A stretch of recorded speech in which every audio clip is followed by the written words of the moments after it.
warm welcome to the virtual presentation of the inaugural edition of Realty Plus Woman Icon Conclave and Awards 2021. Friends, as we all know, lots of research and reports, industry reports have suggested that firms with greater gender diversity among senior leadership perform better. So today we have with us women leaders of Indian real estate to shed light on their business approach, their outlook of the industry and the way ahead. I'm Sapna Srivastava, editor Realty Plus, and let's begin the proceedings of the day with the auspicious Ganeshman. Vakratunda Mahakaya Suryakoti Samaprabha Nirvignam Kurume Deva Sarvakaryeshu Sarvada. On that positive note, let's take a look at the brief introduction of Realty Plus as well. Can we have the AV, please?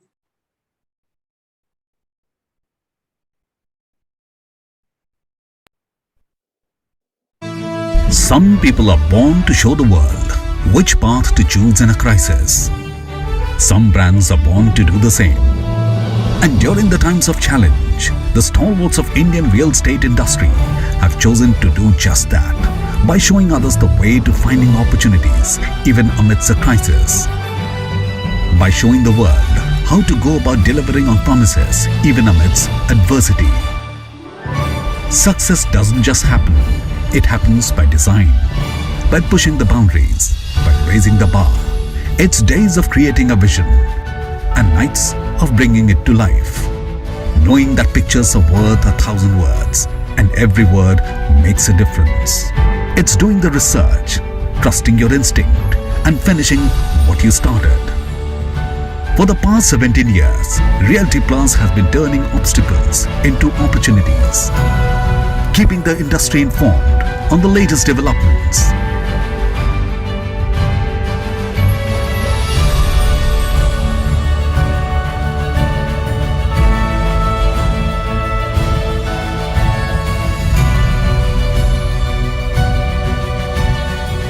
Innovating to inspire debate and discussion.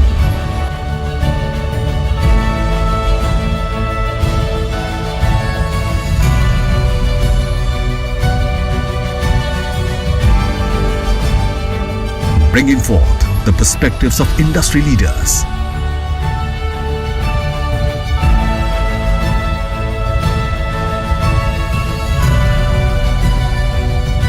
Honoring hard work and achievement.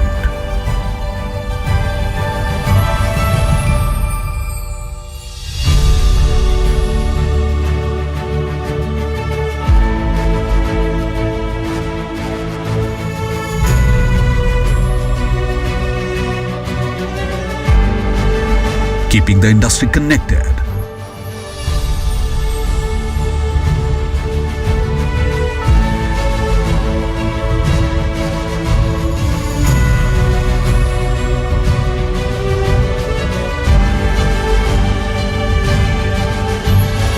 This is what we are built on. This is what we are building.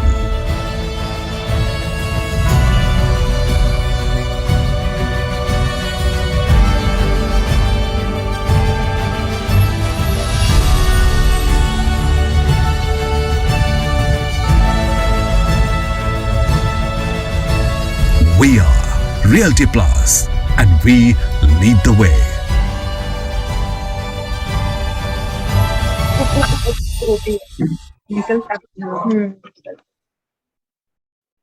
So this was a brief snippet of what Realty Plus does and what are our latest initiatives. To know us better, do get in touch with Ms. Tripti Kedia, publisher and business head Realty Plus. Let me also inform you all that the event is being live streamed on Realty Plus website www.realtyplusmac.com and Realty Plus Facebook page and Realty Plus LinkedIn page. So do remember to tag us. Our social media handles are @RP Realty Plus on Facebook and Twitter and RP_Realty on Instagram. So friends, let's start with the proceedings of the day with the inaugural address of Dr. Anurag Batra, Editor-in-Chief and Chairman, Exchange for Media Group and Business World Media Group. Can we have his message on the screen? Let me also give a brief introduction before we see his message. Dr. Batra is known as Media Mughal and is a serial entrepreneur, a journalist, and an eternal optimist rolled into one. He's a first generation entrepreneur, and after acquiring the iconic business media and magazine brand Business World, Dr. Batra has expanded BW Business World Media World into digital events and BW communities. So let's hear what Mr. Batra has to say. Welcome to all of you to this Realty Plus initiative, Women Leaders in Indian Real Estate. Happy Navratri to you. Real estate is seen as a male-dominated industry, but actually real estate has a lot of women in the leadership positions. Today, we celebrate all these women who are making sure that the workplaces in real estate are more inclusive and diverse through their sensitivity and through their leadership. They built organization. We celebrate such women today, such women leaders today. First of all, let me talk about the leaders at Realty Plus. Two of my senior-most colleagues at Realty Plus are Ms. Tripti Kedia and Ms. Sapna Srivastava. I've had the good pleasure of working with Tripti for almost 15 years. She is the publisher of our magazine and Your Interface with Realty Plus. And for the last 6-7 years, Ms. Sapna Srivastava is our editor of Realty Plus. Together they run Realty Plus. So if India's #1 platform on real estate is run by leaders, I'm sure we'll be able to discover many leaders. Today we also have Ms. Renu Sood Karnar, who really doesn't need an introduction to anyone. She's a tall leader in business world, in corporate India, and in the real estate financing and real estate world, is going to be the keynote and speak to us along with a plethora of other leaders. We look forward to listening to them. I want to tell you, when I started 27 years back, on my first day of the job, I reported to Ms. Renu Sood Karnar. I started.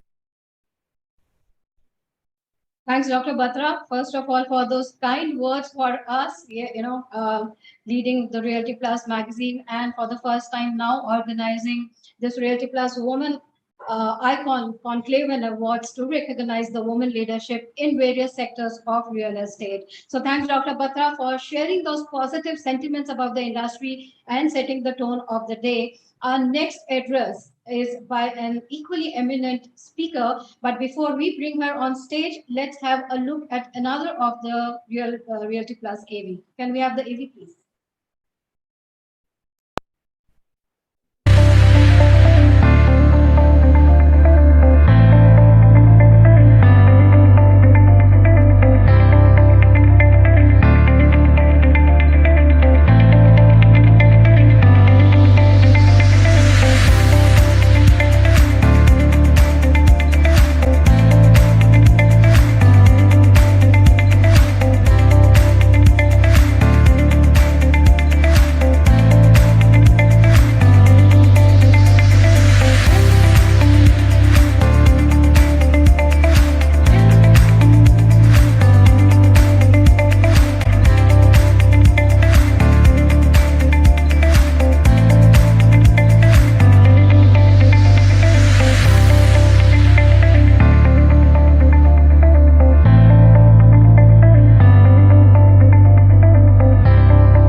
Thank you so much. And now let's move ahead and welcome our special guest of the day, Ms. Renu Misra, a progressive leader with 25 years of India and international leadership experience. Currently as leader, Meena Lixel Meena. She leads Grohe Middle East, Levant, Turkey, Israel, North and West Africa region. She led Grohe India as CEO for 5 years before taking over MENA region in 2017. In fact, let me give some more brief about Ms. Mishra. She has worked across a gamut of industries, including building materials, FMCG, office automation, IT, and telecom. She has driven high-level organizational initiatives, including turnaround management, process re-engineering, people policies, and reorganization to drive culture and performance-driven businesses. So, Ms. Mishra, a very warm welcome to you and a very varied experience that you have across the industry domain. So, it's rightly that we should ask you to give us, the keynote address of the day. Over to you. Thank you, Sapna, and I would like to thank Exchange 4 Media Group and also Tripti and everyone who's invited me for the opening address. Really happy to be a part of Realty Plus Women Icon Conclave and Awards to 2021. It's really overwhelming and proud to be in any part of any women forum, right? When I was born in Delhi, so just as an introduction, brought up there, pretty much studied there, my school, college, my MBA. And when we were aspiring as young women, right, to go into career, this is not what we had anticipated the career path will look like. So I am leading now a region which has 49 countries, and I've led Grow India before. So it's been, I would say it's opportunity, it's a lot of hard work, it's a lot of dedication, but then it's also about, making choices and paving a way. Just to give you a little bit more than what Sapna said, I think my first initial, starting in was with IT and telecom software companies. That's the time the world was opening up to a lot of multinationals. It goes back to 1996, and I worked about 9 years there. I think these two organizations laid the foundation of what I do today, because they were all startup multinationals. We got the opportunity to do things differently. Most of the functions did not exist. So I joined them in finance, and then I realized that I'm dabbling with IT and HR and CRM and everything, because we did not have all the headcount in place, and I wanted to learn more. So I think it was both ways. And that really gave me a lot of setup experience, a lot of experience into multitasking, a lot of multifunctional exposure projects. And then my next 5 years with Xerox and Pepsi were more about grounding and working with Fortune 500 companies and, taking in skills which are specialized to finance and controlling and audit and taxation. And also a lot of it was dealing with people and organizing a lot of culture setting and a lot of work around making big teams. Then I joined Grow, that was 2010, and it's been more than 11 years now. And I joined them as the CFO. And I would say that that was pretty much culmination of a lot of knowledge that I had acquired, and then also led the supply chain operations there. And I would say that when 1.5 years later, the Grow India opportunity as the CEO came in, it came in with a lot of experience that I had garnered, but then I still did not know how to do sales, right? So that was still my learning time, and I put my heart, head, hands into it, traveled across the country, the length and the breadth, met a lot of designers, developers, our industry colleagues, our distributors, and garnered that experience of leading the organization. And I would say that, it was really an experience that brought me into handling a bigger region that I have today.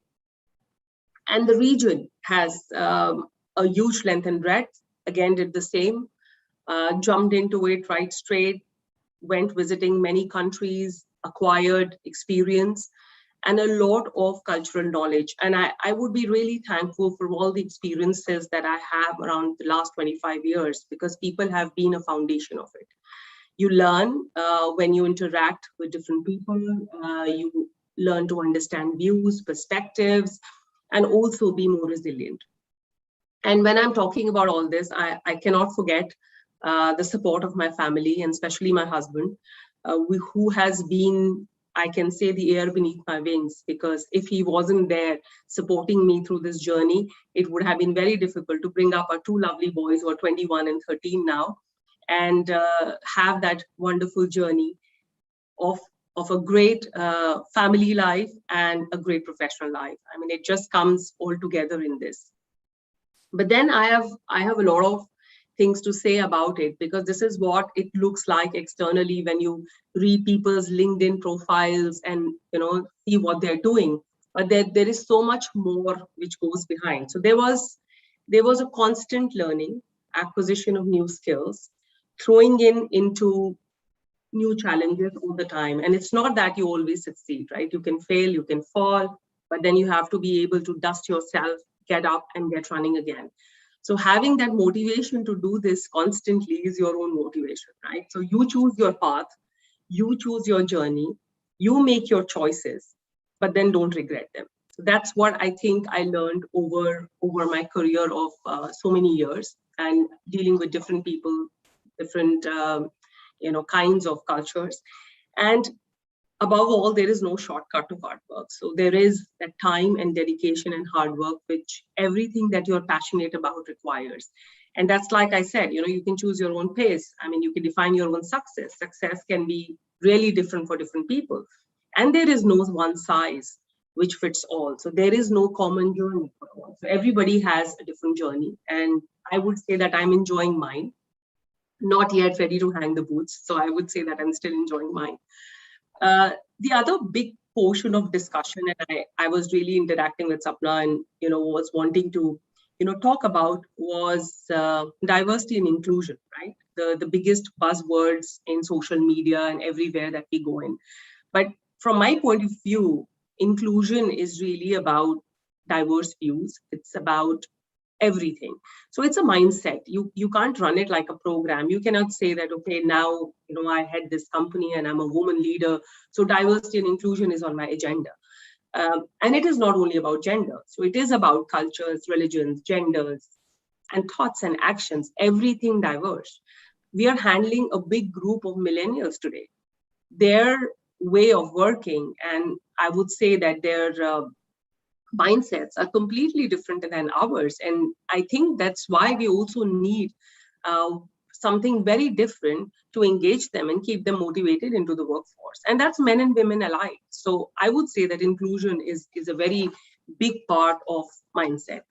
How do we achieve it? Where we work is give constant feedback to people, encourage them to have conversations. I personally feel that conversations and communication open up a lot of developmental path, or let's say even engaging in a project.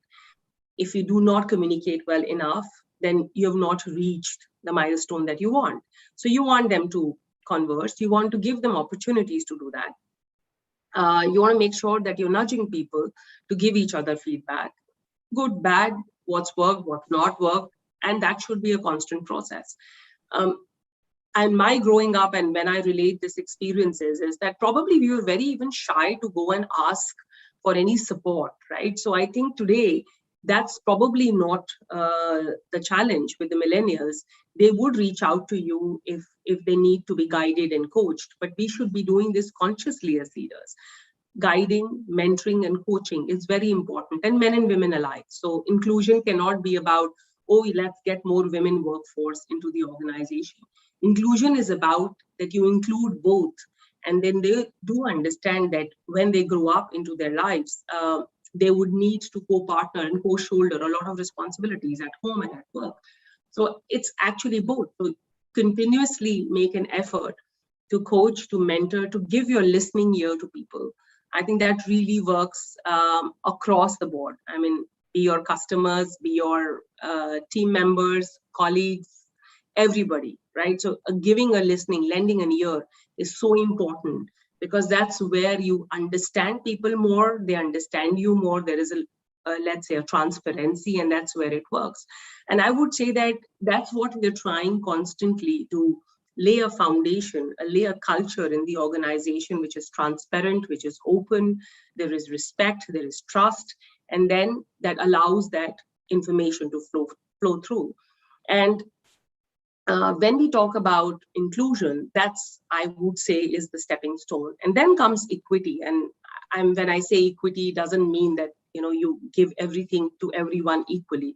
It's about everybody's needs may be different than the other. How are we supporting, let's say, women who want to take a career break?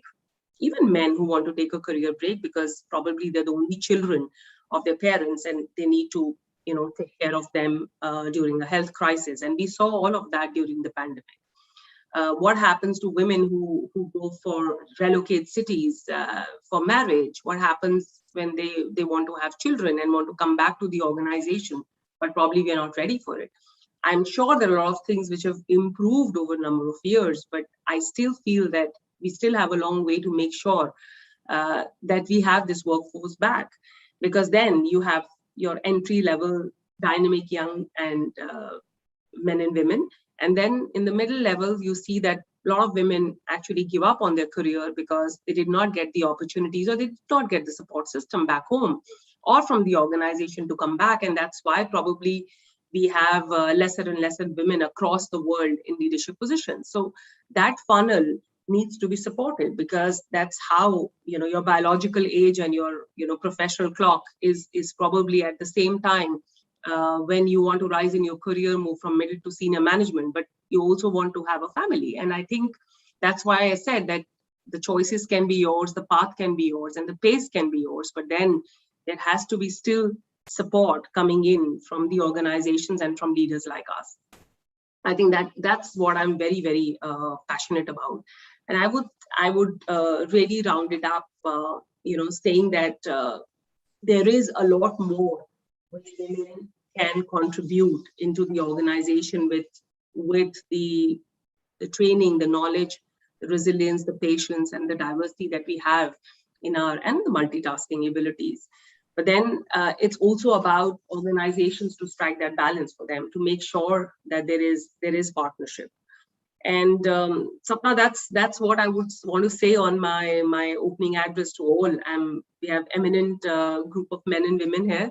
I'm sure some of them share my views. Some of them would have, more knowledge and better views, and their journeys would have been different. But yes. I do see that business leaders and entrepreneurs, and especially women entrepreneurs, have a lot to mentor and coach the young ladies who are coming into the career journey. That's right, Ms. Mishra. You very correctly said that the older generation of women professionals who are in the industry now have to create the path for the younger generation, mentor them, guide them, and as you rightly said, the choice is ours, pace is ours, and the success, the meaning of success, obviously is different for everyone. You have had a diverse career, as you also mentioned, with various industries, starting with IT and ITES, FMCG, office automation. How are you seeing building materials and construction segment different from the other industries that you have had experience in? I think the advantages of building material or construction industry is that it is pretty much more stable in the sense that we sell products, in the sense for Groha and also for other companies which are in the industry, and also for the developers, that we have something which is a bit more long-term and sustained for our consumers. So then there is, let's say, the shelf life is more, right? Kind of. So, but the downside of that is that the industry becomes much more slower to change. So I think the pace of change is very important, because that's the only constant for all of us. And our pandemic actually threw us into that situation of, we never imagined that there can be something which can be done off-site. You can meet customers on Zoom, or there is a project still being, talked about, and we are doing it on Zoom because we are a touch and feel industry. But then if that brought us into a semi, virtual and semi-physical situation, and I'm sure every kind of change is possible in the industry. But I do see that the future is still here, because we will always be very close to consumers in terms of providing them an abode which they want for a life, for people, the millennials who are changing cities and obviously living in different houses, and obviously then engaging a lot of architects and designers to do the homes. So the journey is very different than people living in one city for their whole life, and now an average moving between 4 and 6 cities in their lifestyle. So I think lifespan. So I guess the industry has much more to offer. Okay, that's great.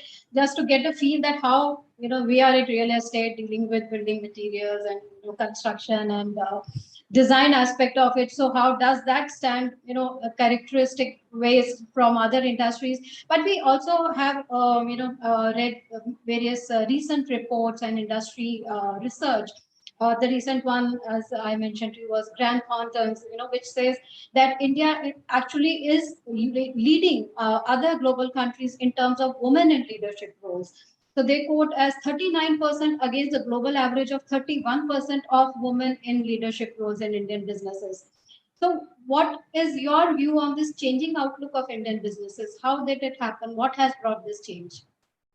I think a lot of it is education. And I mean, I hear a lot of people, saying, oh, India is about rote learning. But, I would give a lot of credit to what I do today because of my education, because in the end, it was structured. Yes, it was probably more aggressive. We can say that. I mean, when we compare it with international education, but then it brings out also the best in children. Like we say, if an average small child can learn at least 5 languages simultaneously, right? So that's the intelligence level that probably an average child has. And, we are all amongst them who have studied, grown, and probably competition, because we are a big country, also brings out a best in people. I mean, that's one perspective. The second perspective definitely is that the opening up of the economies in the 1990s brought in a lot of opportunities for a lot of young professionals, right? I mean, a generation before us was going westwards because they had more career opportunities. And later in 2000s and 2010 and onwards, we saw a reverse brain drain when people from Americas and wanted to return and start entrepreneurship back in India. So I guess it was also about timing of where our economy opened up. It is also a lot of credit to Indian entrepreneurs, because I see that a lot of Indian firms today have their family members, and especially women, in the board, in businesses, and also taking over the lead from their fathers who had, let's say, set up the business, which is a very good example also that homegrown companies are doing that.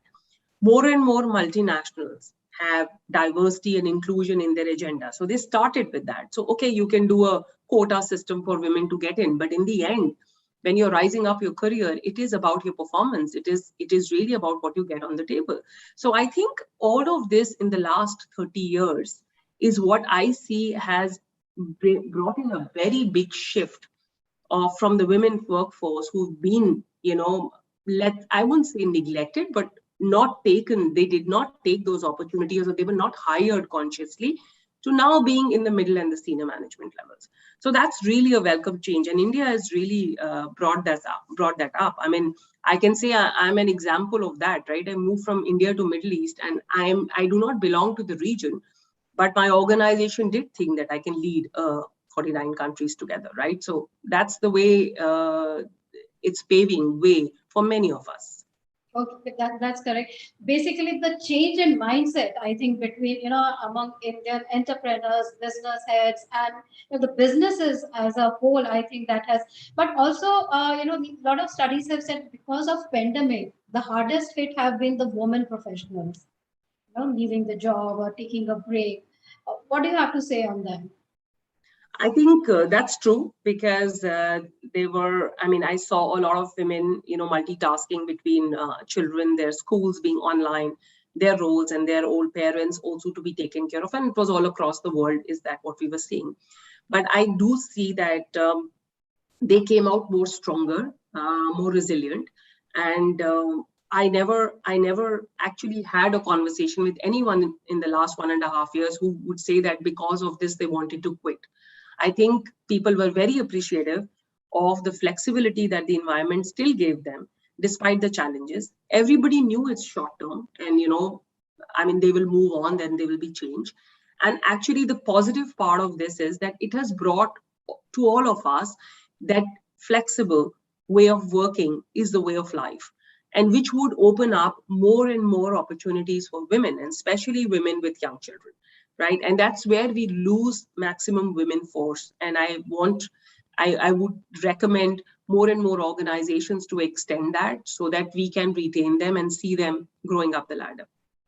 That's right. It's been a huge learning curve, as you rightly said, that no one had thought that we could work remotely and equally efficiently, and we are doing it for past 1.5 years, and a good opportunity for all those women who would like to work remotely. It opens those opportunities for them.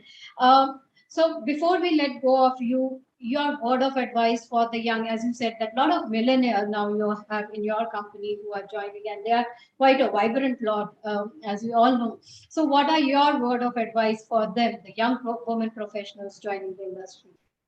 I think I would say that you have to be a lifelong student, right? So learning never stops at any age. Yes, I can say that probably I'm slower than my 21-year-old, but then, it's still important that, you keep upskilling yourself. And that was a learning which came in even after our management studies and our first and the second job. We realized that every time something changes, I mean, you have to be ready before it, right? So constant upskilling, being curious is really important, and it's the first step. I mean, I would take a leaf from my experience of, making sure that you take enough risks. Yes, I mean, experiment, learn, stretch yourself, and try something new constantly. I think that's a very big upskilling opportunity, and I see that our younger students who joined us, because we have a very big student program in the Middle East, where we have students all across our countries. I mean, more than 20 countries have students who we take them, and then we, groom them to take firm roles. I mean, I'm seeing them doing so much stuff which we didn't do. So I think being a lifelong student is important. And I'm a firm believer of taking risk. I really think that it is important. If you're an average person works 30 to 40 years in a corporate career, I mean, you have enough and more opportunities to do something different.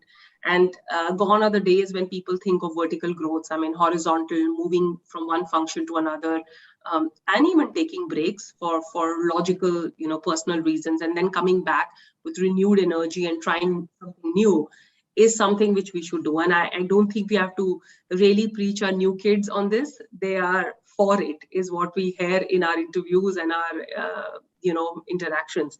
And actually having a young force keeps us young. That's what I can tell you. That's very true. So, the millennials are a vibrant lot. They are dynamic. They are ready to take the risk, as you said, that they are already prepared for this. And these uncertain times actually have, what you said, that constant learning is very important, because the times are so uncertain. We need to be prepared to reskill ourselves if need be, or upskill ourselves if need be. So thank you so much for sharing those very wise words with us, with our audience here. And we thank you for taking out time and joining from Dubai to be here with us and talking to us. Thank you, Ms. Renu Misra, for being here with us today. Thank you, Sapna, and all the best for the event. Thank you. Thank you very much.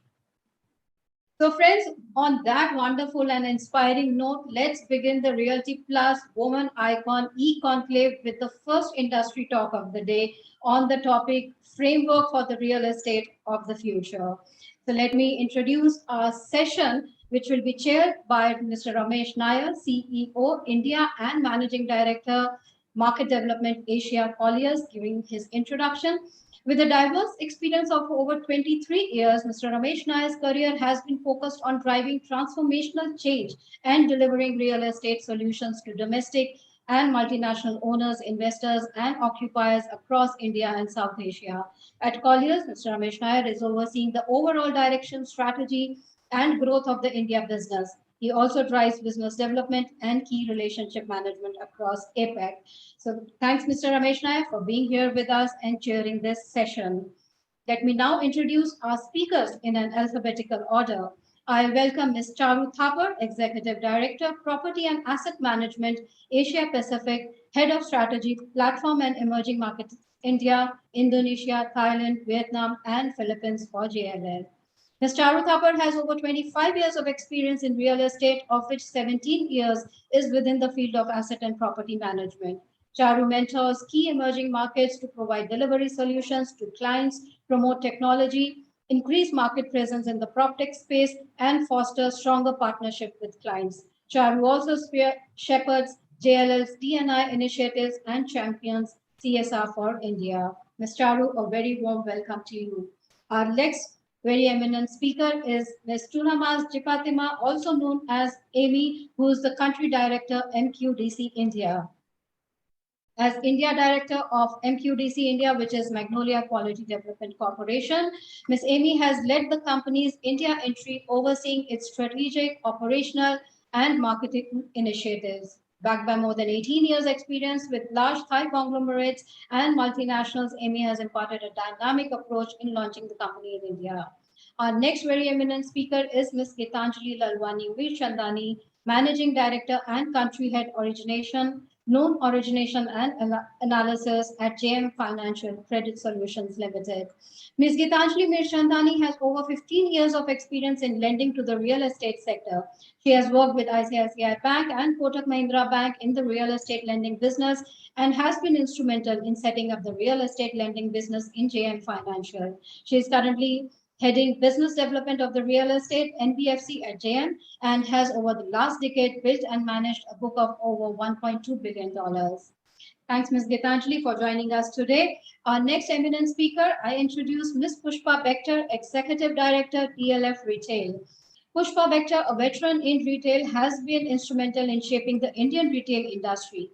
Ms. Bector has 28 years of impressive track record of sustained growth, customer satisfaction, and innovation. In her current role, Ms. Bector is responsible for providing executive leadership and management to DLF Retail, which includes premium and luxury malls across marketing, leasing, finance, and operations.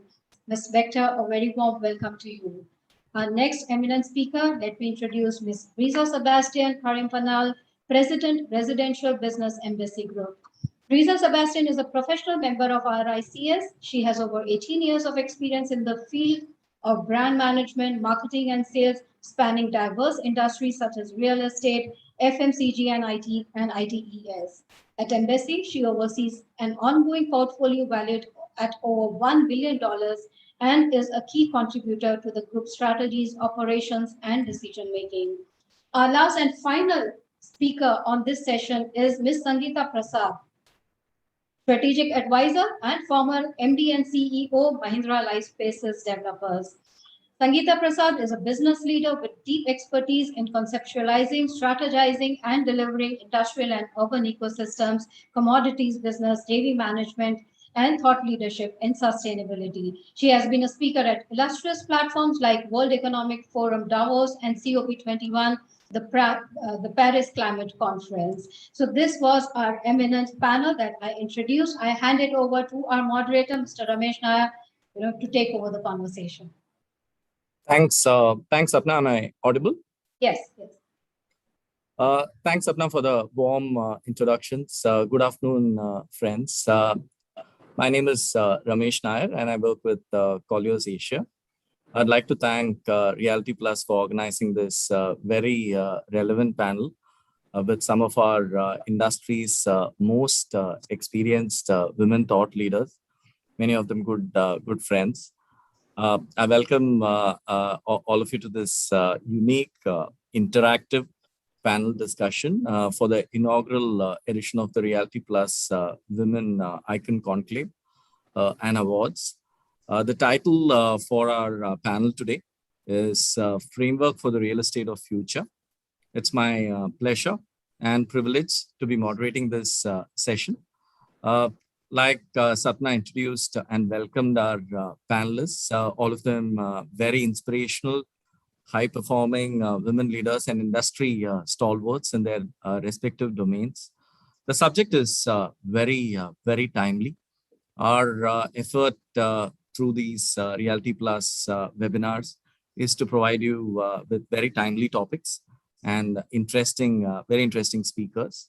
Objective of this panel would be to get opinions from our thought leaders on the future of real estate. Charu, let me start with you first. Charu, what are some of the big changes you've seen in the evolution of property management since COVID started in the first wave, second wave? What are some of those big things you're seeing changes? Good afternoon, everyone. And Ramesh, thanks a lot for having me on your panel. And I'm delighted with what Realty Plus is doing this time around. I think it's very inspiring. I was hearing the previous speaker also on diversity and inclusion. Great conversation there. So Ramesh, I will actually talk about three things which I have seen have had a massive impact. One, I think it is the on-calm of hybrid working. I think that has become a reality. A lot of people are going to want to and demand to work in flexi timings. The second thing is focus on health and well-being. It is a true focus. It's not just a tick in the box, which is a great segue to the second item, which I'll talk about, is technology.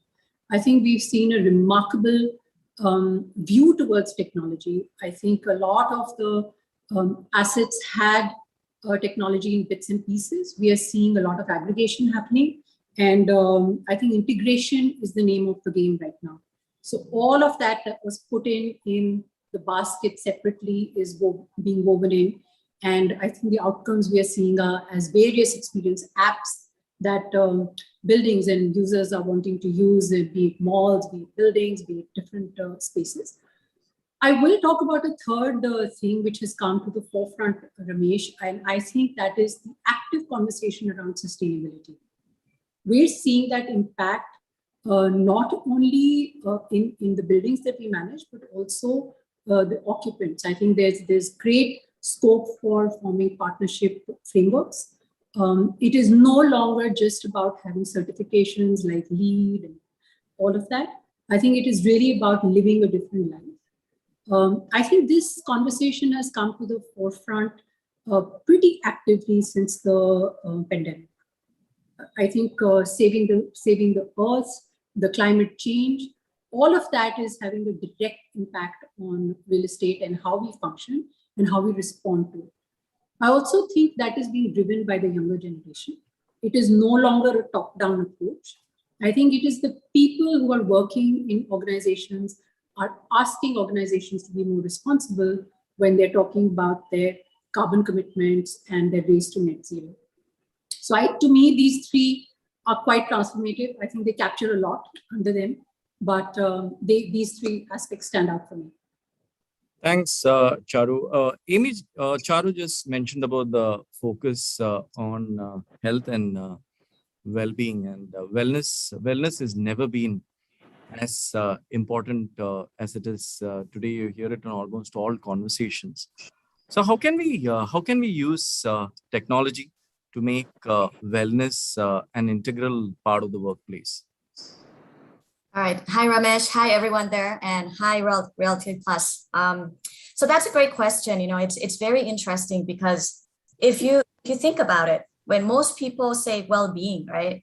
Typically, in the past, we would think about the physical body mainly, right? But nowadays, we have to think about the physical body, the mind, and the emotional well-being of someone, right? So I'm sure all of you and all friends out there, you all heard of, improving air quality through filters, treated fresh air, the greens, the eco-friendly materials, But for our group, MQDC, our core philosophy is for all well-being of all living things, plants, people, animals, planets. So everything that we do in Thailand, for example, we have 2 dedicated research centers. And our partners globally, like Harvard, MIT, and the people in Helsinki, for example, we discover that some upcoming trends that are becoming more and more important are things like circadian lighting, right? And circadian lighting is very important because all of us spend a lot of time indoors, whether it's at home or at the workplace. A third of our time is, working. So it's really important that you use the technology and the systems to design the proper lighting so that it's in tune and it's in line with your biological clock, so that you make sure that your hormones and everything internally are balanced. Because a lot of the times we don't know what's going on, right? And some things take effect sooner or later. So if there's an imbalance, it's going to affect not only the stress levels, but things like sleep disorders. 1 in 3 people these days have some kind of disorder, sleep disorder, and mental health. So mental health before, it's more like hush hush, right? But now it's a more common topic because it's a common thing that's happening, and the younger generations are more open about it. right? So you have wearables where, you have data. Data is everything, right? So you understand yourself and the environment. We start to see meditation apps, music tune, sound therapy, music rooms to help people de-stress. So those are the things we foresee happening more in the workplace and at home, particularly as well. Thanks, Amy. Geetanjali, let me come to you with the next question. How have you seen the financing landscape change post-COVID?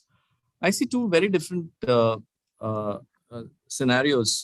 Globally, there's so much of capital, and in India, still a lot of developers are struggling for financing. What are some of those big changes you've seen post-COVID, or especially post the second wave?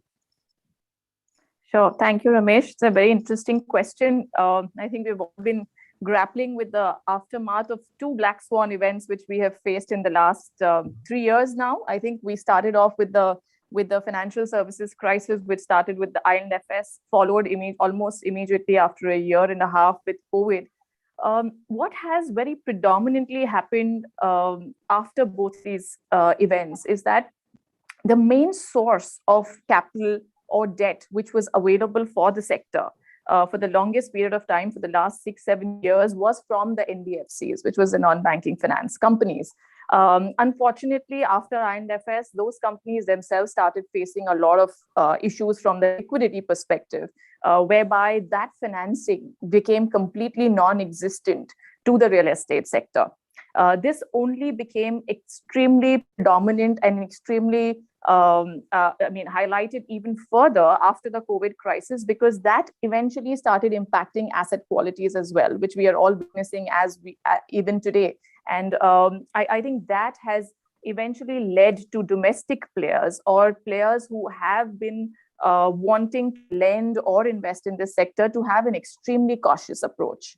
So I think the consolidation that is happening in the industry as a result of whatever has happened, there have been people who have been able to sell extremely well post-COVID, because the one change that has happened is that the fence sitters or people who really thought whether they need a residential home or not are really going out and buying. I think we have seen that in the residential space significantly post the first wave, when from September 20 to March 21, when most of the state governments give incentives to the buyers, a lot of people actually went and bought residential real estate properties. However, that happened mainly with trusted names, with good brands, with people who the consumer related to, who thought that, okay, my delivery and my house is not going to be a problem for me.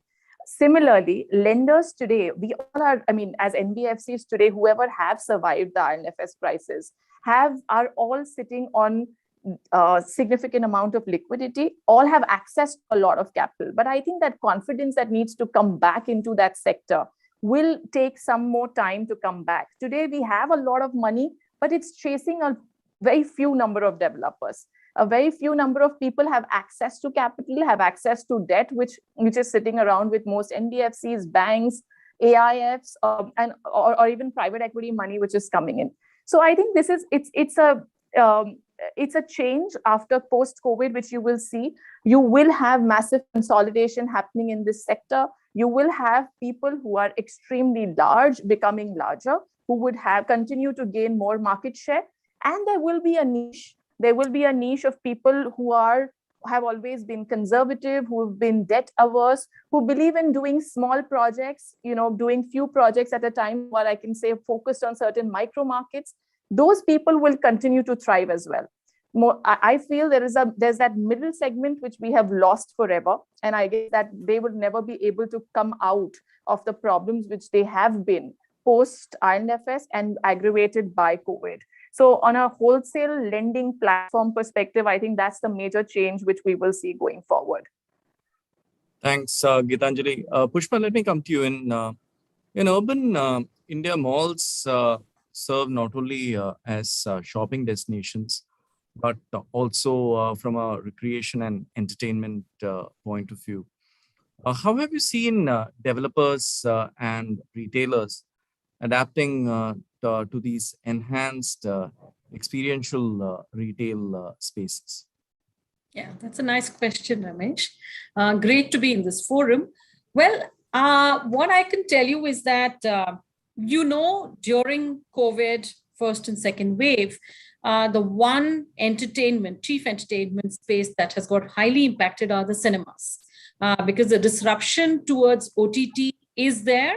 And we are seeing now that malls have reopened and so have cinemas. The occupancy is creeping up to around 10-12%. So I do think that from an entertainment point of view, PVR and all our partners have done tremendous amounts in terms of setting up MERV 14 filters, HEPA filters in a few places, etc. And we ourselves as DLF have now set up HEPA filters. We are in the process of doing that across our properties so that consumers feel that much more safe in an enclosed space when they're getting pure air. Having said that, I think it will take a while when it comes to touch and feel form of entertainment. For example, we have entertainment spots like Smash, etc. Now, that requires gaming or any kind of children's entertainment. Is going to take a while. I would give it another 6 to 7 months before consumers get that confidence, in spite of all the good measures that the partners have taken. I know the sanitation procedures that we are undergoing at the mall level and at the tenant level is extremely high. But consumer confidence, when it comes to children's entertainment, will take another 6-7 months before the vaccination is full and finite for children. And that's the reality. And we need to recognize that reality as we see. On the other hand, retail and food and beverage is another story altogether. But to answer your question, this is going to take a while. Thanks, Pushpa. Risa, walk to work is gaining popularity. We keep hearing concepts like the 15-minute city in urban spaces. Is it realistic to create 15-minute cities in India? Can we have more of them? I've seen some examples like Magarpata city in Pune or Hiranandani Garden in Powai, Mumbai. But is there a more sustainable model for 15-minute cities? Thank you, Ramesh, and thank you, Realty Plus. A very warm welcome to all my co-panelists and to the listeners of this webinar as well. I think I just wind it back a little bit, Ramesh, when I say that the concept of the 15-minute city, to educate the audience, these are complete neighborhood that states that all our basic needs should be met within a 15-minute walk or cycle from home. So this was first presented by the Franco-Colombian scientist Carlos Moreno, and which envisioned a much more decentralized city, which will change how we live, work, and socialize. And I think the reason why this has crept up today in our conversation is because this entire concept has gained so much momentum during the COVID-19 crisis, when residents were restricted to a very tight perimeter around their homes. And I was chatting with my sister the other day. She's in Melbourne. She says it's been 255 days they've been in lockdown, and they've not been able to move beyond a radius of 10 kilometers from their respective houses. So there's been a need for personal travel space, which has become much more premium, and walking and cycling has emerged as a vital forms of mobility for safe and efficient travel. The 15-minute city concept is also, I think, complementary to the transit-oriented development approach of creating vibrant communities, which can reduce driving by about 85%.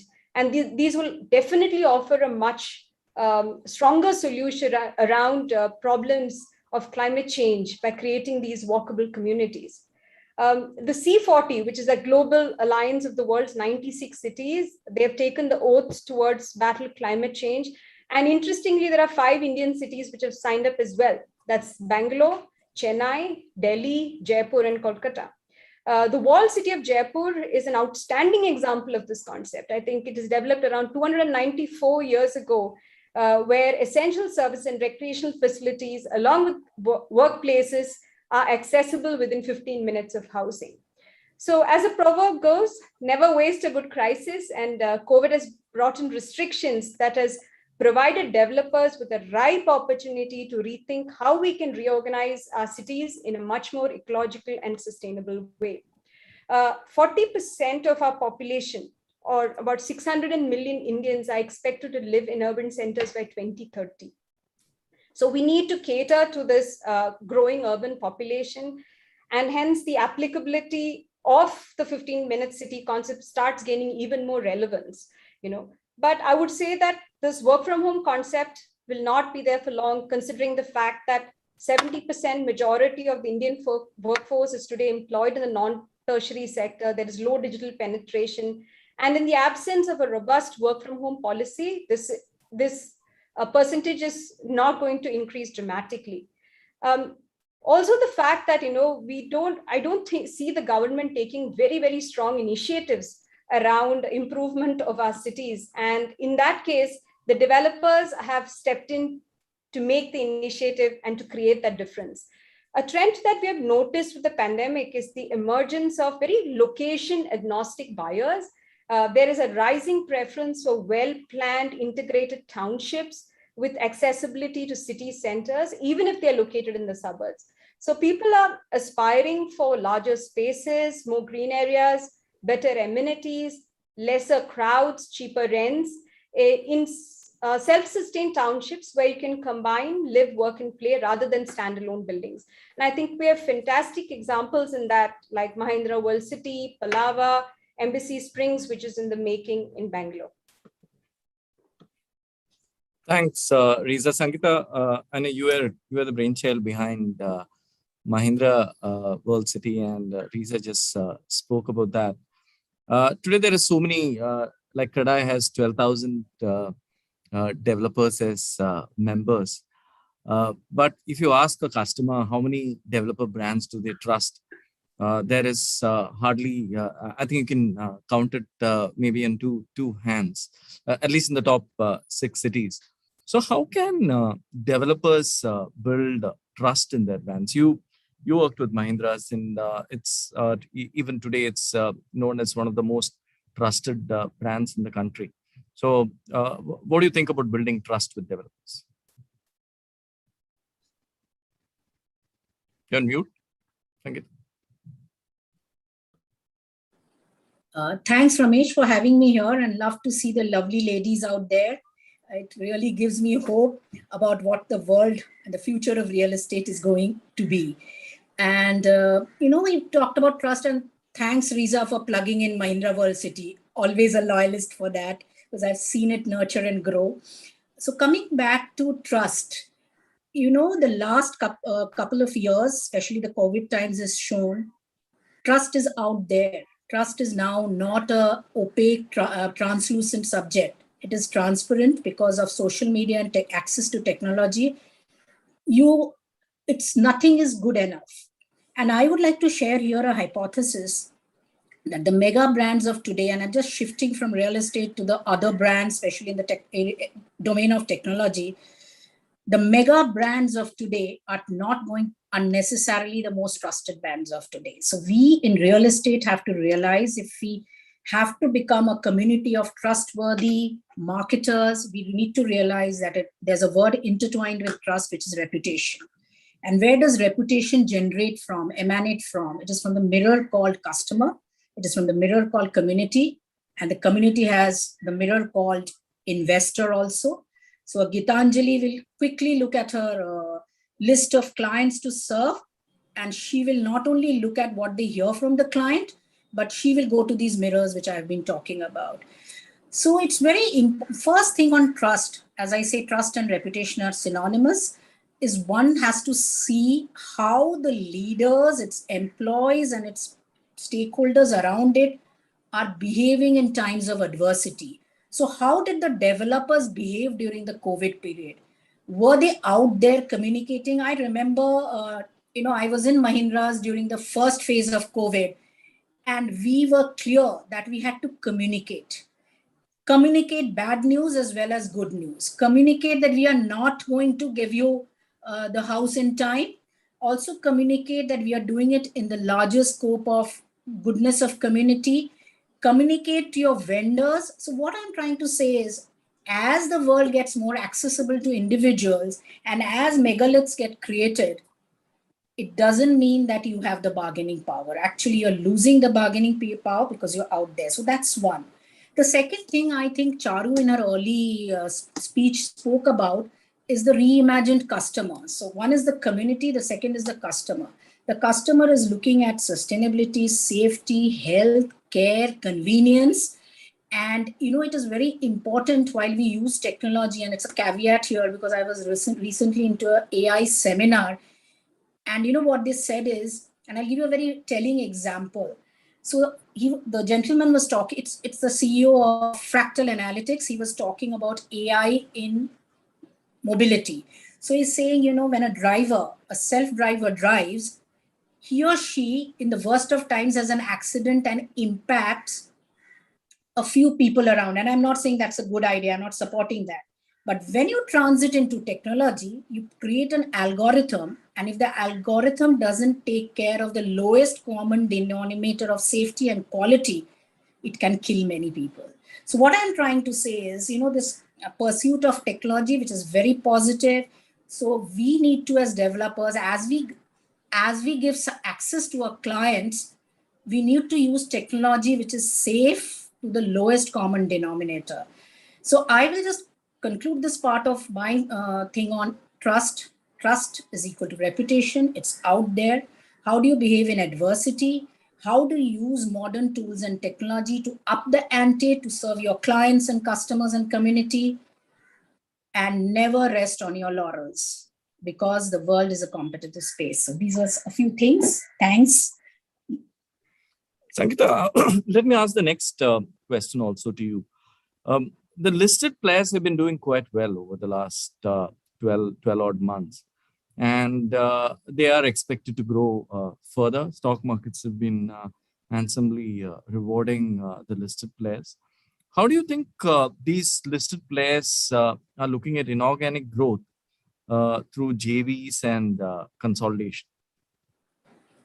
I think the last 1.5 years again has shown that the listed players have also made themselves financially and operationally much more efficient. The way they have navigated the debt, the way they have served their clients. So each of them are rearing to go.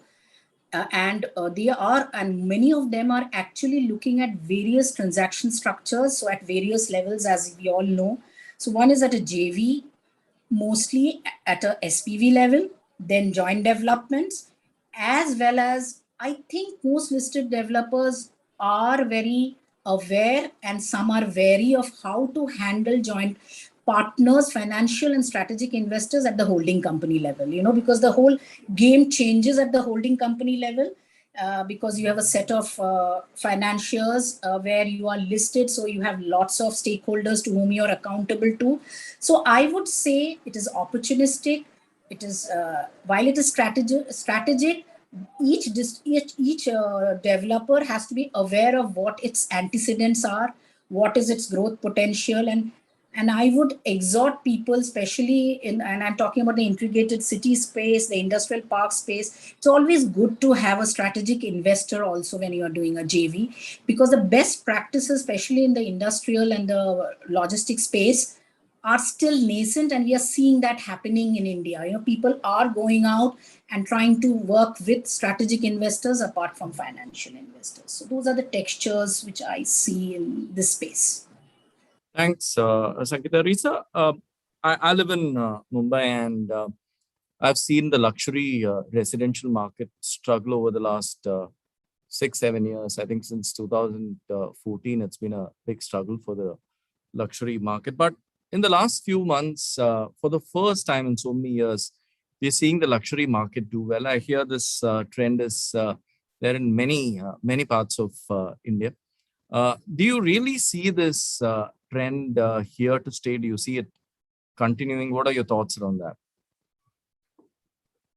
So Ramesh, that luxury housing is very close to my heart. I've been a major propagator of it for since I think the year 2011, when Embassy actually revamped its strategy towards focusing pretty exclusively on luxury for some time before we diversified back into mid-segment again.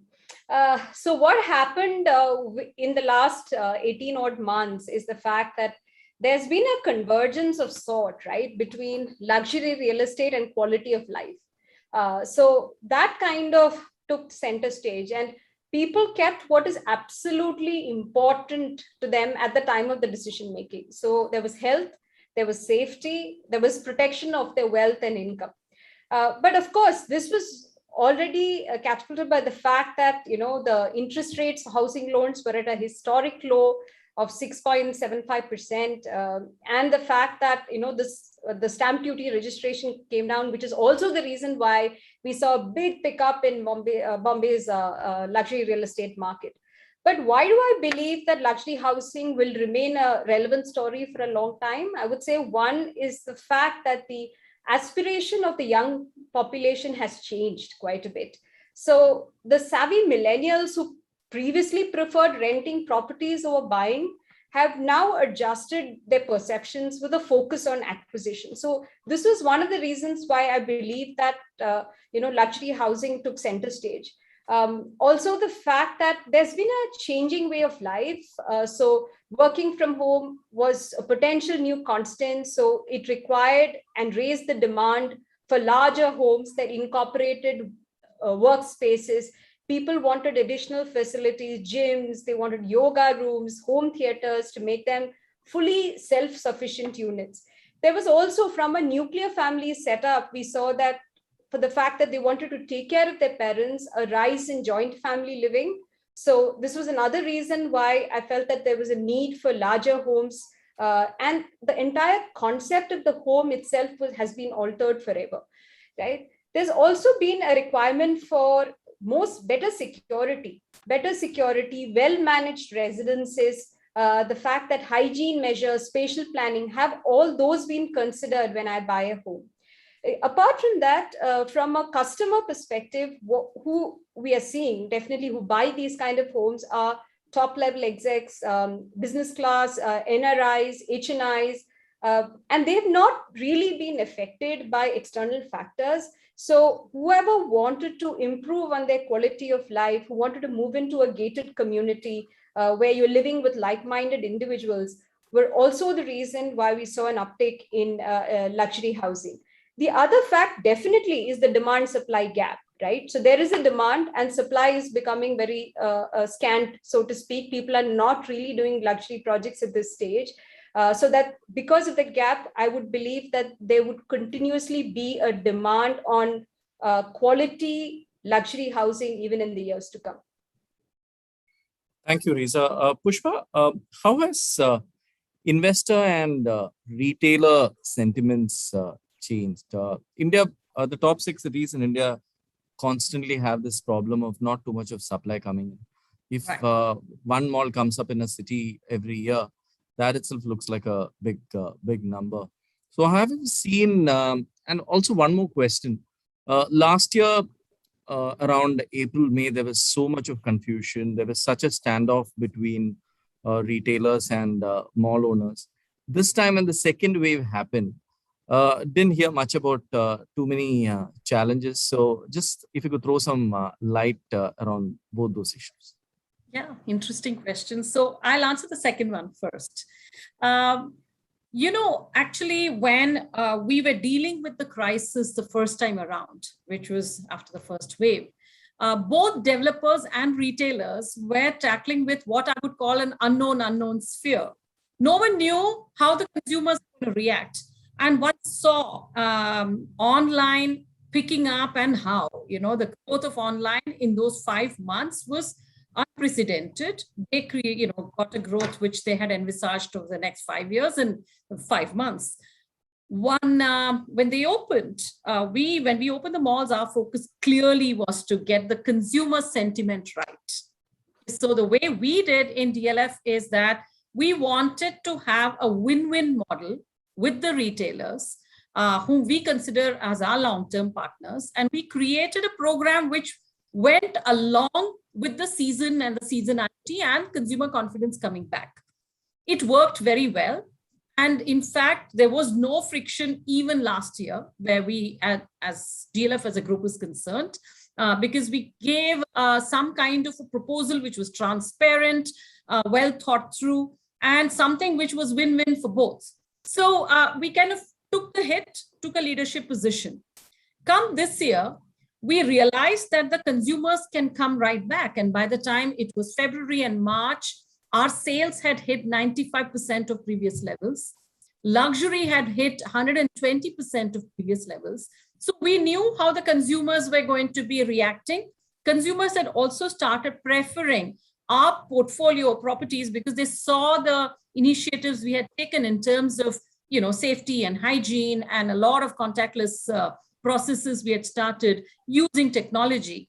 So with that, we were pretty confident that this time around, we should really just tackle that finite period of the lockdown, and we'll be coming back to business as usual.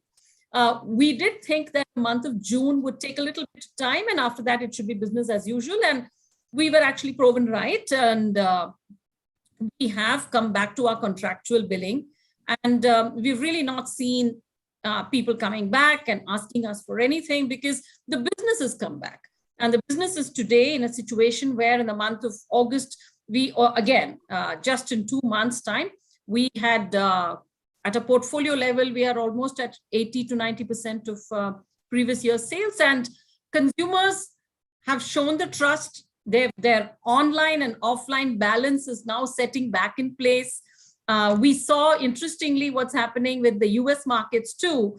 Last year, the US went completely online, and as the lockdown opened with the second wave, offline has taken over, even in the US markets, and we are seeing the same behavior repeat itself in Europe and now in Asia. So we think that this, hopefully this season is going to be one of the best that we see. And luxury market especially has behaved extremely well because there is no international travel. And earlier it used to happen that, you know, consumers would go overseas and buy most of their favorite luxury brands overseas.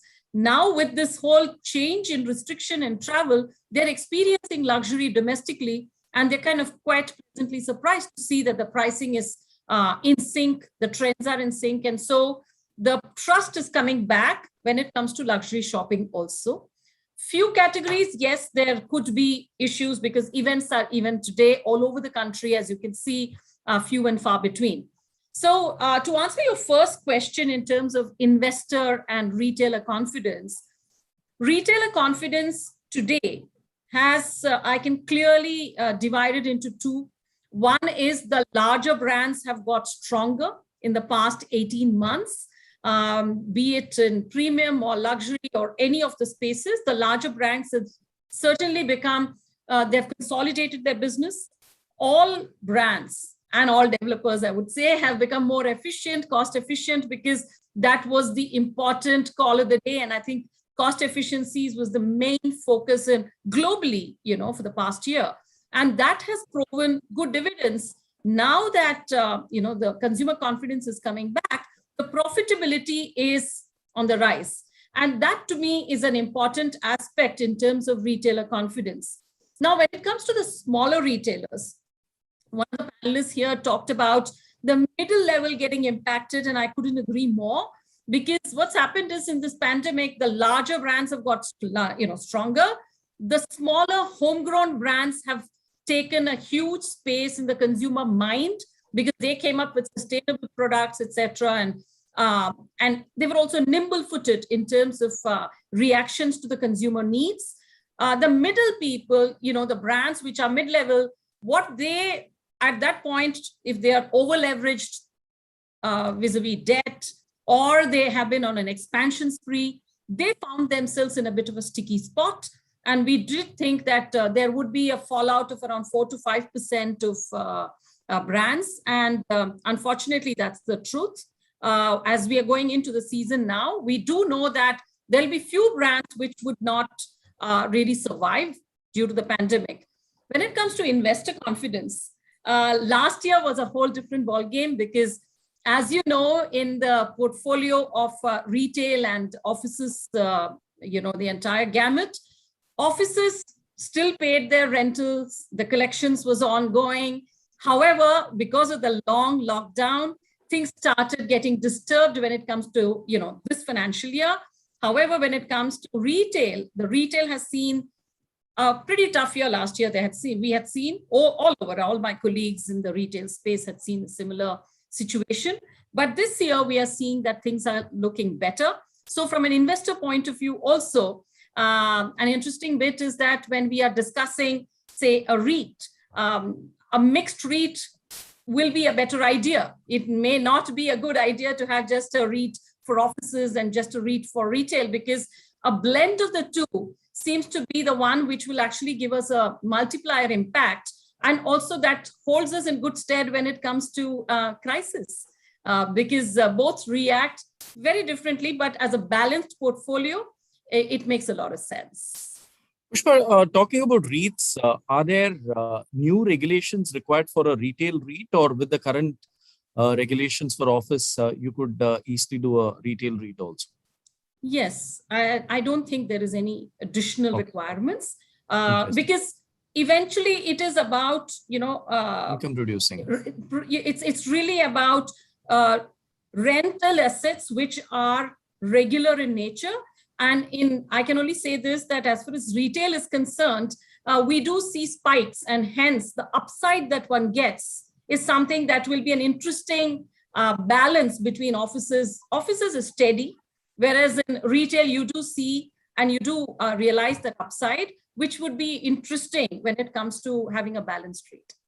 So if you look at the April 1st to March 31st financial year, if office, I've read reports that DLF managed to collect 97-98% of the office rentals. How much was it for the malls? Well, for the malls, as I told you, our billing, we started the billing process only in the month of June and July. And so I can tell you in the month of August, we have surpassed the billing collections of that particular month. Now the focus is really on recovering past dues. And so we concluded last year with as much collections that we could, in the sense that our closing balance of 1920 was equal to the closing balance of 2021. And we believe that that will be the same case going forward too, because the consumers are back, sales is good and robust. We are coming into season, so the past dues shall also be recovered. So got it, Pushpa. Pretty good space. Thank you. Gitanjali, has the industry really become accountable with the bankruptcy code and RERA? And there is mixed things which you hear from different states. It's at least on the RERA front. Is RERA really toothless? You hear things like that.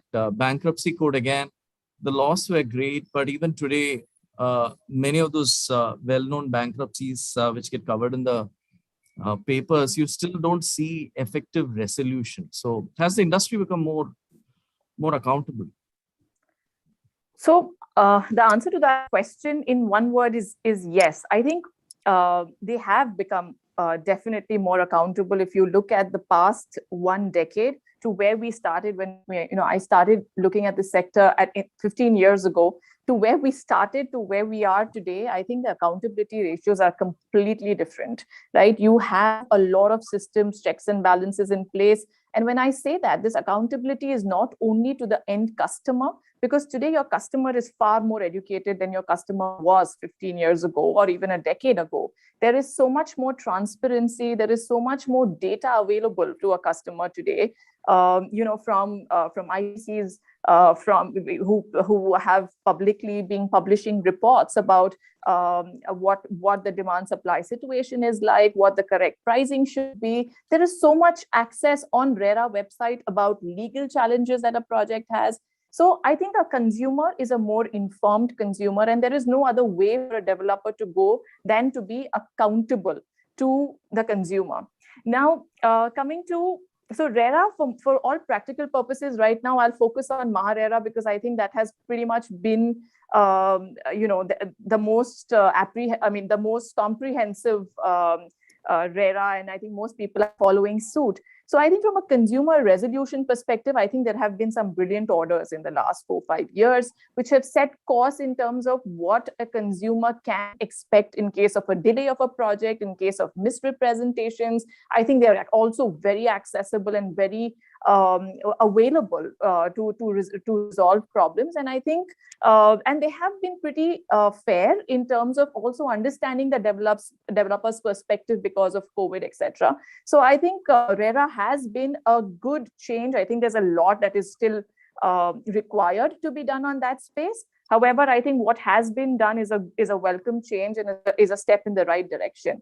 When it comes to IBC, and from a lender's perspective, I think it is a good other source of enforcement for lenders. Okay, for the longest time, we had our mortgage suits, which used to take years to enforce. So the first thing was, if the developer has a niyat to pay you back, like Sangeeta rightly said, that you go back to your notes and say, how did he behave when there was a crisis earlier, and how he is going to behave going forward in a crisis. But in a crisis like we are seeing today, okay, even if there is the niyat, as they call it, to pay, there may not be a wherewithal to pay. So how do you get access? So I think most real estate lenders have found it easier to enforce SARFAESI because you have hard security here. And hence, it has been easier to actually go enforce the security which you have. And given that real estate will always have a price, will always sell at a price, which is a general notion that we all go ahead with, we believe that has been a better way of enforcing security here. But there have been a lot of other instances where I think developers have realized that even if one project is not doing well, a lender can actually disrupt the actual functioning of the whole company, right? So in that way, they are very accountable. And not only lenders, your unsecured lenders, your operational creditors, we have had situations where they can take you to IBC for very small amounts. So I think overall, it's been a big learning for us as well, because we have started becoming, in certain cases, we have started interacting with consumers ourselves or buyers, right? Where there has been some amount of delays. We've had to interact with each stakeholder. So the developer clearly has to be more accountable, and there is no other way for the developer. So I feel these are all steps in the right direction. A lot is, yes, still sought for, and I think it will evolve as we go ahead. But yeah, this is necessary, and I think we are doing a great job of trying to ensure that the developer knows that what are the repercussions if at all of these things don't go as per plan. Great, thanks, Geetanjali. Amy, what are some of the big design changes you have seen since COVID started?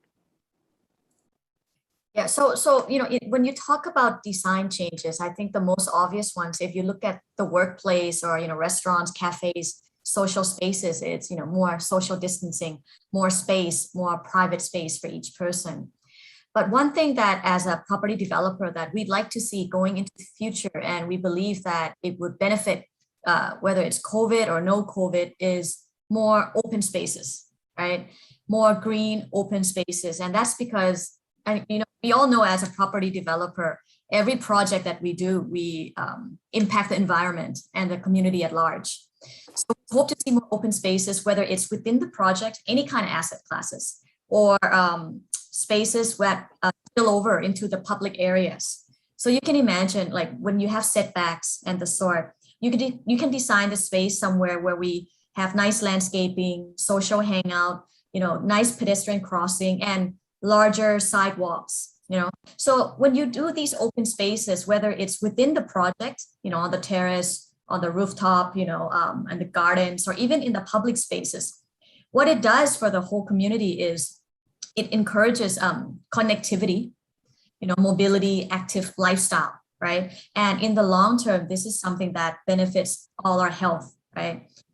And another thing that we hope to see is, since people learn that with COVID, people have to stay home more, as some of you, my friends here, were saying, you have to design the environment of your project, especially if it's the workplace or residences, that it's convenient for them as a social hangout space if they can't go somewhere.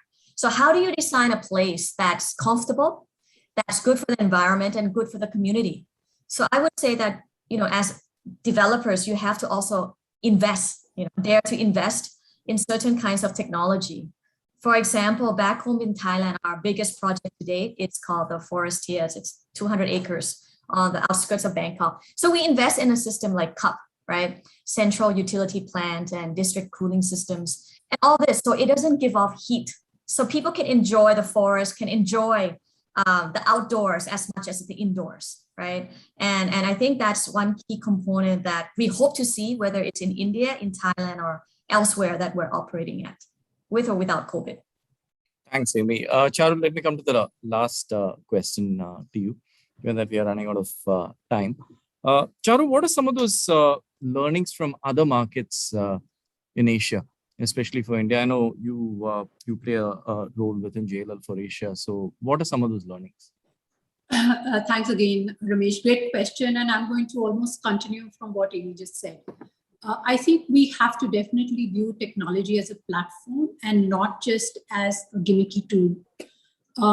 I feel that we still believe, and I've seen this, a lot of developers, building owners believe that they can build some app because it's cheaper. In India, you get a lot of app developers who are at a dime a dozen, but actually it's a platform, right? There are people who are working day and night to build these platforms and deliver a service. It's like, using an Apple phone. Every time there's an upgrade, it comes to you, correct? Similarly, that's how the technology platform works. The platform integrates the services you want to deliver as an experience to your end user. It also integrates to the people who are delivering that service to you. So it has to do both things, right? Actually, three things: the end user, the built space itself, and the people who are managing it. It has to do all three functions. And for us, I see many times it is like, I have an app. And actually, if you go deep, what does it do? It barely does anything. Perhaps it allows you entry into a building, and that's where it ends. Or perhaps it gives you some other allowances. Whereas actually an integrated app does much more. It will actually show you what your indoor air quality is, where you are. You want to move away from there, go to a better place. It will give you your lux level. What is your circadian lighting? I think someone mentioned that earlier on, right? It tells you what is happening in the building, brings in the community element. It tells you what health and well-being programs are being run by the building or by the infrastructure, brings communities together.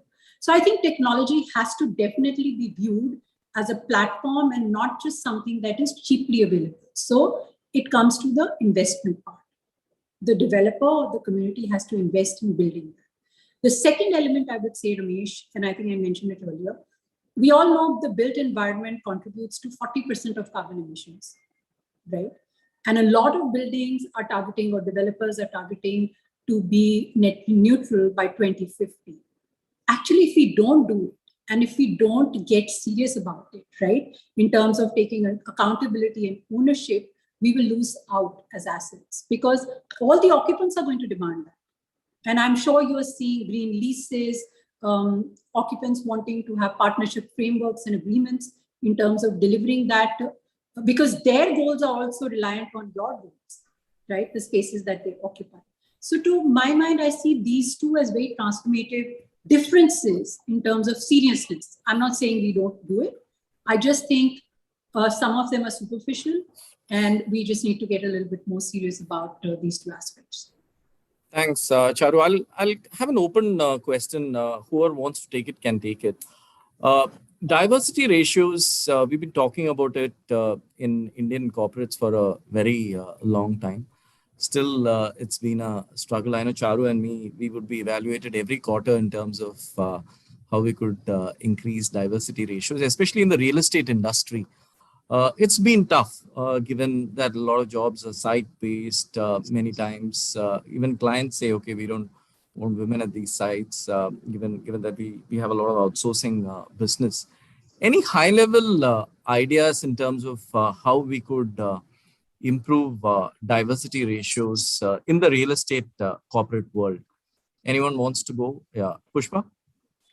So I think It's nice to see so many people wanting to take this question. But what I'd like to tell you is that, when I joined DLF and I was not from the real estate space, and I noticed it was highly skewed as compared to many other industries that I had worked earlier. And one wondered why, and like you're rightly saying, will a woman be comfortable in a construction site? Will a woman be, will the men sort of taken the orders from, let's say women talking about construction or mall development or whatever it be? I'll tell you this, that I think things have changed drastically over the years. We in DLF very consciously within the retail space, today we are at a ratio of 25%, which is far, far, far higher than what it used to be earlier from the retail point of view.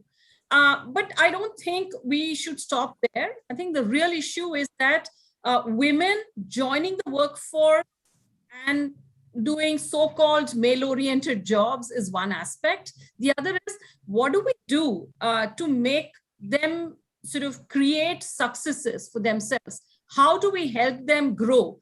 And there I agree with some of the panelists that the hybrid culture that is coming now to play is going to play a major role in this aspect. What will tend to happen is those women who would drop off the workforce when they are young mothers or when they are, there are those situations that they get into, those numbers hopefully will reduce. And going forward, I think it's very important at HR and a macro level to understand how we can be agnostic to jobs being categorized as male jobs and female jobs. Instead, just look at skill sets, and the skill sets get the main precedence over gender. I think that's the key in the whole thing. The second aspect I would say is that safety is as important to a woman as to a man, So I think it's also important that even if it's a blended role, we have to provide safe environment to both genders. And that's increasingly clear when you're sitting in these committees. You see that, it's a society which is in flux, and hence one needs to look at it in a very holistic manner and not really treat in a compartmentalized fashion.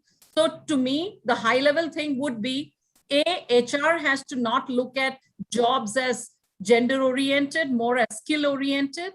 The second is provide an equal platform for people to grow. I think where women really suffer is that when it comes to decision-making roles, by the time they hit that bit of trying to get into decision-making roles, they may have to work a lot harder than the male counterpart. But that also should improve as the time goes by. Even this aspect should improve, and more women should really break the glass ceiling. And it's lovely to see so many MDs and EDs here. It just shows that, over here, the glass ceiling is starting to break. And, I think times are changing. Very nicely said, Pushpa. Charu, you wanted to add to that? Yeah, so Ramesh, I think I want to make 2 points. One, I think we realized that entry barriers have almost been broken down. We almost see when we are recruiting maybe 45, 60, 55% ratio of men is to women, or some cases even 50-50. It is at that mid-career level when they start dropping out. I think there's a two-pronged approach that we need to have. It can't be a one-way street.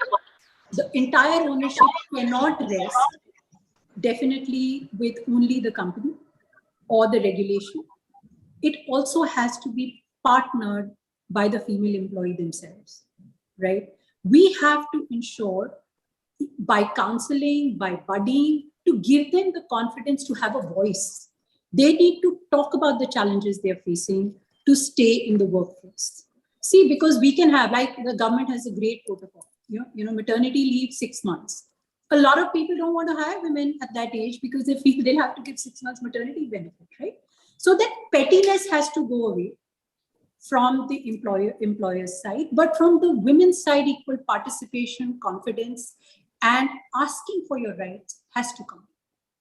It cannot be achieved just by one side of the fence and the other side not wanting to jump. I firmly believe that both are partners in this. Sangeeta, you want to I just wanted to add a few things One line. here. So one is the aspect of the debiasing. I'll give a quick example. Amazon, when they were getting into their hiring process into a technology mode, they realized when they were looking at their manual algorithm that willy-nilly, unconsciously, people were not even interviewing people from women's colleges. So what I'm trying to say, and I think the HR system there, whether men or women, were not even conscious about it. It was a subconscious thing.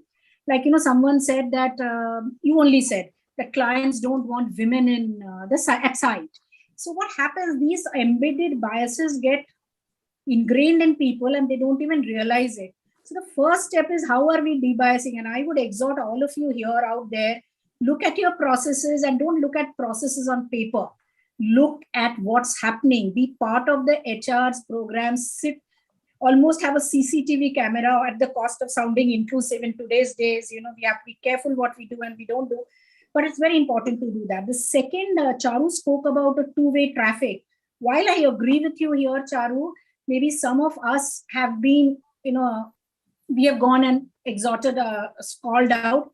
But I have realized that people are not, and if there's no network effect in a cohort of 20 people, if there's only one woman, not everyone is a Charu Thapar. So what happens in these kind of situations is people tell us, Sangeeta, you are special. And sometimes we fall into that trap. Call out and say, we are not special, we are common. We are as common as you are. And that is where I would suggest that leaders like all of us have to go out there, tell our girls what is their right and what is their duty, of course, not to take it as an alibi. I totally agree with you, Charu, there. And for the organizations to play affirmative action, days of osmosis, days of, passive action is over. Yes, if required, quotas, and people talking about getting women on merit, come off it, yeah. Even men, there are many men who are not meritorious and out there. So, when such subsets are used by women like us also, we should just bite our tongue and stop it. So these are some of the things: affirmative action, sensitization, and having a deep reflection of the so-called HR policies and processes. And Very nice, Sangeeta. Sapna?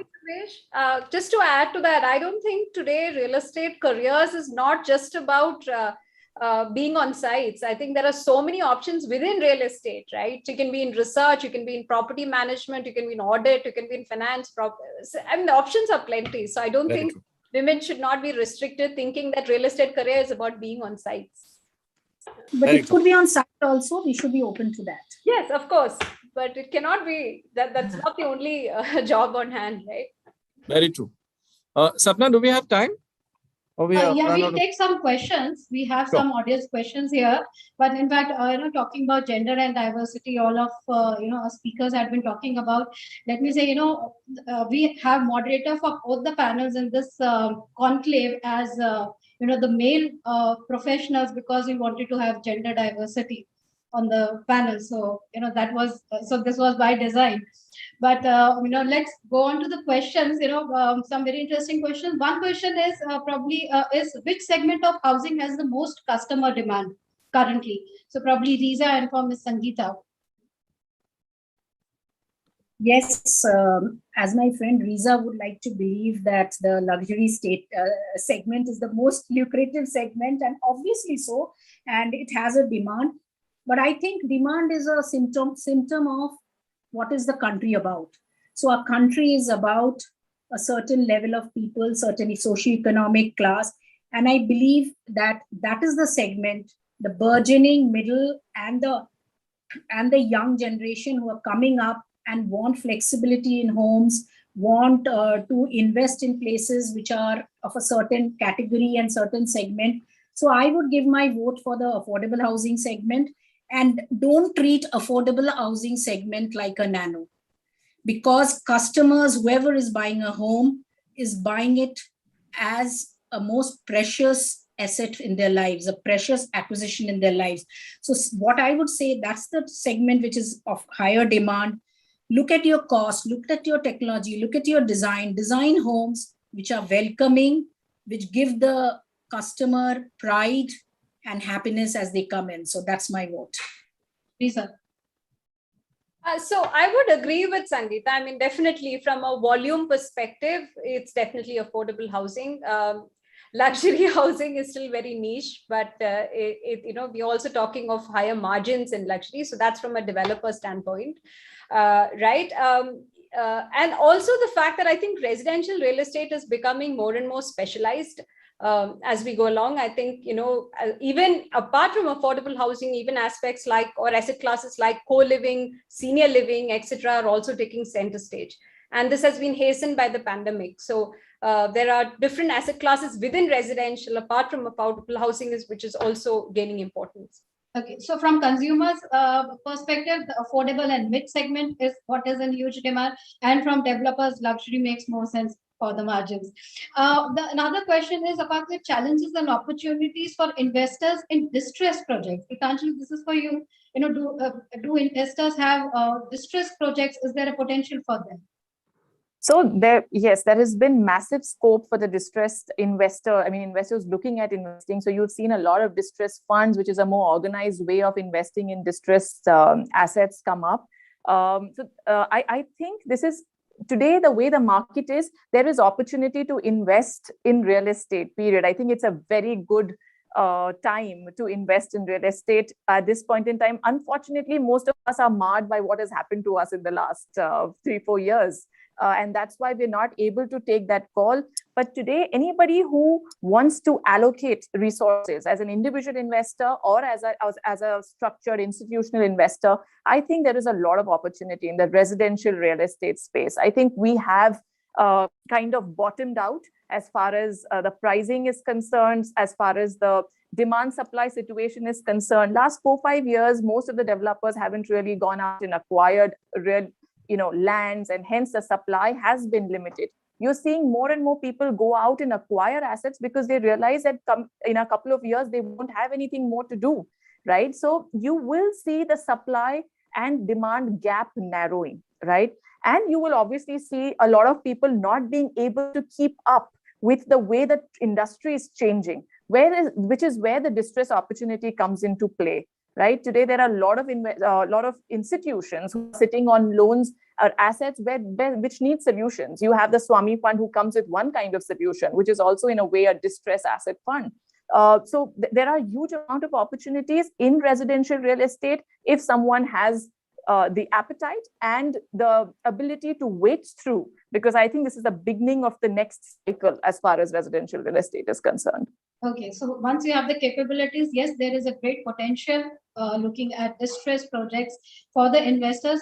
Another one is about commercial real estate. Now, Amy, it is for you.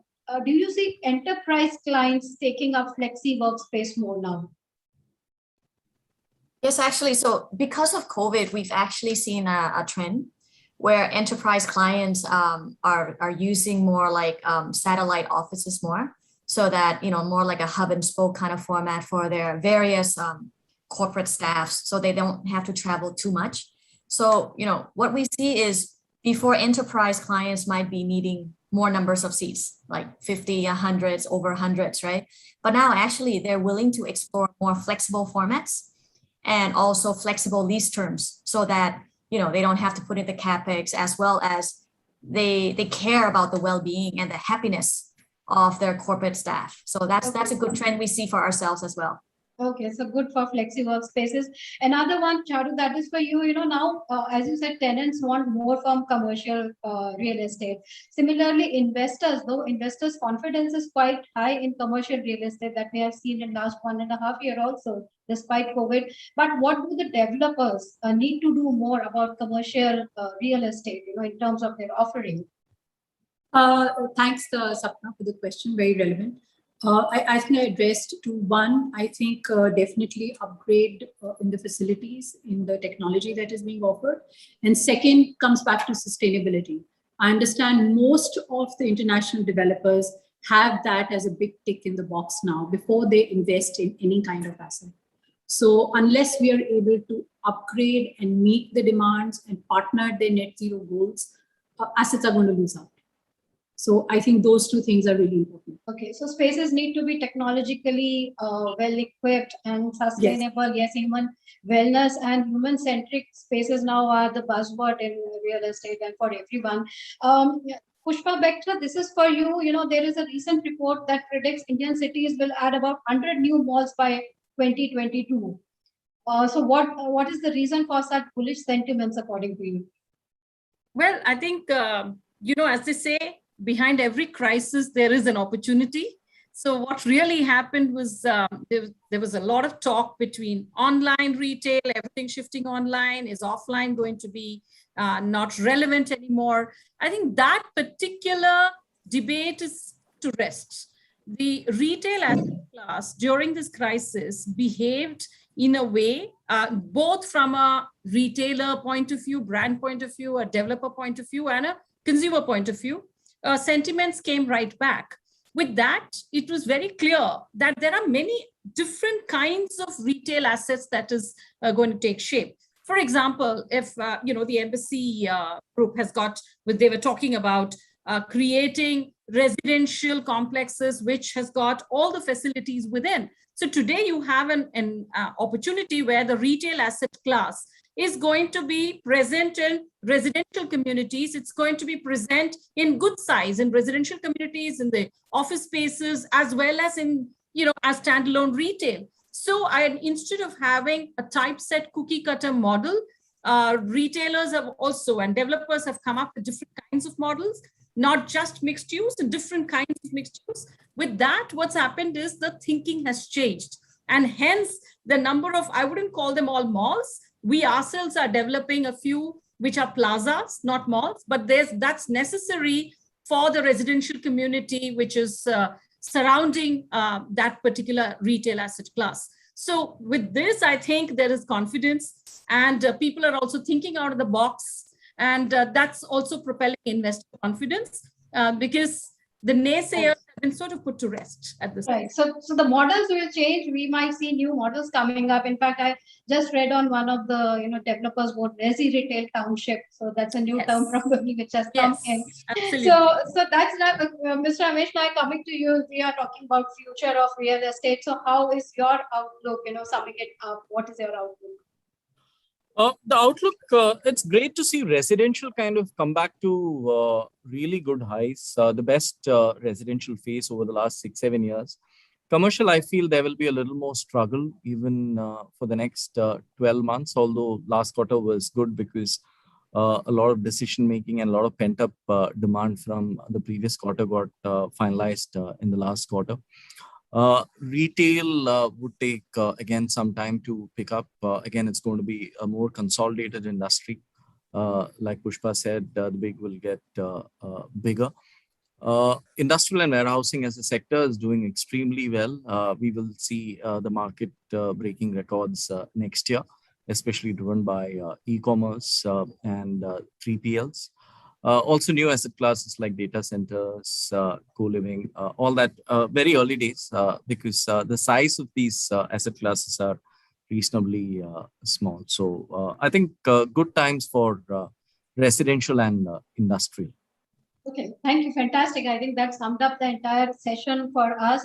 Thank you all our speakers for sharing your views. I think our audience had very valuable takeaways from the conversation today that we had. So thank you so much for your time and for being here and sharing your views and opinions. Thank you so much. Thanks, Charu. Thanks, Ms. Gitanjali. Thanks so much. Thanks, Mr. Nair, for that wonderful moderation. Ms. Thank you. Sangeeta Prasad, thanks Riza, and thanks Amy for being here. Thank you so much. Thank you so much. Thank you. Thanks, Ramesh. Thanks, Sapna. Thank you, everyone. And now let's move on to the next very exciting session of the day, which is on the topic of aligning design and technology with human experience. So let me introduce our eminent panel. The session is moderated by architect Madhav Raman, co-founder of New Delhi-based design practice Anagram Architects. Madhav Raman is an architect and urbanist who co-founded the architectural practice in 2001, which is now an internationally recognized as amongst the top emerging practices in the world, with a commitment towards delivering deeply contextual designs and encourage sustainable lifestyles. Mr. Madhav Raman interest in cultural histories and urban economics adds depth to his practice as he brings insight and experience in transit, urban ecologies, multidisciplinary strategies, and new technologies in the projects. So Mr. Madhav Raman, a very warm welcome to you. Let me introduce our speakers in the alphabetical order now. Let me welcome Dr. Ananya Gandotra, Head of Design, Engineering and Sustainability at Birla Estates. She has a rich experience of 27 years across various asset classes. At Birla Estates, she provides strategic design direction and helps deliver real estate projects successfully. She leads the projects with clear adoption of strategies with alignment of sustainability with business goals. Ms. Ananya Gandotra, a very warm welcome to you. Now let me welcome our next very eminent speaker, Ms. Neelam Manjunath, proprietrix, Mansaram Architects. She is a CEO, founder, and managing trustee for Center for Green Building Materials and Technology, Bangalore, and advisor, Bamboo Affairs, Dawalbagh Education Institute, Agra. She is also a member of National Governing Council, Chairman, Karnataka Chapter, Bamboo Society of India, and member INTAC and World Bamboo Ambassador, World Bamboo Organization. Ms. Manjunath, a very warm welcome to you on this session. Let me introduce our next speaker, Ms. Dr. Poni M. Conceição, co-founder and principal architect, Oscar and Poni Architects. Ms. Poni, with Masters in Design from Cornell University and Advanced Professional Studies from Harvard University, has worked with internationally renowned architectural firm based in New York before joining Oscar and Poni Architects in 1996, working on diverse projects. She is also a visiting faculty advisor and an architectural educationist for several schools of architecture. Our next very eminent panel member is Ms. Sonali Bhagwati, President Design Plus Architecture Private Limited. Ms. Sonali Bhagwati graduated with a degree in architecture from CEPT, Ahmedabad, and has trained with architect Bernard Cohen as recipient of scholarship from Le Institut Français d'Architecture. She has been a member of the Delhi Conservation Society and is the member of Delhi Urban Heritage Foundation. She has served 2 successful terms as a member of Delhi Urban Arts Commission and has served on Committee of Experts by Ministry of Environment to evaluate mining in the Aravalli Hills. Ms. Bhagwati, a warm welcome to you. Let me now introduce our next speaker, Ms. Sheetal, Managing Partner, Aeon Design and Development. In the profession since 1998, Ms. Sheetal has successfully designed and completed IT parks, corporate offices, hospitals, integrated mixed-use developments, hotels, and green residential estates. Her impressive design works have been focused on balancing material and resource efficiency. Ms. Sheetal is also chairperson IGBC Delhi chapter and is a lead accredited professional. Our final panel member, let me introduce Ms. Sudeshna Mukhopadhyay, Vice President, Havells India Limited. Ms. Mukhopadhyay has over 34 years of extensive global leadership experience in lighting technology, application design, global project management, and user research, both in India and Asia Pacific region. She is member of various committees and author of code standards chapters in Bureau of Indian Standards, National Lighting Code, ISHRE, GRIHA, IGBC, and CII Energy Council. She is also a member of the CIETC 342, which is Internal Commission on Illumination Vienna, and a fellow of the Indian Society of Lighting Engineers. So this is our eminent panel for this session. I now hand it over to our moderator of the session, Architect Madhav Raman. Over to you now. Thank you so much, Sapna. I am unfortunately, I have just discovered that I don't think all of you are receiving my video feed. So what I'm going to try and do is perhaps a little while later, once we get things started, I'll try logging in again and check on that. But it's perhaps for the better because we've got an extremely eminent panel with a lot of experience, specifically in terms of leading practices, companies, firms that are really involved almost at at the cutting edge of being able to connect technology with that extremely ephemeral, extremely subjective notion of human experience. And so I think, Sapna, if you'd like to, if I may, what I would like to start with, since we've got such a wide, the topic itself is very wide and we've got a lot of depth of experience. So I thought I would kind of cut a transect through it by requesting our panelists to kind of give us their introductory opening remarks, and then I'll try and build the conversation from there.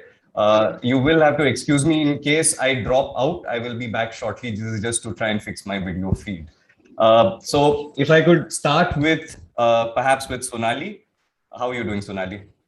Good to see you, even though you can't see me. Do unmute yourself. Yeah, done. Great to connect, Mother. Yeah, it's been a while.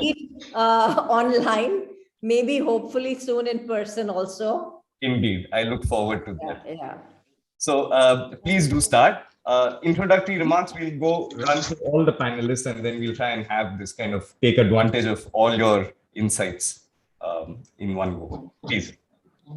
Okay, so I'm Sonali Bhagwati, and I'm a practicing architect, and I think my take is that as an architect, as a designer, and as a responsible citizen, we all need to go way beyond our defined scope of work, our defined and perceived worlds, step out and really look at the world at large, our cities at large, our communities at large, and really see what we can do, because there is just so many issues that we need to tackle. And I think we as designers and architects are very well equipped to contribute very meaningfully.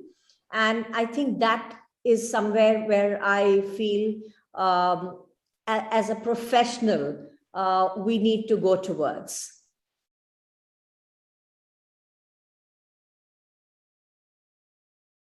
Ms. Pony, can you take it from there? Your views. You're on mute, Ms. Pony. Can you hear me? Yes. Yeah. Hi, this is architect Ponni Oscar from the firm of Oscar and Ponni Architects. My take on, aligning human experience with design and the technologies that enable this human experience is in critical mode. We live in the pandemic times where design has ever been more challenging. And as you know, change is the order of the universe. We at Oscar and Ponni Architects view the fact that we ultimately design for the end user, and therefore the human experience of the end user holds a great priority in our design processes and design methodology. And we also live in the challenging COVID era, which demands that technology is one of the main driving factors of how design is prescribed, transformed, and executed on site. Therefore, I think that Sonali is right. We'll all have to step out of our frames of just being designers, but look at the community in a holistic way and try to use every bit of technology available to create human experiences that are going to enable our end users and clients to live in a more livable, a more wellness-oriented environment. Thank you. Yep. Ms. Sheetal, if we can have your opening remarks. Your mother is right here back with us now. Sorry, I'm so sorry. Hello, everyone. Nice to connect here. I am Sheetal. I'm the managing partner of Yon Design Development and Architecture and Interior Design Practice. I'm also the chairperson of the Indian Green Building Council. We've been, trying to push this green building movement forward. And we've designed a couple of, energy efficient buildings and high performance buildings. We designed Shunya. And every time we did that, we were trying to push the boundaries, make energy efficient buildings, but while realizing that it's not only about, balancing environment conscious. I mean, it's not only always about environment consciousness, while that's, of course, that's the need of the hour, but creating a rich human experience is very important, because architecture does have the power to, influence how we live. While, of course, the built environment is a derivative of the social, cultural, economic component of the society, but at the same time, what you build, we as architects, what we build has a huge impact on how people will live forward. And all these projects, it was not just the passive designing with the climate, designing with nature. We ensured that we were connecting everyone to nature in all these projects to create those, create well-being, create occupant comfort. But technology also played an important part. So, it is always this alignment. And now with the technology moving forward, and there's no, it's the way it's going, I think that alignment becomes even more important, necessary to in our future projects, in future developments all across India, all across the world, to see all of us as a, zero energy society where there's zero water, zero waste, and zero energy wastages which happen. And that can easily be done, and that's been proven in a couple of projects that it's very much possible to do. Thank you so much, Sheetal. I think, Sonali, I'll rely on my familiarity with you to, I think I know what you spoke about, so I'll come back to you when we have the larger conversation. Neelam, would you like to? Yeah. Yeah, thank you. Thank you so much for the invite, and I'm really very happy to be in the August gathering of such eminent women achievers. And Madhav, I've been really admiring your work for a long time. It's very nice to meet you here today. And so my firm is actually named Mansaram, which is come from Mansara, who was a rishi who actually wrote the Vastu Shastra. The first, and I'm not talking about the Vastu Shastra, which is practiced generally. I'm talking about the original one, which actually depends on, which is pure scientific climatological, book, which completely works on climatology. And so my designs since the beginning, I was very much focused on earlier what we used to call a solar passive, and then it came to green, and then sustainable, whatever you call it. It is actually, to me, it's the same. And that's how I've been designing through. And I believe that we as architects, I think even Bhagwati, Sonali spoke about it, and even Sheetal spoke about it, that we as architects, we are actually catalysts of change, because we create stage sets for the societies and the human life to take place in various forms. And that makes us, our responsibility as a creative person, very, very important. So most of the time we have to be balancing creativity and responsibility on our two hands, and try to see some of them would like you to be more creative, and some will be more responsible. And both of it actually comes from two sides of the brain, one from the right side and one from the left side. So how you balance that is what is the outcome of your design. Coming to the topic today, I think COVID has certainly shown us that we cannot do without technology. And this is another fundamental requirement other than roti, kapda, and makan. It definitely is there. So we do not need to take it seriously. We do need to take it quite seriously in our design exercises. And I have a few takes which I would like to just put it here. That I would rather have this, when you talk about human experience, I would also talk about urban and rural experience, because I have been through my design since the beginning. I have been working to what we call as ruralization in my office. And though the word has been coined today, but I have been working on it for pretty long. So along with urban, I would also call as urban and rural both to be taken into account. And so we could actually talk about habitat design rather than having it the other way. And in detail, I think as and when I think Madhav was speaking about it, but just a few points. Urban mobility especially can be definitely made inclusive with technology interventions, as we have talked about, for especially able people, elderly. We saw that in the COVID time. And services, if they are provided online, definitely the traffic can be drastically reduced. We can have the carbon emissions much lesser. We can have less use of private cars required if these are the things. And urban safety is a major issue which really needs to be taken care. We all know about that. And that can be really solved through these technology interventions. I think with all the other things, I think we'll go as Madhav, we have our talks. I would stop here, and I think we will go further. Thank you so much, Neelam, also for your kind words. Ponni, you've kind of run a fairly wide practice out of Chennai. I'm currently in Chennai, in your town. Oh, okay. And so therefore, by technology, we are connecting online while we are in the same place. So why don't you give us a little bit of an introduction of how your practice has navigated through technology? Okay. Our practice is about 25 years old now. And from day one, after we came out of the US, we studied and then practiced for a while there and then came on to India. We have always been digital in our practice. And we've always used, software that enhances two issues in building construction. One is time and the other is money. And of course, the most important factor is, creating the best of spaces for our clients.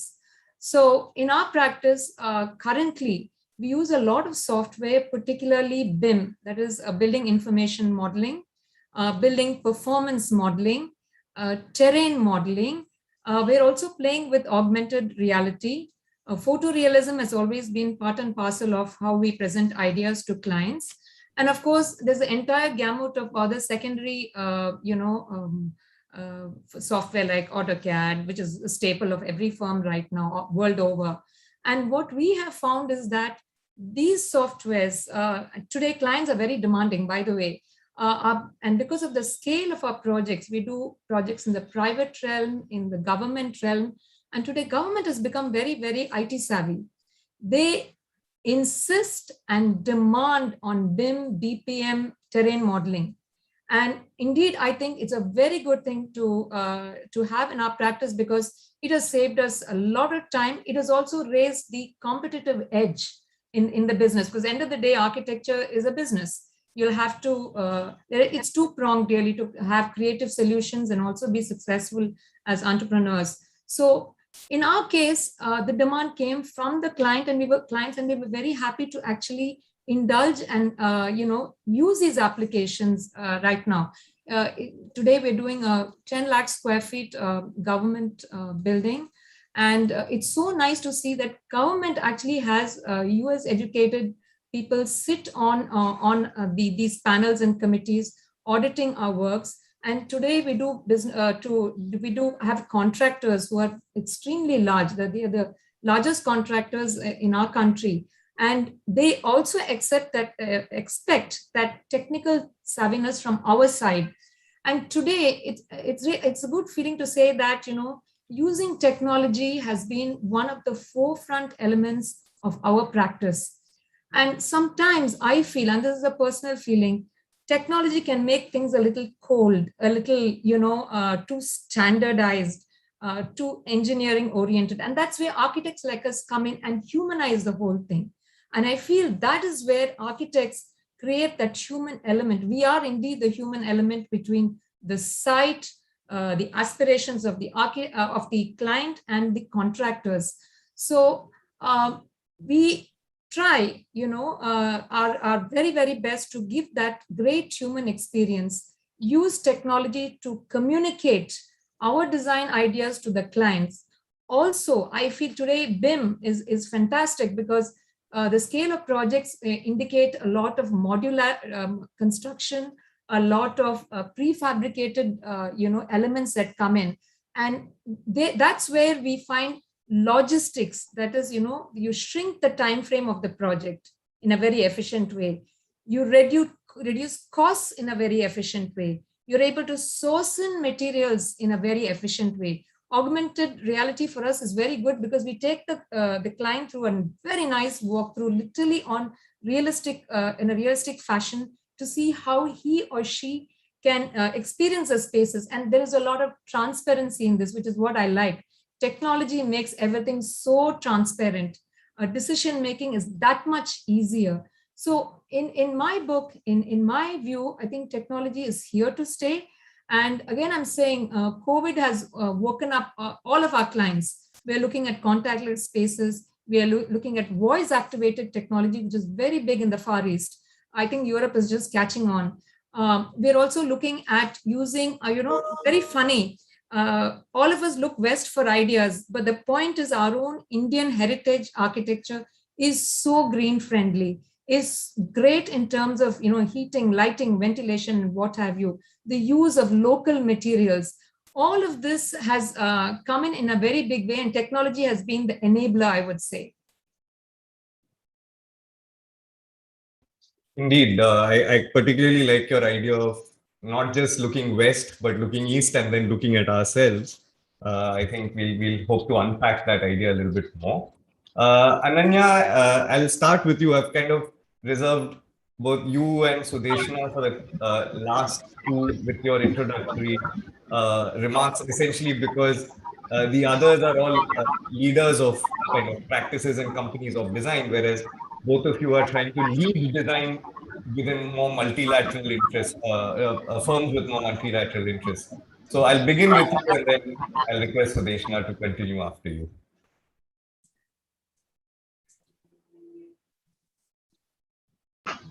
Sure, Madhav. In my opening statement, I would just like to say that, yes, I think somebody touched based upon is, for me, it's the core word is responsibility. So, for example, we are sitting in our office, we'll go out and, we go into the street and then go to our homes and, so on and so forth.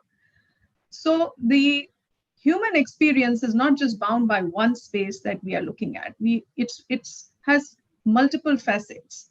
And thereby the experiences that are being curated at various different levels, it could be at a city level or global level or whatever, the design and technology bit needs to be constantly be debated and discussed and implemented perhaps in each and every aspect of human experience. And there is a larger play to it than just curating one space.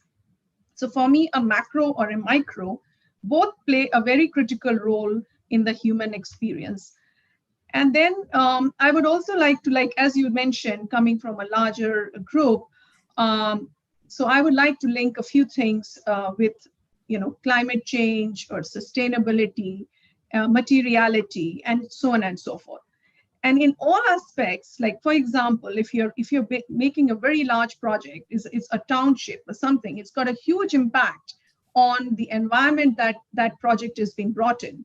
So all these various interfaces of design and technology, both has that leverage to the developer to be able to at least map, kind of collect all the data, do all the possible simulations, use technology to its extreme extent, to be able to enable him to have minimum impact on the environment in which they are planning to construct. You see, so for me, a human experience is critical, but a human experience with minimum impact on the environment is as important as curating a great human experience. So if you create a great one, but it has a huge impact on the surrounds, on culture, on well-being, and so natural resources, or so on and so forth, to me, it might be a little bit of a failure. So it's important that we leverage technology to create that kind of understanding, whether be it data analytics or simulation or looking at BIM. So for example, Pony just touched based on BIM. We are using BIM extensively and loads and loads of softwares we use. Now, how does BIM help us indirectly? Yes, of course, it creates a very easy platform for various different designers. Design is for me not just architecture, it's also various forms of engineering that play their role in creating a building. To say, for example, clash-free, what does that happen? It happens that perhaps the amount of time and energy that has been spent on site or the labor, so there is an indirect carbon footprint. It sort of leans towards lean construction. So more and more we leverage technology, the better, more optimized our output would be. And I'm a big proponent that we should definitely encourage designers to exploit it. Of course, the last bit, the last mile is the user interface. And that can only be got if you're talking to your customer, if you're interacting with them, and not everything you can get out of technology and machine learning and so on and so forth. Good. I'm glad you feel that we won't be replaced by robots soon. No, I think experience that we get by talking to a customer, I think that not necessarily you will be able to get a lot of data that you would have from loads of agencies that you would take in. Excellent. So Deshna, at Havells, do you have a sense of how technology will evolve for human experiences in the near future? Yeah, of course. I mean, let me talk about lighting first. And, I think probably I'm the non-architect in this very, very eminent panel. And, thank you for being here. But I deal with the subject, and I'm very glad that you've considered lighting as one of the, element to be in this space. Is all about human experience always, right? It was about vision, it was about mood, it was about ambience. But if you see the research which has gone in for the last 16, 17, and 20 years, 2 decades, let me put it that way. It is now very, very well established that lighting is a key enabler of human well-being because it controls our body rhythms, it controls our hormone secretion, and it controls the most important rhythm of our body, which is the sleep-wake cycle.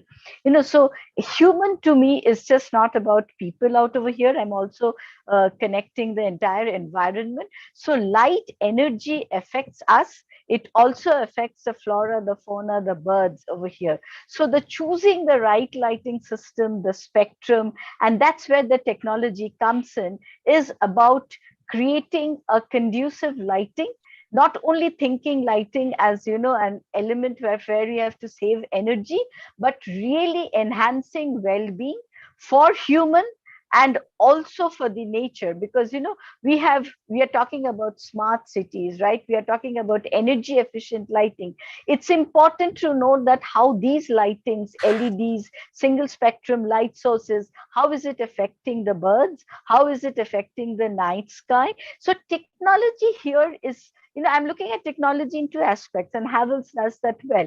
One is how is lighting, advanced technology controlling the intensities of the lighting, controlling the spectrum of the lighting, so that as human and also the, the nightlife get exposed to the right spectrum, so that our sleep-wake cycles are not disturbed, and that is the key element of well-being. It has been amply proved that diabetes, cardiac problems are resulted of bad sleep-wake cycle, and lighting can help you to balance out there. And the second aspect is how we are embedding technology in our products, in the lighting design process itself, with simulation software itself. So there are 3 elements of technology out over here. And it's really exciting time in the lighting industry because this entire platform for the user experience is going wireless. So while we were talking about, spectral tunable lighting or dimmable lighting, executing them were quite difficult because you needed very complex wiring and complex engineering. Today, everything is getting into the wireless platform. They can even be voice activated, right? You can give commands and the lights can change color, or you can synchronize your entire lighting in an office to the daylight movement of the location where you are building your office, right? So that the people who are indoors, who are spending 8 to 10 hours indoors, they are not in an unhealthy lighting situation, because now we are talking about 2 standards of lighting. One is a visual standard and the second is a biological standard. It's becoming very, very important. So if you really get into the well part of it, the biological standards of lighting is required, and technology is just seeped in. Technology is helping us to achieve the real potential of lighting and the real potential of artificial lighting in spaces, whether it is urban space design, whether it is indoor space design. Thank you. I think, like I predicted, I think we've cut through a large plethora of how we feel technology actually enters our own practices and then kind of, propagates through our projects into the end user's experience of what we are all involved in designing. So in order to kind of continue to extract more out of this conversation, I had actually proposed that we kind of look at it in terms of scale of space. I think, Ananya, you pointed out how it's critical to kind of understand human experience as transitioning through spaces. So I found that rather intriguing. And another very interesting thing that I seem all of you have touched upon is to understand the value in human experience for connection to nature. So it's quite interesting that something that is completely inorganic. It's technology as it's implemented is metal and silicon and wires and so on and so forth. But our attempts as architects and designers is to actually look at how that enables human beings to kind of occupy spaces like they belong to this planet rather than as if they are here to exploit the planet. I think that's a very insightful kind of common thread that seems to have run through all your introductory remarks. So to begin with, I think, and this is, I'd like Sonali, Ananya, actually all, because it's at that larger scale and all of your practices have tremendous experience in operating at a city level. But I had actually understood, when I started off my practice, technology as something that needed to be applied for us to be able to design better.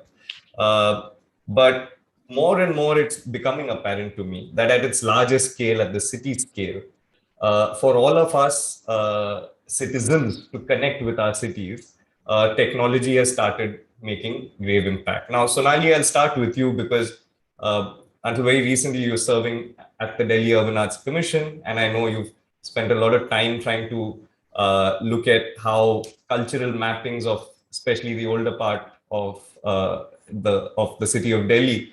You've done a lot of work through the DUAC on that. So do you understand government and local governance and urban governance responding to technological innovation, specifically in the more intangible realms such as culture, which are not directly connectable with technology, well-being, do you see a response of this sort of approach to kind of take something that is very, very intangible like culture and try and map it? And does that in any way plug into better urban governance or identity making? Madhav, what I feel that if you look at our cities, our communities, our neighborhoods at large, in a holistic manner, there is actually I think the need to actually create a system to evaluate our situations is extremely important, which I don't think exists as a part of the government system. There are a lot of individuals, there are a lot of private and other organizations who decide to take these up on a suo moto basis. It could be like a part of a CSR, but I don't think currently the government really has a system in place which specifically addresses the cultural, the socio-cultural and the urban aspects of our cities or neighborhoods or our built environment. And I think this is a sort of a miss which we have been looking at trying to plug in many ways.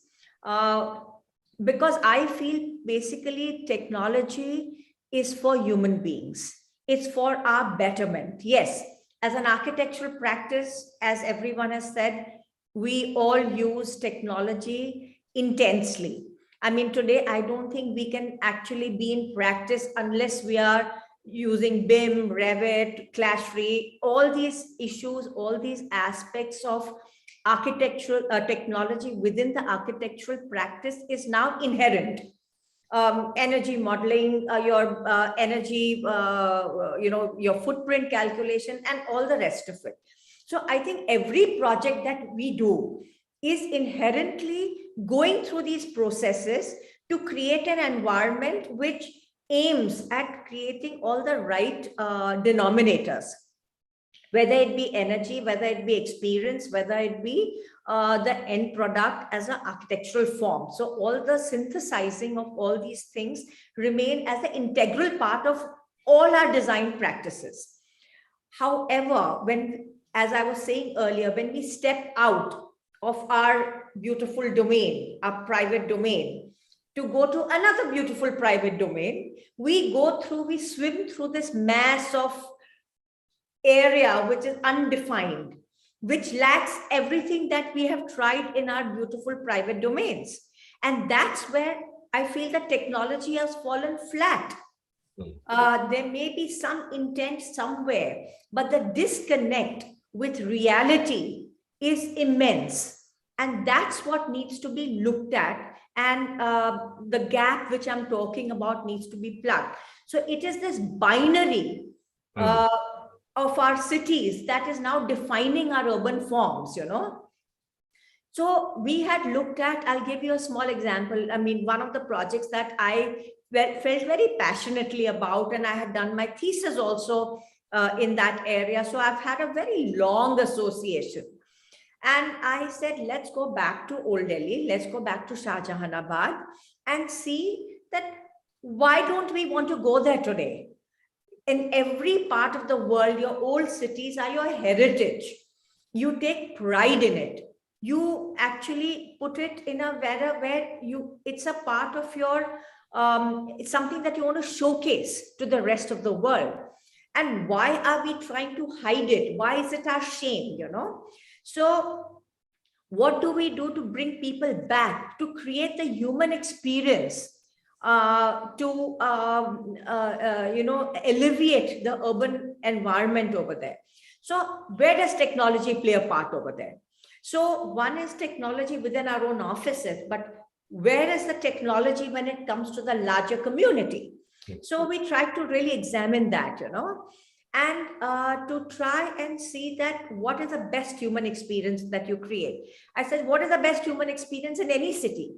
The best human experience of a city is the walkability of a city. And that is completely gone. Today, you need to be young and agile to be able to navigate our streets. If you are physically challenged or you are old, you are obliterated from our urban environment, okay? So that is where technology needs to come in, make our cities walkable. What do you do to make it walkable? Let's say we create some walking loops. We try and create an experience which draws people in to come and walk. So one was to actually study the city in terms of what is happening where, and try and create these walkable areas where, whether it is the little commercial area like Kinari Bazaar, where you have the Kinari and Gota and, you know, saris and all that happening. The silversmiths are there, the goldsmiths are there, or you have the culinary areas, or you have the heritage areas, or you have the beautiful old Havelis that you can, you know, bring out and try and create interest in it. So try and create these walkable zones and districts, you know. And then we looked at where does technology come into play to humanize these areas, to enhance these areas. So we said little simple things like, where does the public and the private domain interface? So take the interface and try and see how to enhance it. So we said, okay, we look at all the, you know, regenerating all the services. Services are a huge component of any city. It's the backbone. So try and look at creating the right inputs to redo the services. You try and create palettes. You try and restore some of the older elements. And you try and create a system which controls what you do on your facade and what you don't. Because I believe that when you own a piece of heritage, you've got to be proud of it. There are rules and regulations that you need to be able to follow and keep within that, because that's, you're part of a system. So that's where technology comes in, to try and recreate a zone, whether it be lighting, which is very, very important, safety, security. You try and bring in technology to, you know, do your surfacing, your roads, your sewerage system, your all your systems that make the place livable. And that then creates an area that you would be wanting to go to. That's the technology that rejuvenates the area so that you can re-energize the economy. Sure.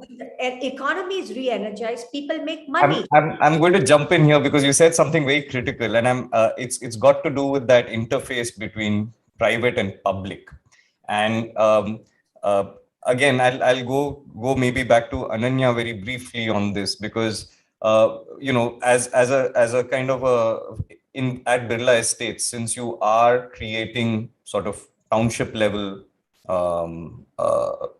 projects, and those are essentially projects that may or may not plug into a existing city level. I mean, Sonali correctly pointed out that actually we seem to be stumbling with technology at an urban scale, not necessarily within pockets, but in the pipelines between these pockets of technology. Do you see that as a challenge, or are most large developments, township level developments, trying to kind of insulate themselves from the vagaries of urban governments outside their estates as such? No, I think, Madhav, my first statement was about responsibility. So it depends upon who the developer is. It's how strong you are on your governance. And of course, you could, be very high on your environment and be fairly taking care about the social aspects of it. But it largely depends upon your organization, how strong your governance is, how responsible you are to wherever you are going, and doing your development. For example, we are doing a development in a city near Mumbai called Kalyan, which has an issue of some amount of flooding. So although we could just restrain ourselves to our XYZ acres, we are definitely on a larger level really concerned about what is the reason, how can that be mitigated. Use all the possible, GPS data, talk to the various different agencies outside. There are multiple people looking at it. But when you go and develop a property in a certain place, you definitely need to look outside of your own, built spaces, even if you might be just sort of selling it off, you might be, kind of getting out of the project after 5 years, 8 years, or whatever be the case, but you still remain as a very responsible person towards the environment. So that is one of the things that I feel that good developers are not just restraining themselves to looking after their own, stakeholders or customers, but also for us, yes, the stakeholders is the environment, around the project. So that's very important. Also, we map very strongly, on the material aspects of it. Like, for example, all of our projects, we aim at being at least gold pre-certified. Some of our projects, we are looking at doing platinum rating. It's not just to say it's that tag, but there is a lot of things that you need to kind of take into being when you are pushing your project into a certain category. And what kind of materials you're getting. And we are very strongly looking at technology. I'll tell you small things like concrete, for example, how we can get more sustainable concrete for a project, constantly looking at the GGBS as a supplement, and to cement, and constantly do various different kind of engage with the outside agencies, be it vendors and so on and so forth, in creating better human experiences, but be more responsible. Because for me, this is it's a slow change, in the sense floods just are not happening overnight, or cities are warming up and all. There is a constant change which is happening across. Each and every project is becoming critical in their impact on the environment. So that is where I come from. The one little thing I would like to also enhance upon is the use of technology in various small aspects of a project. For it could be an elevator, it could be firefighting systems. We were just doing a short presentation yesterday where we talked about high-rise construction, human experience of the topmost floor, which we call it as acceleration. There could be a sense of giddiness. So those are the things, safety parameters, simulation. I was doing a project in Andamans, quite some time back, where we went to Oceanology department. We did tsunami simulations. So safety, I think, in buildings, we have a very high use of technology to create a safe human experience, for our owners or, our stakeholders. So this is it from my side, because I'm sure lots of speakers want to say their little bit. Sure. And in fact, that's a good segue for us to make. I will come to Neelam and try and understand alternate building materials and the kind of technology horizon on that, because it's usually considered craft and they're not considered necessarily technologized. But I'd be very interested in seeing if there is a new frontier there. But before we get to the materiality of a building, I found it quite interesting that both Ponni and even Sheetal, when you spoke about, these this sort of kind of zero carbon footprint being in some way the necessity of building modeling.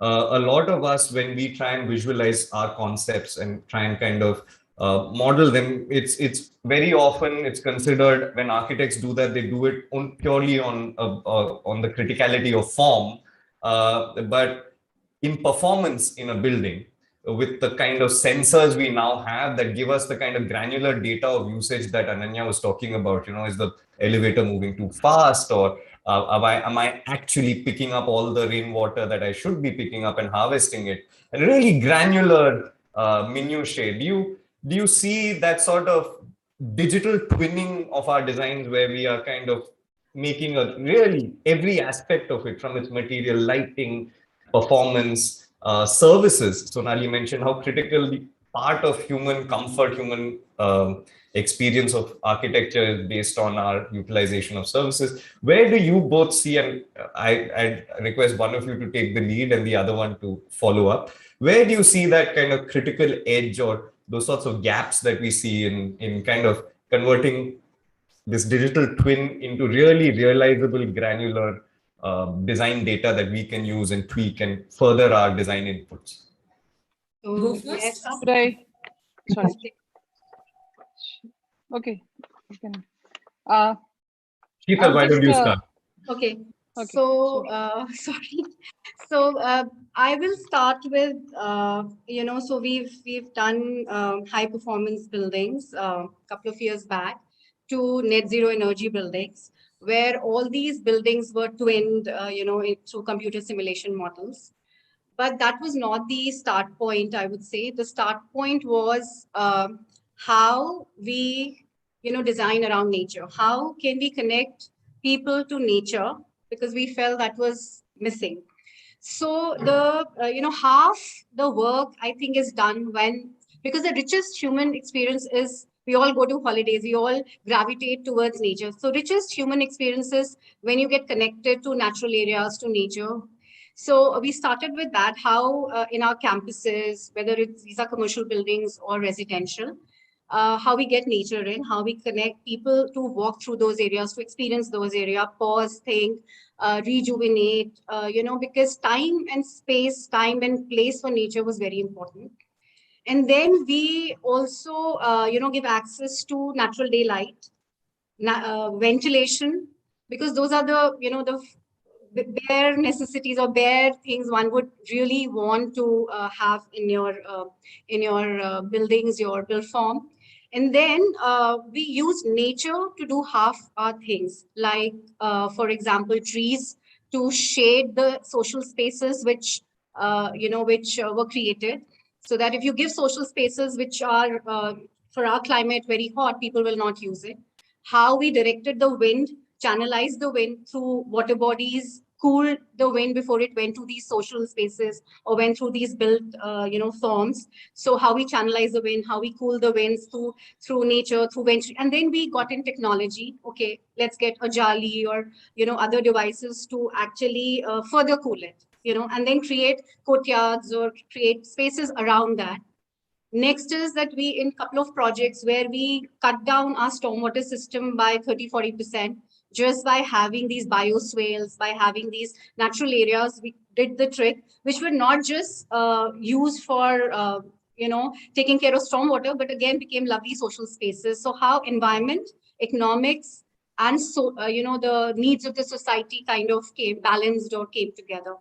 So, then again, when we went to climatology, where we studied how the building needs to be oriented the right way. And these was, then we used the simulation tools to see, because there were aspects of the society, some site constraints. Sometimes there were projects where there were lake facing on these, facing the south side or the west side. So we wanted the views, but we didn't want, so then we use the simulation models to best see how the orientation needs to be, and then and capture the daylight.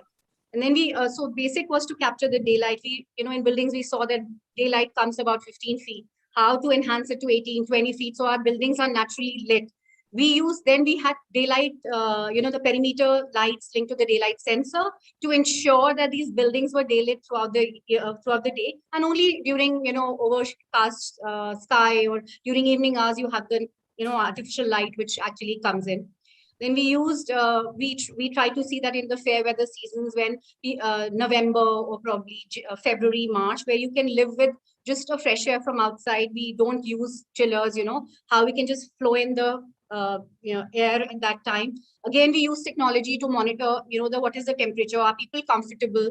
And then again, what kind of glass we use so that there's a thermal comfort. People sitting near the glazing, because that gets heated up fast. What's the best way to kind of cut that heat which comes in? What is the shading device? How this digital twinning helped us was that what kind of shading device we give, how deep, how less.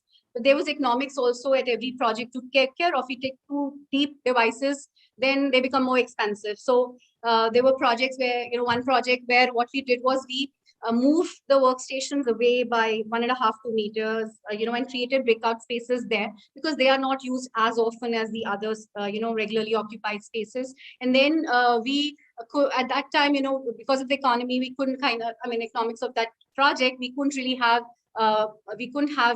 rotatable shading devices. So there was one, we said, okay, we will have 1 hour of sunlight coming in at that time. We'll have motorized blinds, which would cut off the glare, but otherwise there's no blinds which will be there in that building. So so it was not just technology, it was first connect people to nature, have those social spaces, give those dynamic and, plethora of spaces where which create beautiful experience for people. They have privacy, they have interaction, they have all of it, and then use technology to enhance that. If are they comfortable enough? If they are not, what would be, we have CO2 sensors, we have daylight sensors, we have task lighting, we have variable VAVs where they can control the temperature. So it's always a mix. We felt, which kind of drive this. And of course, the simulation models helped us a lot because it was twinning everything. It was telling us that, this is the, so for example, there was a building where we had a very tight budget, but we had to make it, so it's a building which was Green Boulevard. It is one of the 10 largest LEED Platinum projects. At that time, it was 800 square feet. We were air conditioning by just 1 ton of air conditioning, but the budget was really tight.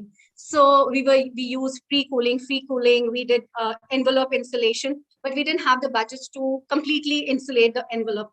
So so these computer simulation models actually helped us to say, okay, you spend 1 crore extra when you do north and east side double sandwich wall, as against do single AAC block and do a sandwich wall on the south and west.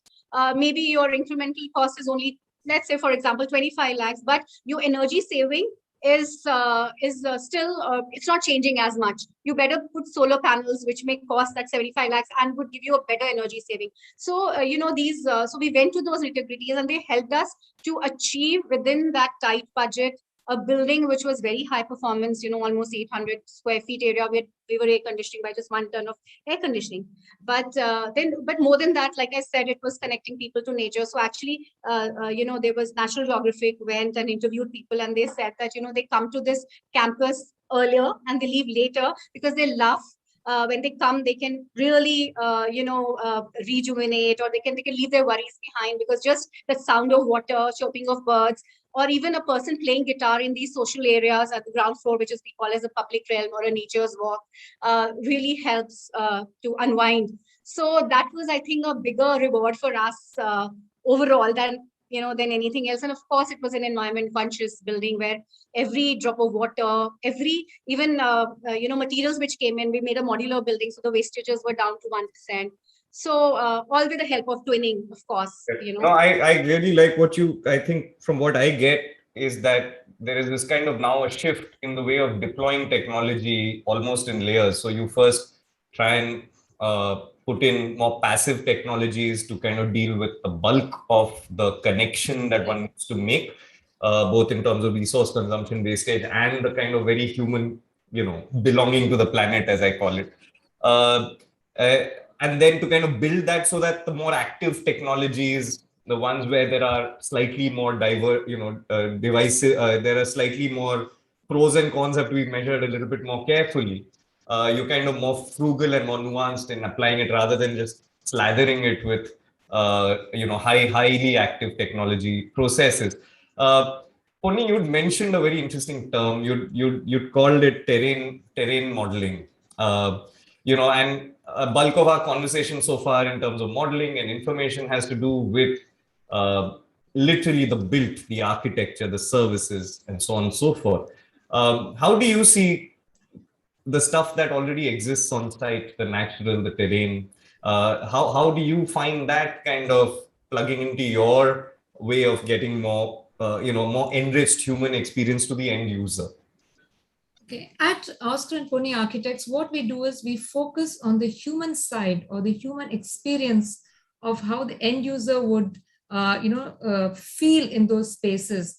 And then we use technology as a, parallel component. So there's basically a synergy between the human element and technology. And because most of our buildings are LEED rated, green rated, we go with different agencies depending on whichever agency the client wants. The template is the same. We always bring in a green consultant because then they are more cognizant of the minute aspects of how energy modeling can be done. We focus on the kind of materials that are used and how they will lift and enrich the human experience. Because the end of the day, it is human experience. And in Oscar and Pony Architects, we use the nuances of Indian heritage design. We always make sure there is a courtyard. We make sure there is more daylighting, so that the more daylight that gets into the building brings down the energy bills. Of course, IBMS is very critical in all of our buildings. There is the integrated building management services, and we make sure that it is the cutting edge of technology. And again, our consultants and also the clients, it's always, we bring in the stakeholders right away at the beginning of a project. And like I said, BIM, BPM, terrain modeling, these are all systems that help us understand how the geography of the site interacts with the built form. And the fabric of the built form interacts with light, heat, the environment, the surrounding environment. It calibrates everything so beautifully that we are able to optimize everything, right from selection of materials, volumes of space, volume of daylighting, volume of artificial lighting, because we try to bring down artificial lighting as much as possible. The issue of air conditioning, and I always feel that in courtyard buildings, we do very large campuses, and each academic core are split into maybe 1, 2, or even 3 courtyards. And so this is the human experience that we bring in with the, twinning of technology. And every element of, the built space, be it windows, doors, there's something called embodied energy in every element. So even that is calibrated, and we show the client the calculations at the end of the day, how much money they save vis-a-vis capital investment, vis-a-vis running costs. So all of this, I mean, for me, I always put myself in the shoe of the client. How much money am I spending? How much money am I getting out of the whole thing? How much is technology helping me at the end of the day? As well as that very, very important issue of human experience. I think nothing can beat human experience. Technology is, again, I say it's an enabler. It just makes your decision making a lot more quicker and faster. This particular project we're doing so much of modeling. Sometimes it's a little mind-boggling, and as architects, it's a dicey process how you glean through, reams and reams of data and then figure out, yes, this is what we want. So I think it's all a design process, is a process of methodology, but always keep in mind the human experience. And of course, now we have the new googly called COVID that came in. So I feel, I'm a history buff, and I've studied our temples and our palaces and the way, our ancestors designed, these built spaces. And I also feel that they must have gone through something similar to the COVID pandemic that we have gone through, because we always believe in evolution. You wash your feet before coming in, you create sub corridors, you don't just like that jump into the living area. There is a hierarchy of spaces, and which is why I say that I wish schools of architecture focused on our heritage style of architecture, and then ran this parallel stream of technology, because I feel we build for the people. End of the day, it is their aspirations, their comfort level, their experience that is that much more critical. And if we have reached it, then we have become successful architects. So it's very, very interesting, if you kind of keep the center of your design conceptualization, the human experience, you very often find you have to decenter the human being and look at larger, more environmental, more ecological connections to kind of achieve that centralized, to kind of give that primacy to human experience. And I actually really like the way you kind of ended with, I'm also wondering whether, in what all of you are saying, this idea of modeling, of kind of having this intense amount of informatics about building, performance building, usage, building construction, kind of allows us to share a vocabulary with engineers, and we are able to work more fruitfully with them rather than this traditional, battlefield that we create between engineers and architects. I think technology allows us to kind of ameliorate that situation.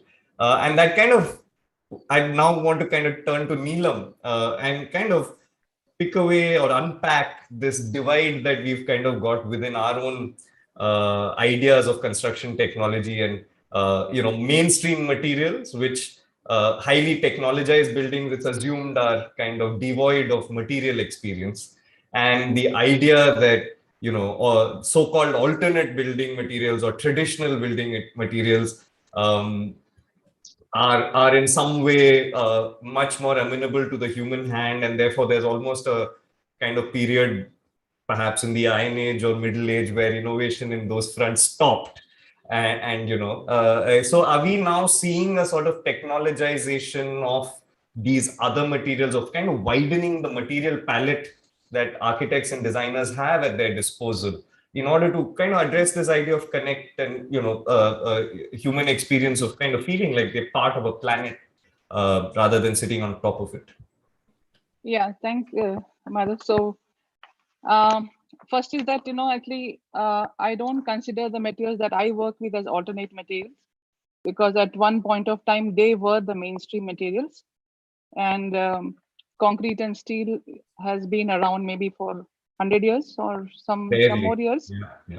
And even the life of the buildings that we have with these materials ranges between 40 to 70. It doesn't go beyond. Whereas the materials that we have been building with, they can have gone up to even 700 years old, buildings even in mud. As simple as mud. And that brings me to, I just also will try to just give some examples of, because I have been working with the materials, also trying to mainstream them, parallelly, since I started working with bamboo, and then I added mud to my palette and waste and other things. So I have been generally going across the world trying to understand, how do you really mainstream these, because they really need to be done. That brings me to one point, that all these BIM and all other things that we talk about, they only work on factory produced materials. They don't work on other materials. And that's a very big flaw in our, this thing, that we are not, I wouldn't say flaw, we have a setback to use the kind of materials that we use. There needs to be a correction here. That's exactly so there, are there any scope of technologizing these? Yeah, so that's what I'm just coming to that. So I was in this conference at IASS, International Association of Shells and Spatial Structures, because I work with bamboo, and it's a very lightweight material, and the way it can be actually, anything which can replace steel on this planet is bamboo.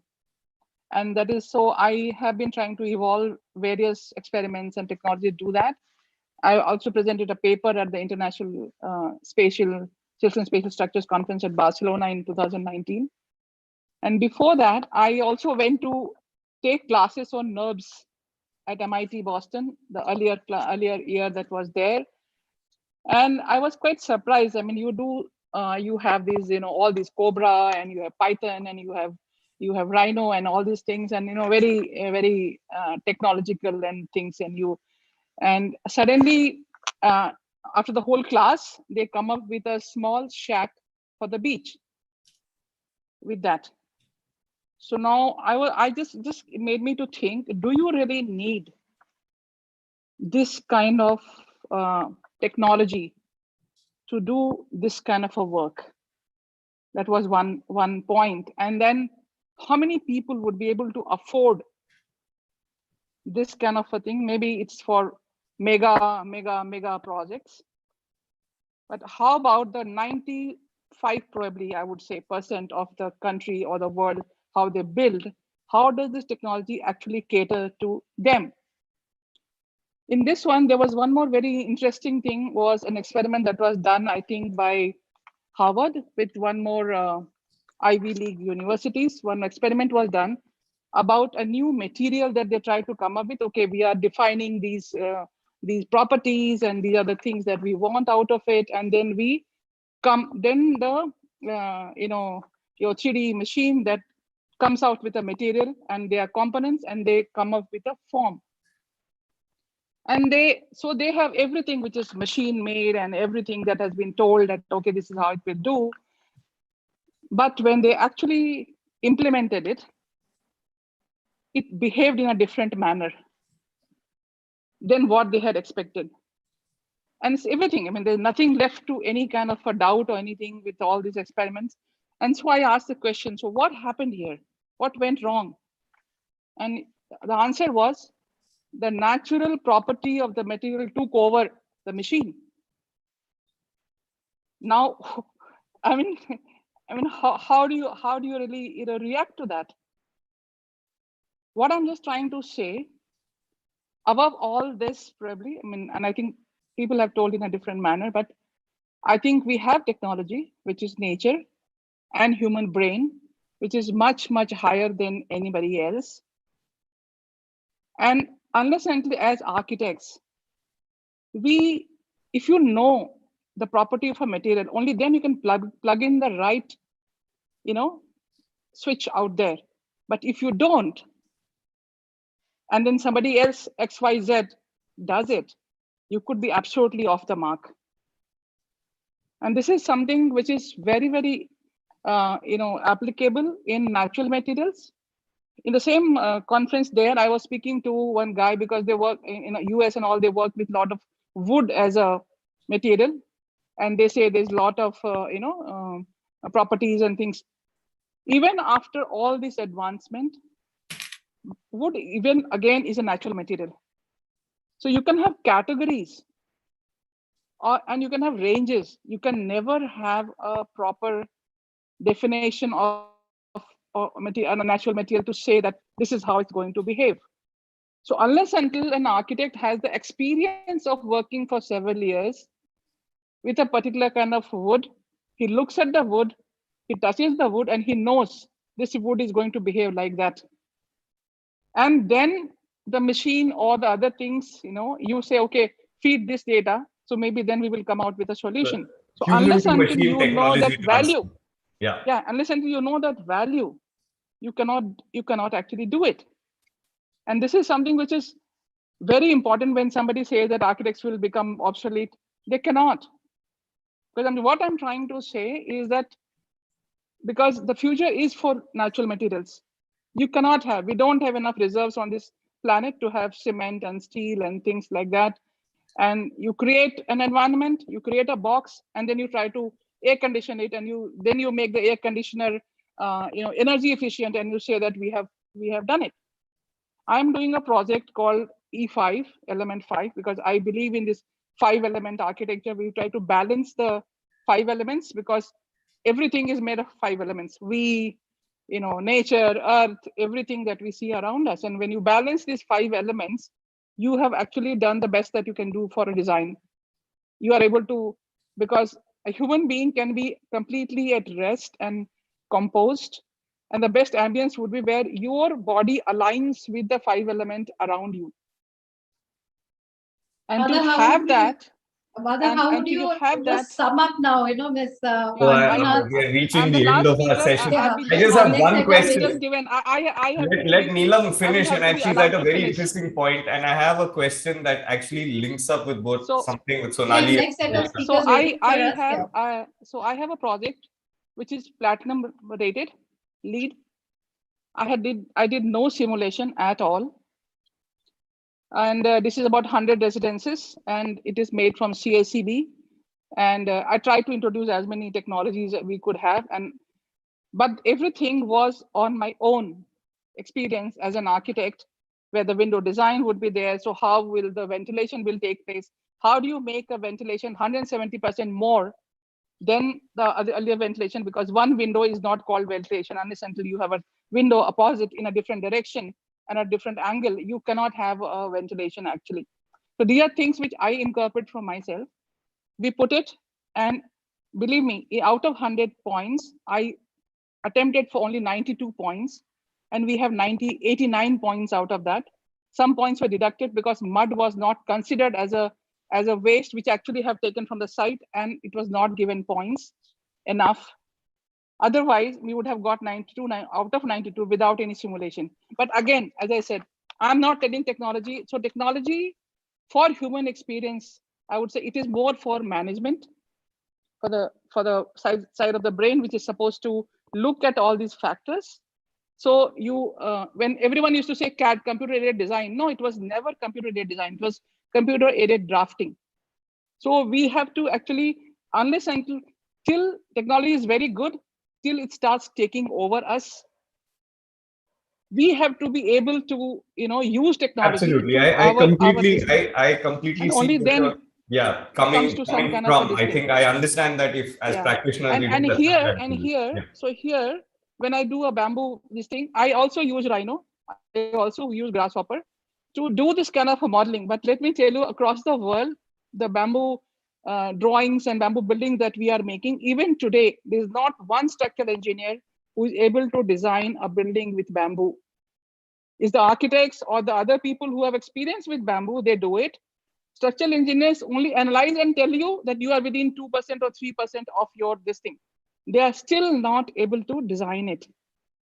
Fair enough. This Fair is enough. the So perhaps situation Thanks, today. that's the way. We'll have to, Yes. we'll have to Please. close this panel Okay. here. So this is something where we need to do much more research, much more Yes. data. It needs to be put so that in future we are able to use materials. Right, Madhav, you'll like to close the panel with their last words on, about what we just heard. Architecture parameters. Madhav, we can't hear you. We had to have sociology, we had to have geology. Can you hear me now? Yes. Sorry. Sorry to cut you short, Neelam, and not on Krishna, yourself. That's the only difference. I really feel that there is an important lead off from what Neelam said and what you had mentioned in your introductory remarks of circadian rhythms and this idea. And I was hoping we could ask you about the sense of ambience and color and intensity of lighting and where you see that well-being, because I think Neelam is also referring to a sort of a elemental connect to well-being. So Sudeshna, so let's try and innovate now on the fly. And if there is a question of this nature that you want to put to the panel, otherwise I'll try and wrap it up and we can move on to the next session.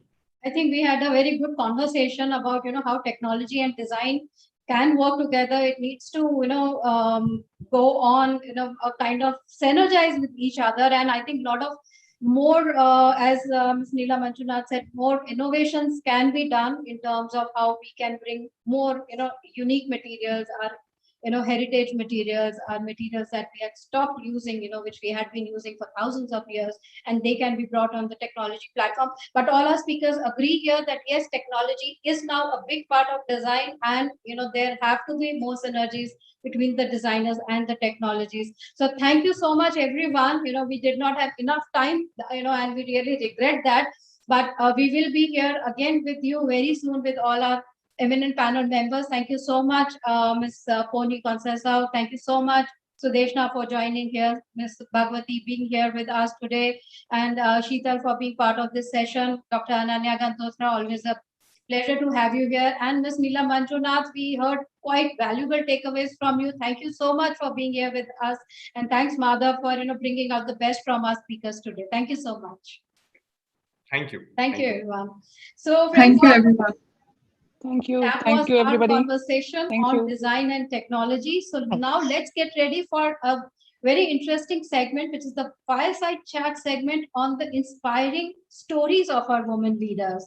So our first session is titled Breaking Barriers, Paving Way for Future Peers, which will be an informal conversation with the veteran professionals of the real estate on their experience of breaking the long-held traditions and customs to chart their own professional and personal journey. So let me welcome our distinguished speakers for this session. I welcome Dr. Ananta Singh Raghuvanshi, an exceptional leader with an indelible contribution of 30 years to the real estate industry, having led and launched over 100 successful products.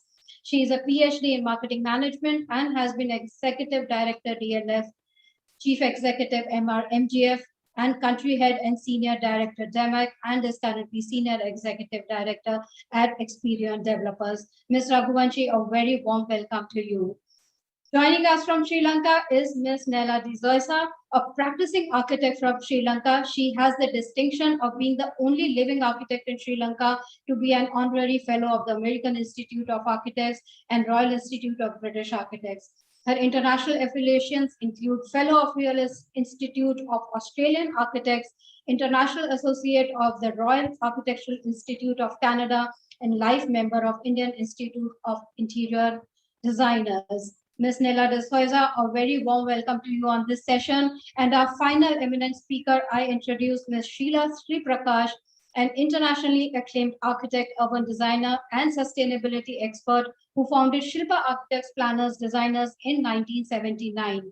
She is closely associated with the Chennai Smart City as an independent director and an urban expert. And in 2017, she was awarded the Benemerenity Medallion by the University of Architecture and Urbanism, Bucharest, Romania, and Ministry of National Education and Scientific Research as a global acknowledgement for her championing the cause of sustainability on international forums.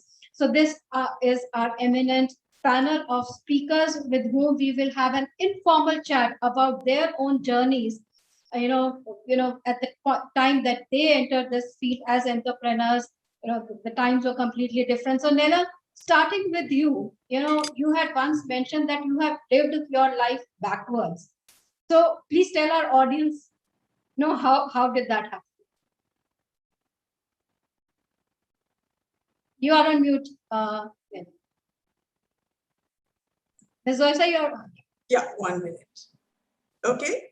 Yes, we can hear you. Okay. Yes, Sapna, I do consider that I have lived my life backwards.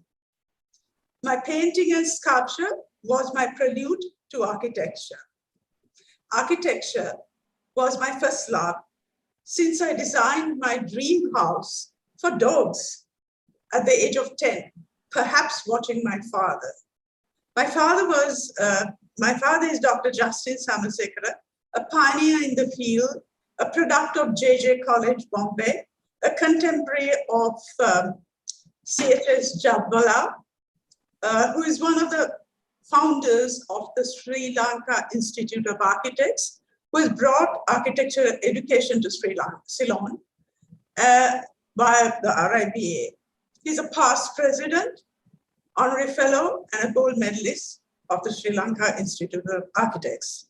However, faith being what it was, I was married off at 18 to a relative who believed that artists were lunatics and architects were on the knife edge of lunacy. After having my two sons, Sivaji and Shivanta, I bid goodbye to my stifling marriage after 6 years and decided to go on to my first love, which was architecture. While working in my father's firm, Justin Somerset Associates for many years, handling almost 10 to 15 projects at any given time. I won many awards for the firm. However, while working, I embarked on my architecture education at CSA at a mature age of 37, which was not an easy journey, being under my father's ever bright shadow. My success was always never attributed as my own. I guess that's one of the reasons I use my married name. I keep on using my married name. Okay, and I started my own practice in 1993 under the name and style of Nela D'Souza Design Corporation Private Limited. While yet in school, coached by my friend and teacher, C. Anjalendra, who became a partner of Design Corp, I won a belt of international and national awards for Design Corp. So as you can see, Sapna, I have lived my life backwards, quite unconventionally. Hope my past would inspire other women architects to achieve a greater heights in spite of the setbacks I've faced, which I really call a rich experience that I have encountered. That's right. At the age of 40, when women start thinking of, okay, in another 10 years we will probably retire and we will give up our career. That was the time when you actually started your career. That's and right. Then coming out of as you rightly said, that obviously being a woman, most of the successes and achievements were being attributed to the father or the head of the organization. And how you came out of the shadow of your father and started your own organization, while you were still studying, and made a career. And now, as you are called as the lady of many firsts in Sri Lanka, we'll come that to you on that. But Ms. Sheila Sri Prakash, you also started your firm in 1979, when it was not known for most women architects to start on their own, or they have their own firm. So how was your journey at that point of time when you decided to start on your? Hi, Nela. Lovely to hi. Lovely seeing you. Yeah. Hi. Hi, Sonali. Hi, Sonali. Yeah, I sent a chat message to Sonali also. So I actually, when I started, I was very young. And when you're very young, you don't have any fears. You just jump into things. So I guess that's how I jumped into architecture. As a young girl, my father made me believe that I could achieve whatever I wanted. I was the only child. And, I learned a lot of arts. I learned dance, music, sculpture, almost all the arts. I think being a single child, they taught me everything. And I also responded by learning and doing well. So I thought that architecture was, a very, very good profession for me. So I wanted to do it. But there, when I went for my interview, having come first in, stayed first in my PU exam, professor asked me if I was not depriving a male of a career. So that was a rude shock. So I never realized that these kinds of biases existed, since I didn't even contend with boys at home. So anyway, that made me only more determined that I should do architecture. I got a seat and I completed my architecture. And when I completed my architecture, I got married very early when I was 18, and I was still in college. And I don't regret it. I mean, given a chance, I would do it all over again, because I recently lost my husband, and that's made me feel really, I don't know, I've never got over it. So I feel what I've had with him is not really enough. So he was a person who kind of enthused me into, one, continuing and completing my course, two, starting off on my own, because I was working for an engineer, really, very close to home. Because, it was close, I could come back, I could, have lunch at home and go back and come back. And commuting was easy. But, it didn't give me any satisfaction. Because, I was the only architect there. But nothing beyond this, the shape of the sunshade was, construed as architecture. So it really, it kind of disillusioned me a lot. And here I was, thinking that built, designed environments are there to empower people, is there to, make people perform better, all these laudable ideas. So my husband Sri Prakash said, you don't have to go and work there. Why don't you start on your own? That's how I started on my own. Today, given a chance, with being skeptical about what projects you will get, because I didn't have any projects to show. But at the same time, I must say that the scale of the projects were, very tiny. I used to do houses. I used to do, say, clinics. I used to do a factory not more than 3,000 square feet. So those were the scales of projects, and I diligently worked very hard at it. I tried to innovate, and I believed that every project was special. So you have to start from the scratch, experiment, analyze and see what is the best fit for that particular design. And then, so all my projects, fortunately for me, were well received by my clients. And, projects started coming.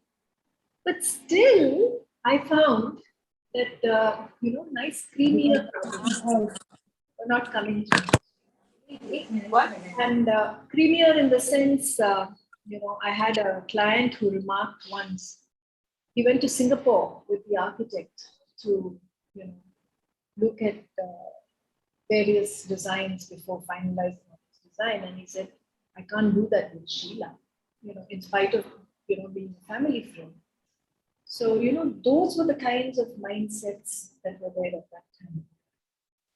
So, and there was another person who said he's not giving me his house. His wife told me this because he can't fire a woman. And so, there were all kinds of mental perceptions. And that made me believe that, well, if those projects don't come to me, let me see how I can make my little projects very special. So I started working on, those days green wasn't there, but I used to try and see how I could cool the house effectively. Working on passive architecture, I worked with the rat trap board. I reconfigured the Madras terrace roof. This was a beautiful roof, just bricks. So I did away with concrete in my construction completely. This was also a challenge because I could never get the contractors to work for me for such projects because they felt that A, the costs come down, so their margins are lower, and two, that, you felt that there was not enough, money in the whole project. Quite an eventful, I believe, journey, starting, being, as you rightly said, sometimes it is the family member, who encourages you. And in your case, that was one fortunate thing that your husband encouraged you to go ahead, not buy work for someone else.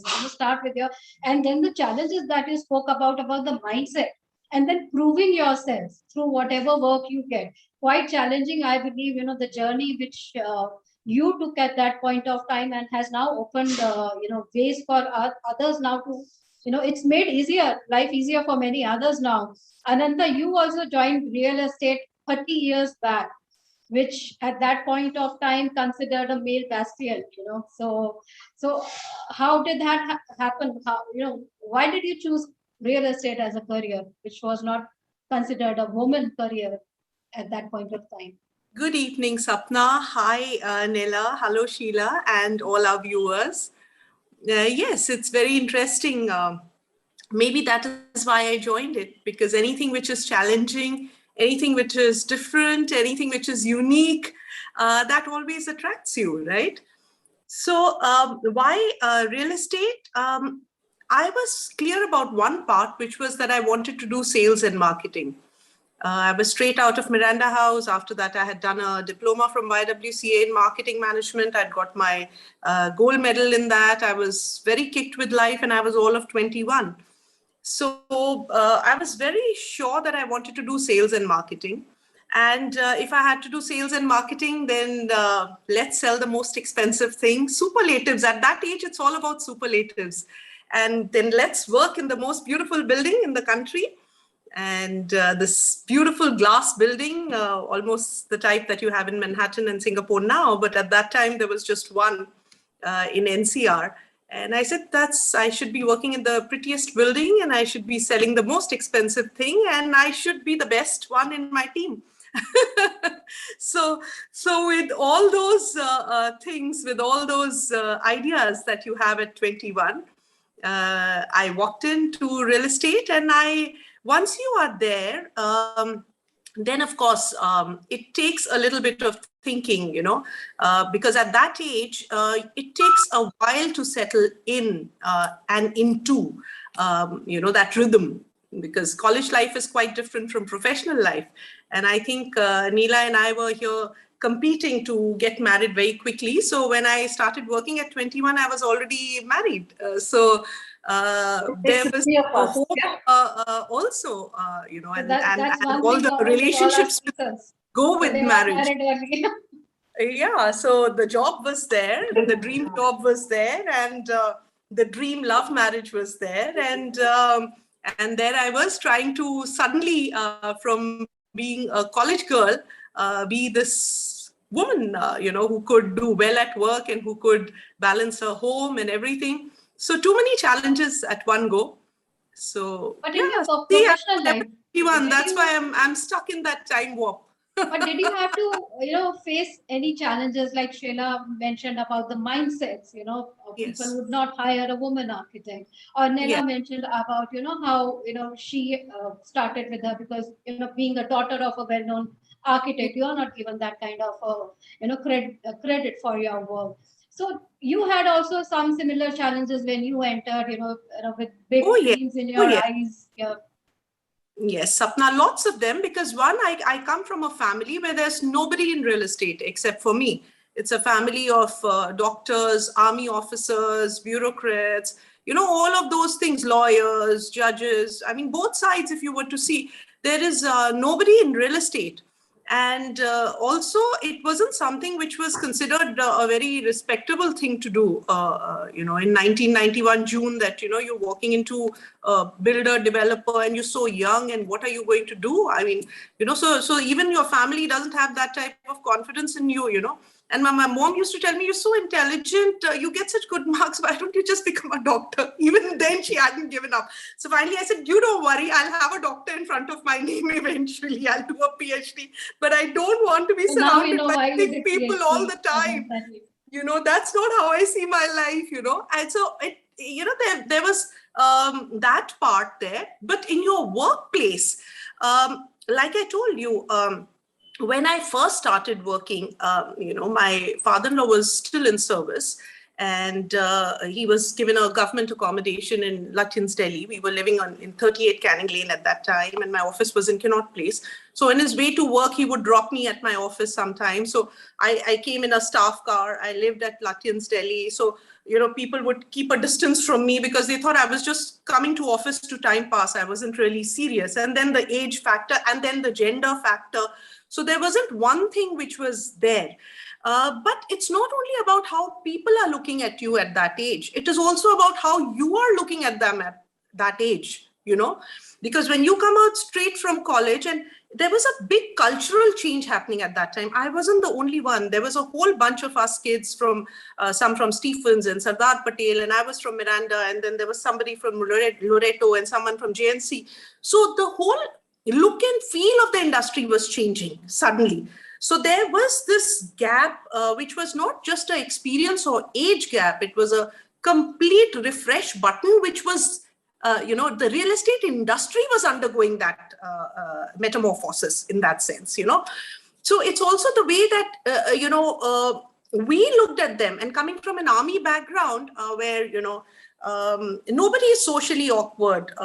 Women are treated with a lot of respect, and children are always treated as precious. So for me also to understand and adjust in that civilian environment, and that too in real estate, you know, was very different.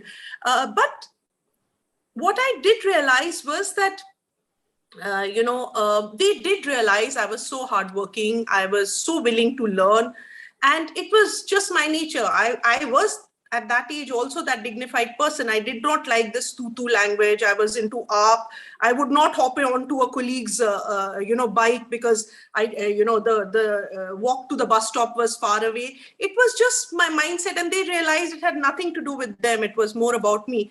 They adjusted with me, you know, all the men around me. And I kind of, you know, formed some kind of an understanding with them, I think, because ultimately then it's all about your work, you know.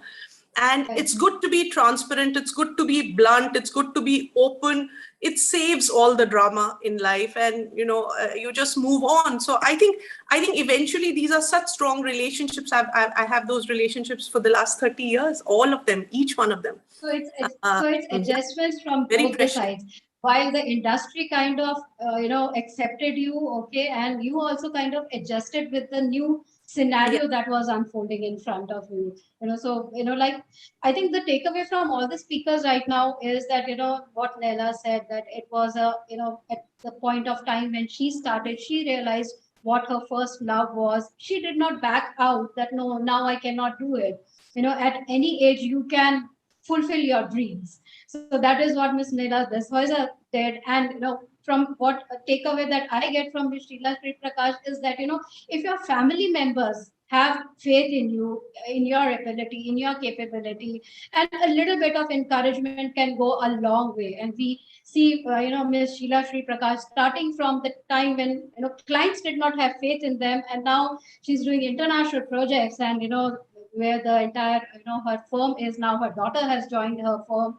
And from Ms. Ananta, you know, the real estate, you know, now we know your secret why you did PhD. So, you know, to get the doctor alphabet in front of your name for your mom. But, you know, in terms of accepting that, you know, dreaming big, you dreamt big to be in those shiny glass towers, and, you know, you made it happen in spite of whatever culture shock that you got at that point of time. So thanks, you know, to all our women leaders who opened up new doors for us. Ms. Leila, what, you know, you are, as I mentioned, you are a, you know, architect of many firsts. In terms of emerging women design entrepreneurs, you know, what do you see how they are doing? What is your advice for them? What more can be done for them? Well, you see, I did this program on women in architecture, which is really, which was in a way, it was actually the American Institute of Architects invited me to share the program. And it's a program where this, you see, basically, women came into the forefront of design, you know, in this 20th century, late 20th century. It is, it is, that's not, the late 20th century. And it is, until then, men were dominating the profession. I'm sure all of Sheila will agree with me. Today, in classrooms, we have women and men 50-50, you see. And of course, how many of them qualify as practicing architects? This figure drops down to just 15%, which is very sad. What has happened to the balance 35? This, you know, they have fallen by the wayside.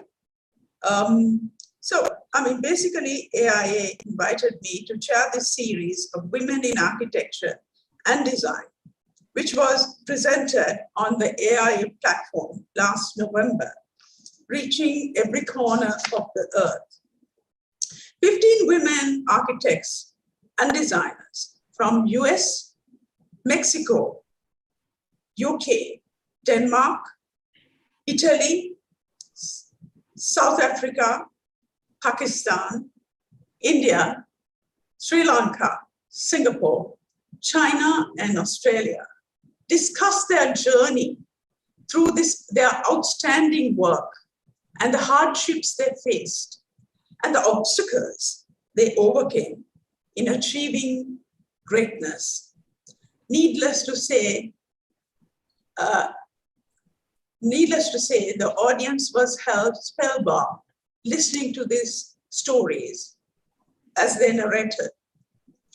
I have been exposing this to future generations of young architects, and they've been, you know, to just empower them to achieve the pinnacle and not succumb to their pitfalls. I had some most beautiful letters of appreciation which were written following this series. So basically, it's similar to what you're trying to do, Sapna.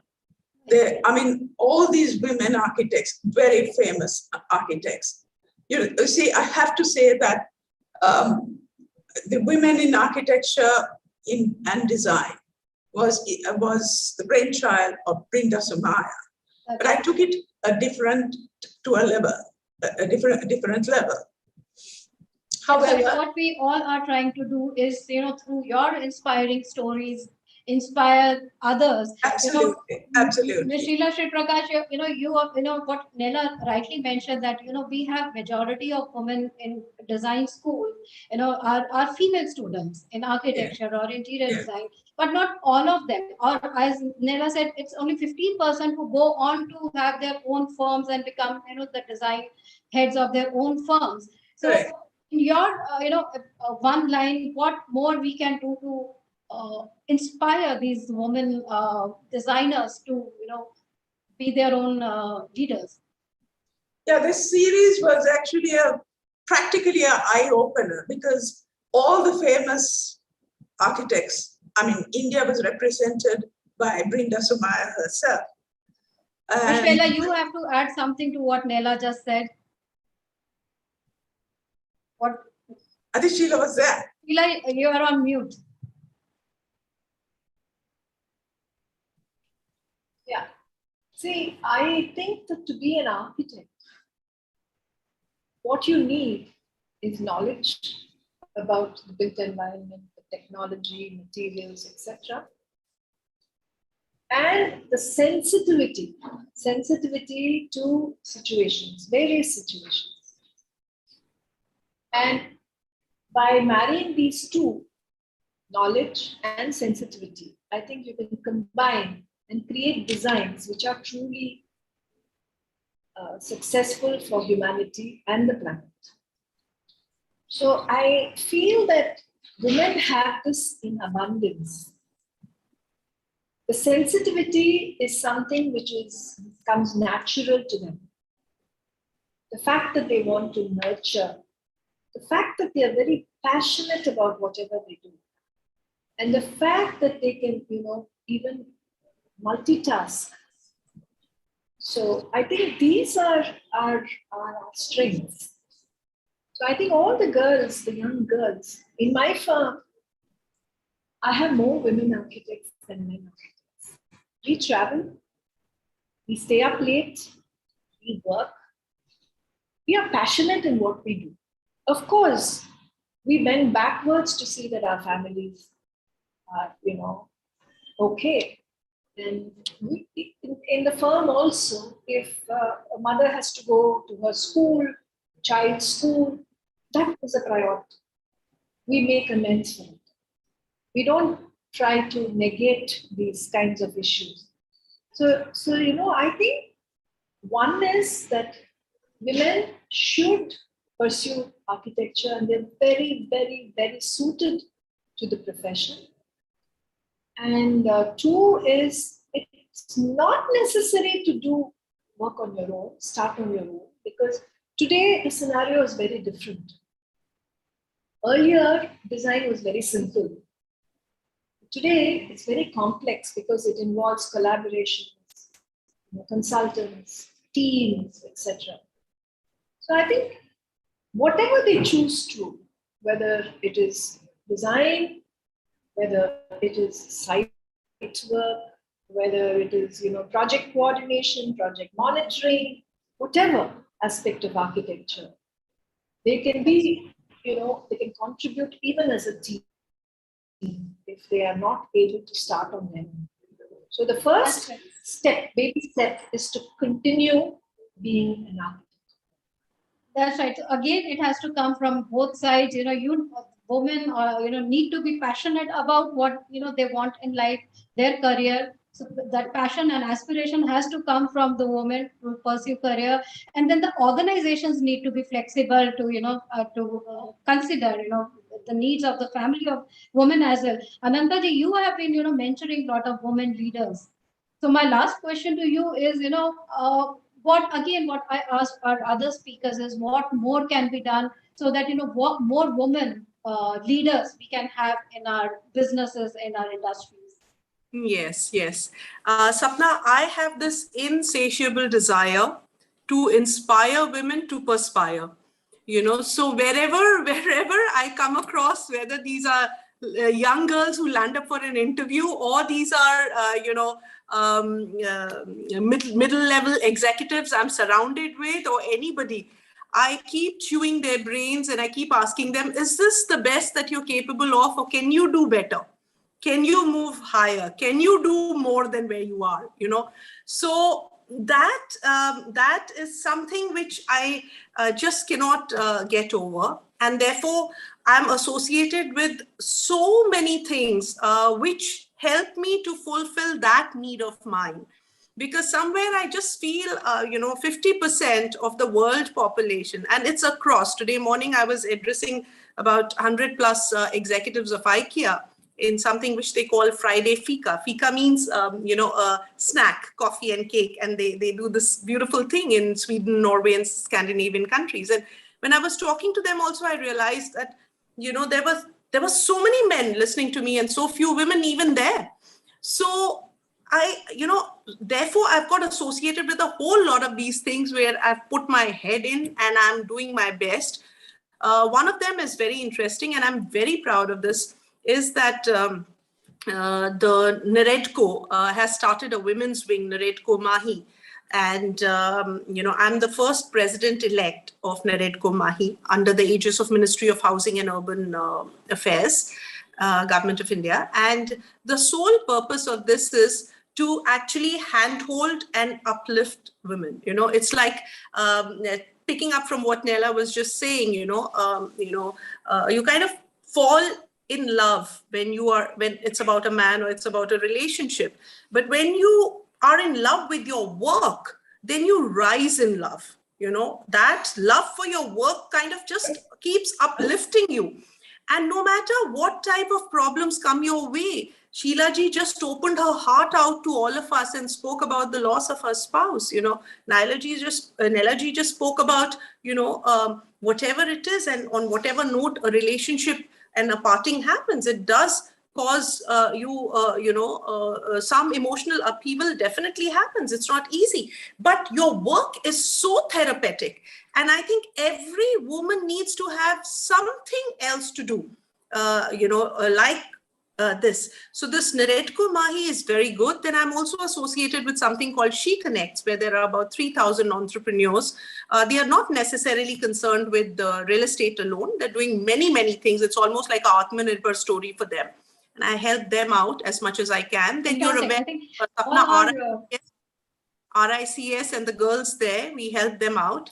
So yeah, so wherever one can do, whatever one can do, we, I try my best. It's really inspiring and motivating for us also to see, all of you doing so much, encouraging others.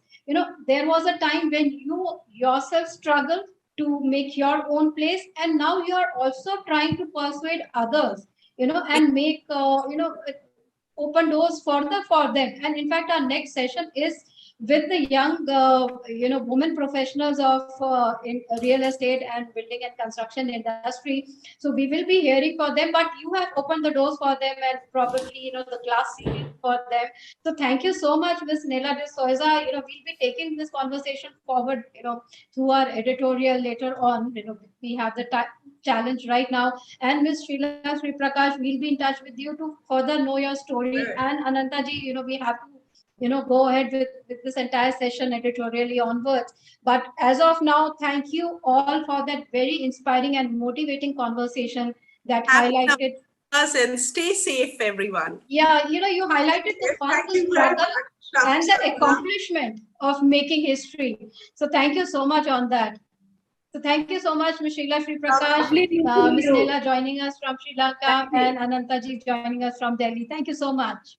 Thank you. Bye. Thank you very much. The opportunity to meet Nela again. Thank you. I know, because we haven't met for ages. I think since January 2020. Yes. Thank you, everyone. Yeah, I know. That was great connecting with our veteran leaders.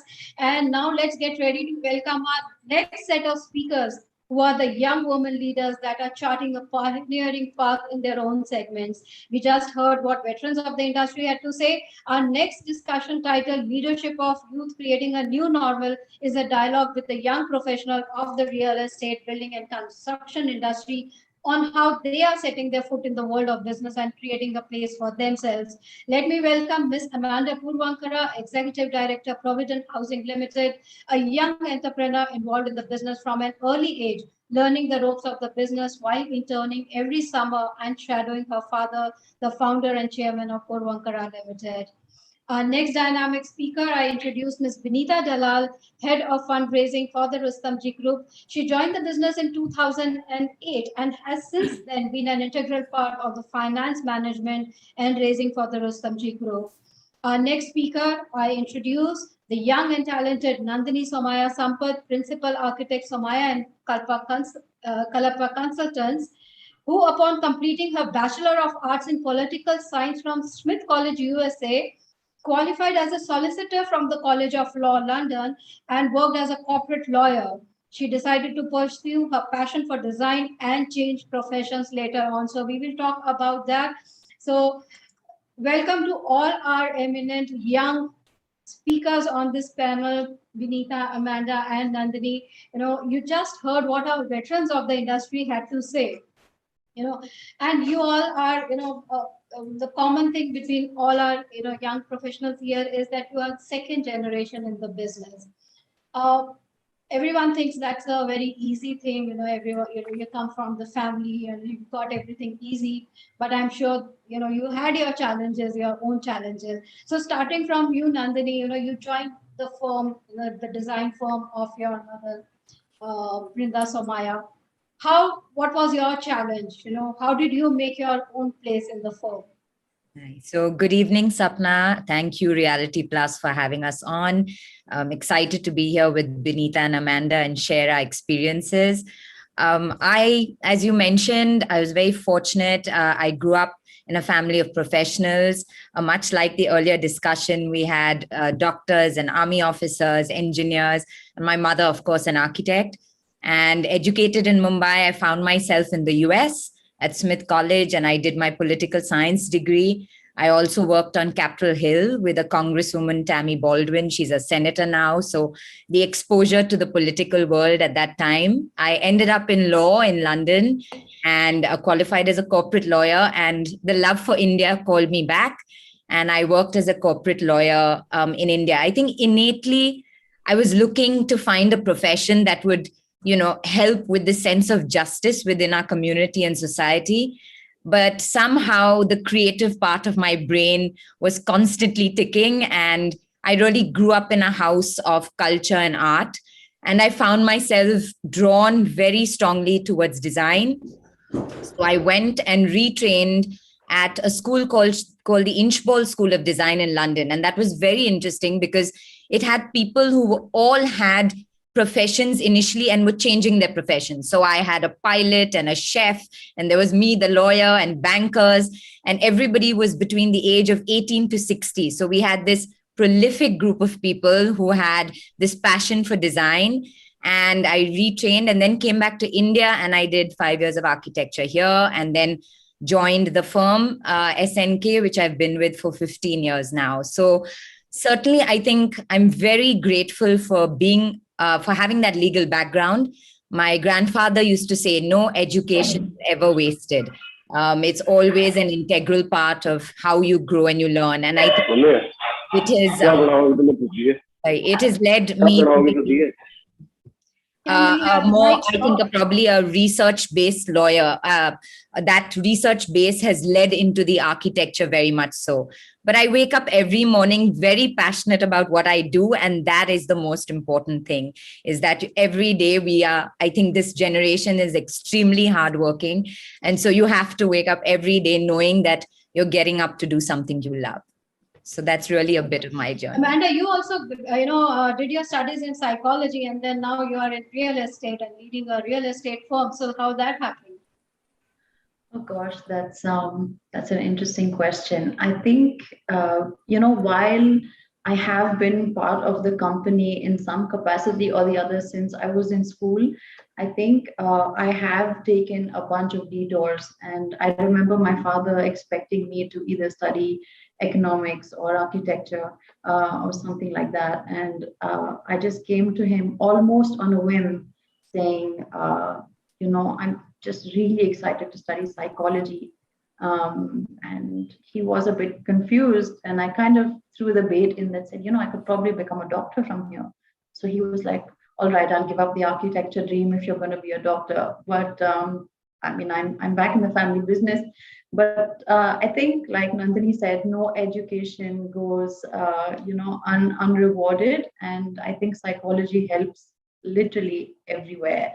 But like I was saying, when I finished university and I came back in about 2014, I did officially join the company. And then I took another diversion into fitness and dance and health, because holistic health is an interest of mine. I think that also comes from the whole psychology aspect of it. But what actually was life-changing, I can say, was that in 2017, I met this group of people at this specialized program, and we were all generational business owners or from generational business families. And I think that interaction gave me the perception, or changed my perception on what it is that a family business can really offer you. I think after meeting business owners that are from business families, I think after that, I was really focused on the housing industry.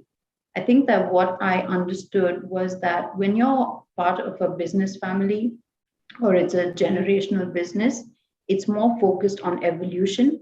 Your journey as being part of a business family is like how you take that business and it evolves with you, and it evolves with every generation. That's right. That was just really, that's what excited me. And after that, I was completely focused.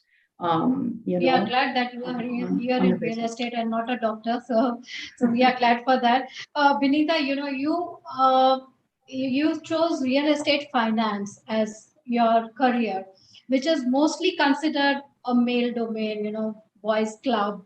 So what made you, choose this career for yourself? No, so thank you, Realty Plus, for having all of us. And I'm so happy to have Nandini and Amanda with us. And genuinely, Amanda, I'm going to get back to your entire thing on wellness because Nandini and me have a side joke on that. We're going to bring it up for sure. But I don't think finance was something that I chose, but it chose me is how I like to say it. Because I used to always go to sites as a child because I used to really get enamored when, construction used to happen, because I think the entire process of seeing a piece of or a monument that's really going to last generations and centuries, because, whatever you see around us in real estate or the buildings that you see around us, they've been there across centuries. And these are things which are the only man-made I would say structures that remained apart from the natural resources that occur. So that used to always, enamor me as a child when I used to go to site and I used to see construction workers and I used to see an entire slab getting casted, and I used to be like absolutely spellbound. So I actually joined in 2008 in operations. I don't think I joined in finance at all. I joined in operations, and I've literally been dragged to site at 8 a.m. As far away as Virar by Virar local at 6 a.m. and, made to walk 217 acres, got onto the slabs under construction, had an entire nail go through my leg and went through that entire process. So I think literally operations was where I started.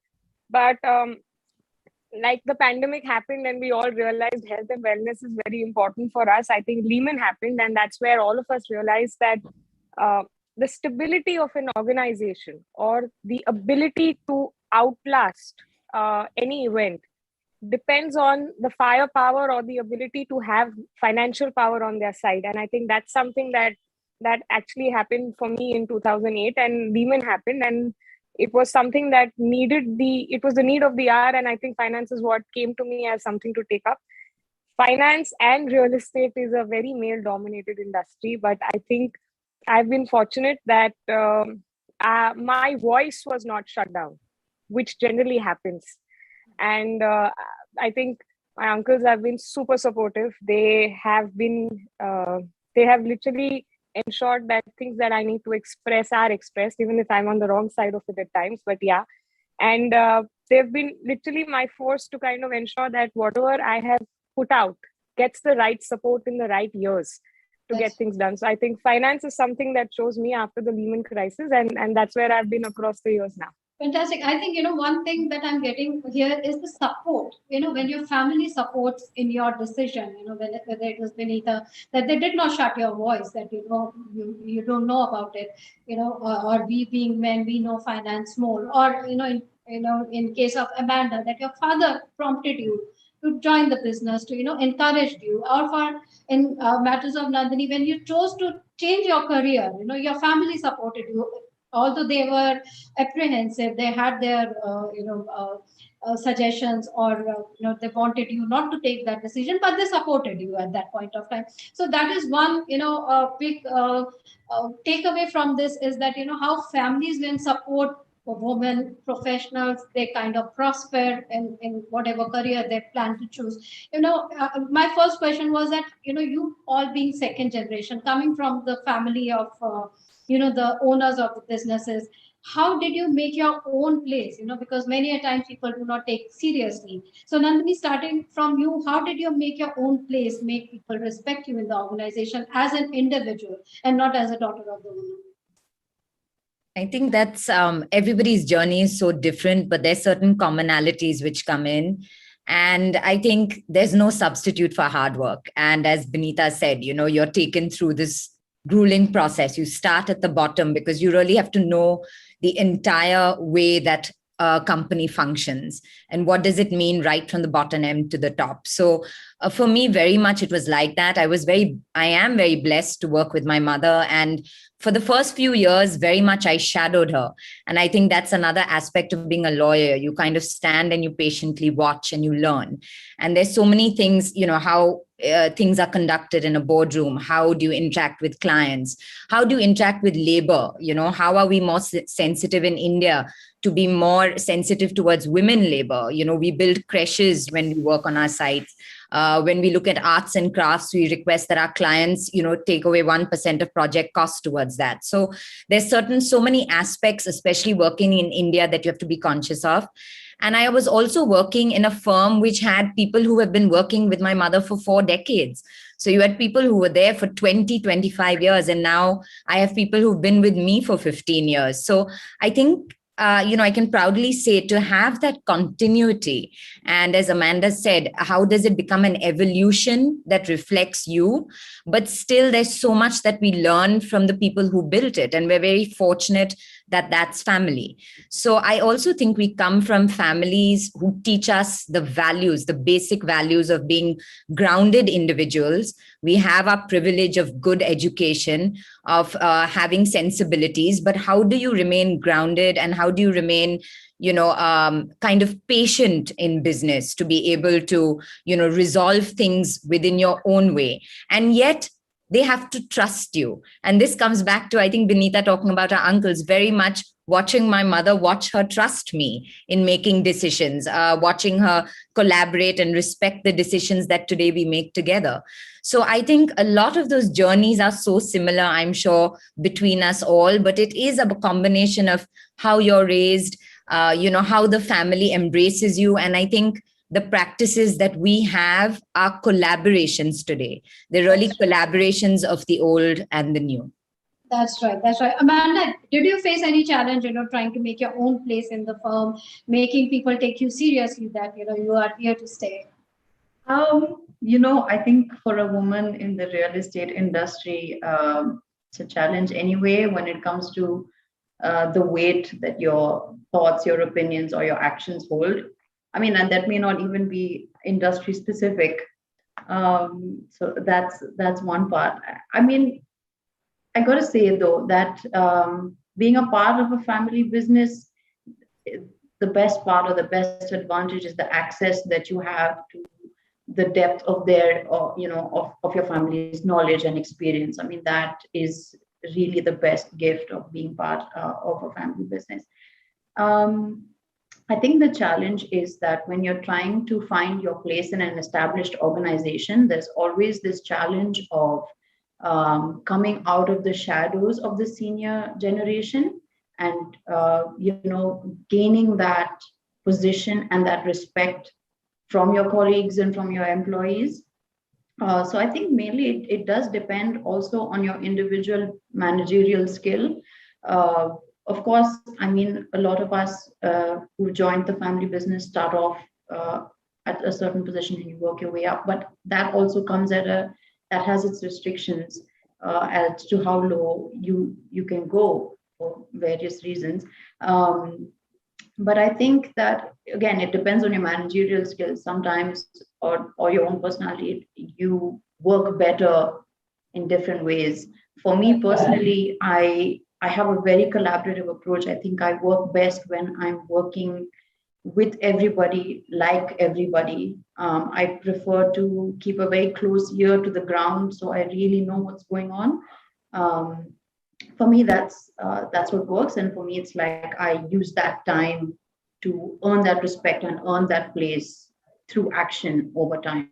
So for me, that's a gradual process. It is a gradual process, making your place, learning from the veterans of the industry, and then, building on that, collaborative, as you, Amanda, mentioned, and, as Nandini mentioned, starting from the scratch, learning on the way up, and then building your own place in the organization. Benita, Amanda mentioned learning from, the family members that Advantage Fund has. What were your learnings or the takeaways from the veterans of the industry in your organization, from your family members? So I think with great power comes great responsibility. I'm going to just take that from, Spider-Man and just kind of put that up. But the fact is that it's very hard when you come from the family to kind of be there and kind of work your way up, because it doesn't matter how many mistakes someone else does. But the minute you do one, it gets highlighted more than the rest. And it's also a lot of responsibility when you're out there, because everything that you say needs to be well thought, because what you say is how you're defined. So, no one really talks about it, but it's genuinely hard when you get into a family business or you come from a family where you're very close to the people who are the ones who made the company to kind of be part of it, because there is the pressure that you have to kind of stand out is larger, because most of the time people will very easily say, oh, it's a family here, so they've not done it. So, a lot of your hard work gets in a way camouflage with the fact that you are connected to the family, when in reality you've really slogged to get where you are, and that really doesn't come out most of the times, but it's very hard. But I think what Amanda said is you have the ability to be you can speak your mind to the right ears, and when that happens, you're able to kind of find the right way and to get respect from everyone. Believe me, when I joined, I was literally at the level of an EA, and that's how I have literally worked my way up, because that's how the entire organization is built. We are family the minute we walk out the doors, but when we are in the doors of the office, it's extremely professional. You really need to respect that. That's right. Boundary, and you need to respect that boundary for the people in the office as well. You very rightly mentioned, Vinita, the credit for the achievements is sometimes not given just because you have a certain advantage of having a family member. No, you get the credit. You get the credit. But along with everything that you do, they also say, oh, because they are family, they come from that position, so it gets kind of camouflaged. You do get it, but it gets also camouflaged with that. Yeah, so pure credit sometimes does not come your way. So this was, what we... Sapna, I'll just add there, sorry. You get both. It's like you have both sides of the coin. You have the goods and you have the bads. You really need to know how to balance both out. That's true, and I think you all are managing it very well.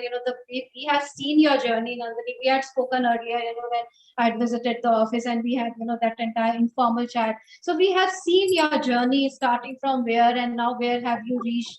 It's remarkable. And as our veterans that in the last session, they had had their own challenges when they started their career. You are facing these challenges, particular challenges, and you are overcoming them in a really great way. My last question to all three of you, in one sentence, what drives you every morning, to go to office? What is the passion, your aspiration for the future? So, Amanda, starting from you. It's going to be hard to fit this in one sentence, but I think people are always going to need homes, but the way we live and how we make such big financial decisions literally changes with every generation.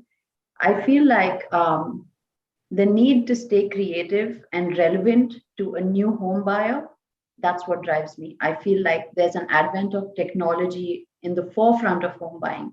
And that's really exciting because it has the potential to be completely revolutionary. So I think for me, my aspirations is to just stay creative with the product. But most importantly, what I would love to do or to be able to do in my lifetime is to make home buying a simple, transparent, and seamless experience. Fantastic. Nandini, what do you have to say? What drives you every morning, and what's your aspirations? I think it's a very exciting time to be in our country, and we're very privileged to be Indians. And for me, I think it's really architecture, as Ms. Sumaya says, is about being the guardian of the built and the unbuilt. So for us, I think it's a privilege to be able to work across the sections of society we are able to in India. So I think each of us within our individual professions need to uplift the nation as a whole and contribute fully as professionals. Okay, so Amanda says creative and being innovative in the product that she can offer. And, Nandini says it's an exciting times to be here and to, do something different for the society and to contribute to the country. Vinita, again, the same question, what drives you and what's your aspiration for the future? So I love this industry. I love the buzz that you have at the sites, and I genuinely go to the sites quite often. In fact, I kind of go there once a week, even if I'm kind of managing the money. But I think what happened in the last 2 years is the way we live, the way we go to work, the way we think, everything has changed. No generation is going to ever experience this. and the ability to make something out of this, which is going to last for another century, is something that motivates me every morning to get up and get to work, because I think we're in that zone, both in creatively, innovatively, literally redefining the way we look at our lives. A lot of us have kind of changed the way we live. We've got more healthy. Nandini and me are on the same program we discovered yesterday. And we've really realigned ourselves to kind of live with the new normal. We're going to be creating a legacy for the next generation and the next generations to come when we walk out of this pandemic, and the way we walk out of this pandemic. And the ability to be part of that history is something that really motivates me every morning. That's right. Charting your own way and creating history, that is what we have been saying. Thank you everyone for that wonderful conversation. It was indeed fantastic to know about your challenges as young entrepreneurs, your motivations, and the way you all are creating history, and your aspiration, your desire, that we can see that burning desire in all our three speakers here, young speakers, that they want to make a difference. They are not in their comfort zone. So that gives us a real hope for our country, for our industry on the whole. So thank you so much, everyone. With that, we come to this end of this fantastic conclave. We couldn't have asked for a better closing for this conclave. Thank you so much. Thank you all the seniors for moderating us. So nice speaking to you. Wonderful, Benita and Amanda. Thank you. Thanks. Thank you, everyone. Thank you to all our speakers. In fact, the industry talks that we had, and the fireside chats that we had, to all our speakers for making this inaugural edition of Realty Plus Woman Icon Conclave so enriching, interesting, and not to mention thought-provoking. And thanks to the awesome audience as well for being here with us today and sharing their queries, which we shared with our speakers on screen. And now, ladies and gentlemen, let's move on to the much-awaited segment of the evening. I hand it over to our young and dashing host, Raveen Kundu, to take us through the glittering evening of Realty Plus Woman Icon Awards 2021. Raveen, over to you.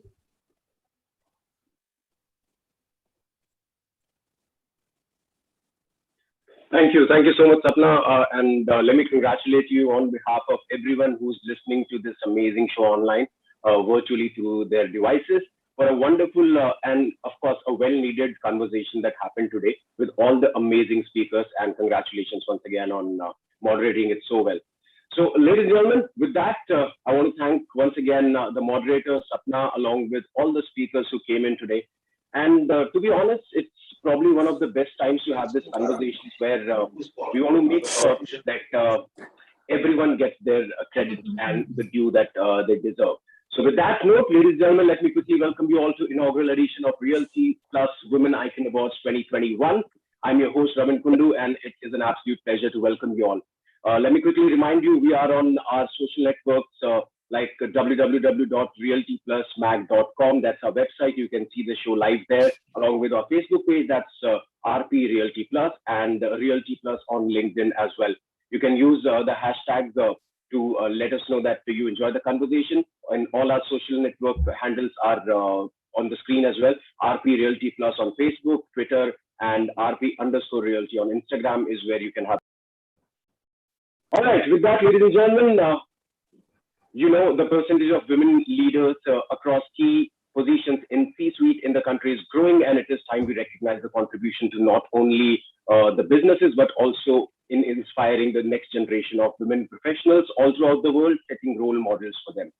So let's begin the celebration with a motivating address from none other than our media mogul, Dr. Anurag Batra, Editor-in-Chief and Chairman, Exchange for Media Group and BW Business World Media Group. Let me quickly hand over the dais to Dr. Batra there.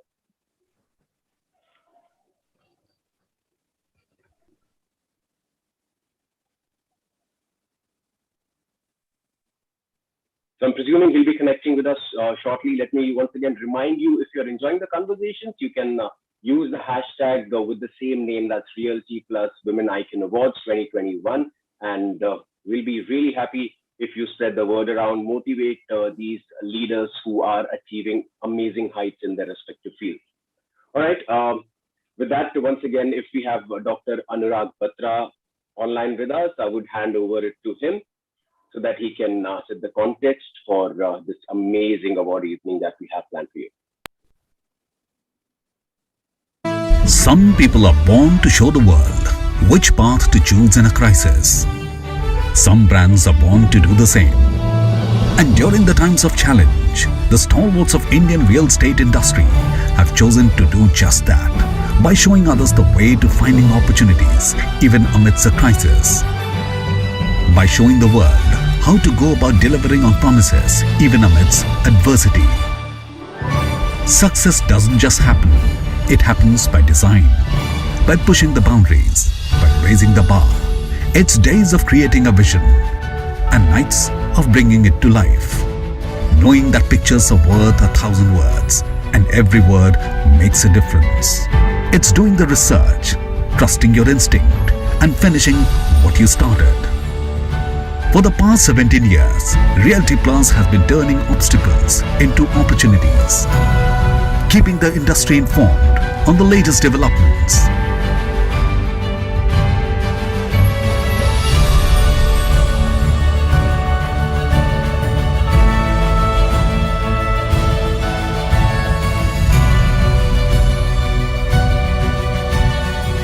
Innovating to inspire debate and discussion.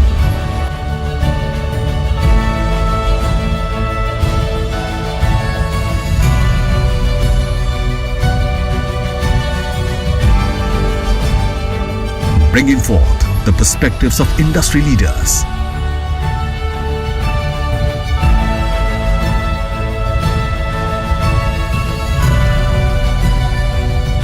Honoring hard work and achievement.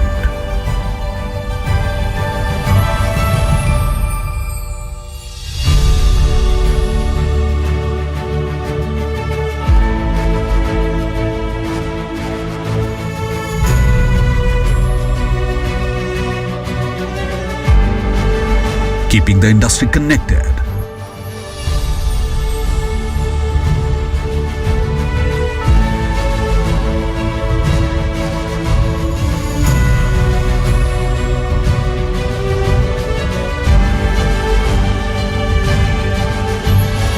This is what we are built on. This is what we are building.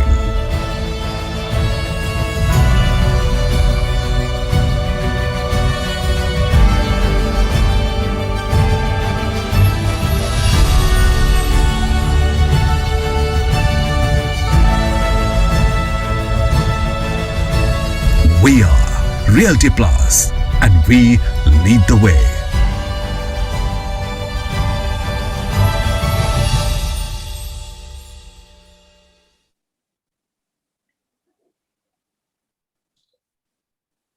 Well, there you have it, a small introductory video on what Realty Plus is all about. And we are trying to extend our gratitude once again and the well-deserving applause and recognition to the ladies out there who are creating some stepping stones for the next generation to come in their respective fields. And we want to salute them, recognize their talent, and of course, the hard work that they've put in to be in these positions.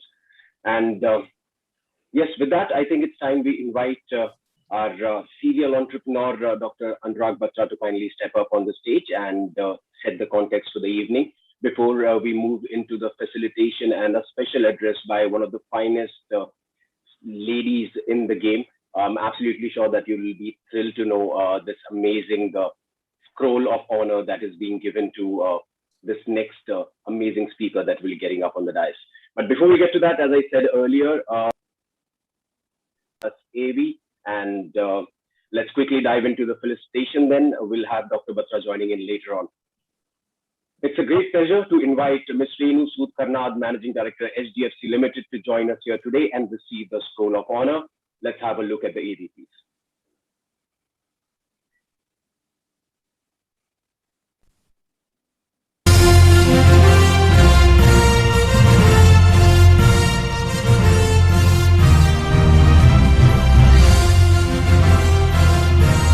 The Realty Plus Women Icon Awards are presented to exceptional women achievers who are raising the bar for excellence in the real estate industry. We begin with a very significant tribute to a very special individual. Realty Plus Scroll of Honor is our way of recognizing excellence and appreciate the valuable contribution made by the thought leaders of the real estate sector. And now, ladies and gentlemen, we present the prestigious Scroll of Honor to an inspiring woman, who has had many milestones and has set important benchmarks in the industry. Renu Sood Karnar, Managing Director, HDFC Limited. Renu Sood Karnar has been instrumental in building the retail distribution network at HDFC and has played a key role in introducing several innovative and customer-friendly products and services in the mortgage market. She has always been an ardent technology evangelist and has been at the forefront of digital transformation in the company. Apart from being HDFC's brand custodian, Ms. Karnad is the guiding force behind the formation of the organization's communication strategy and public image.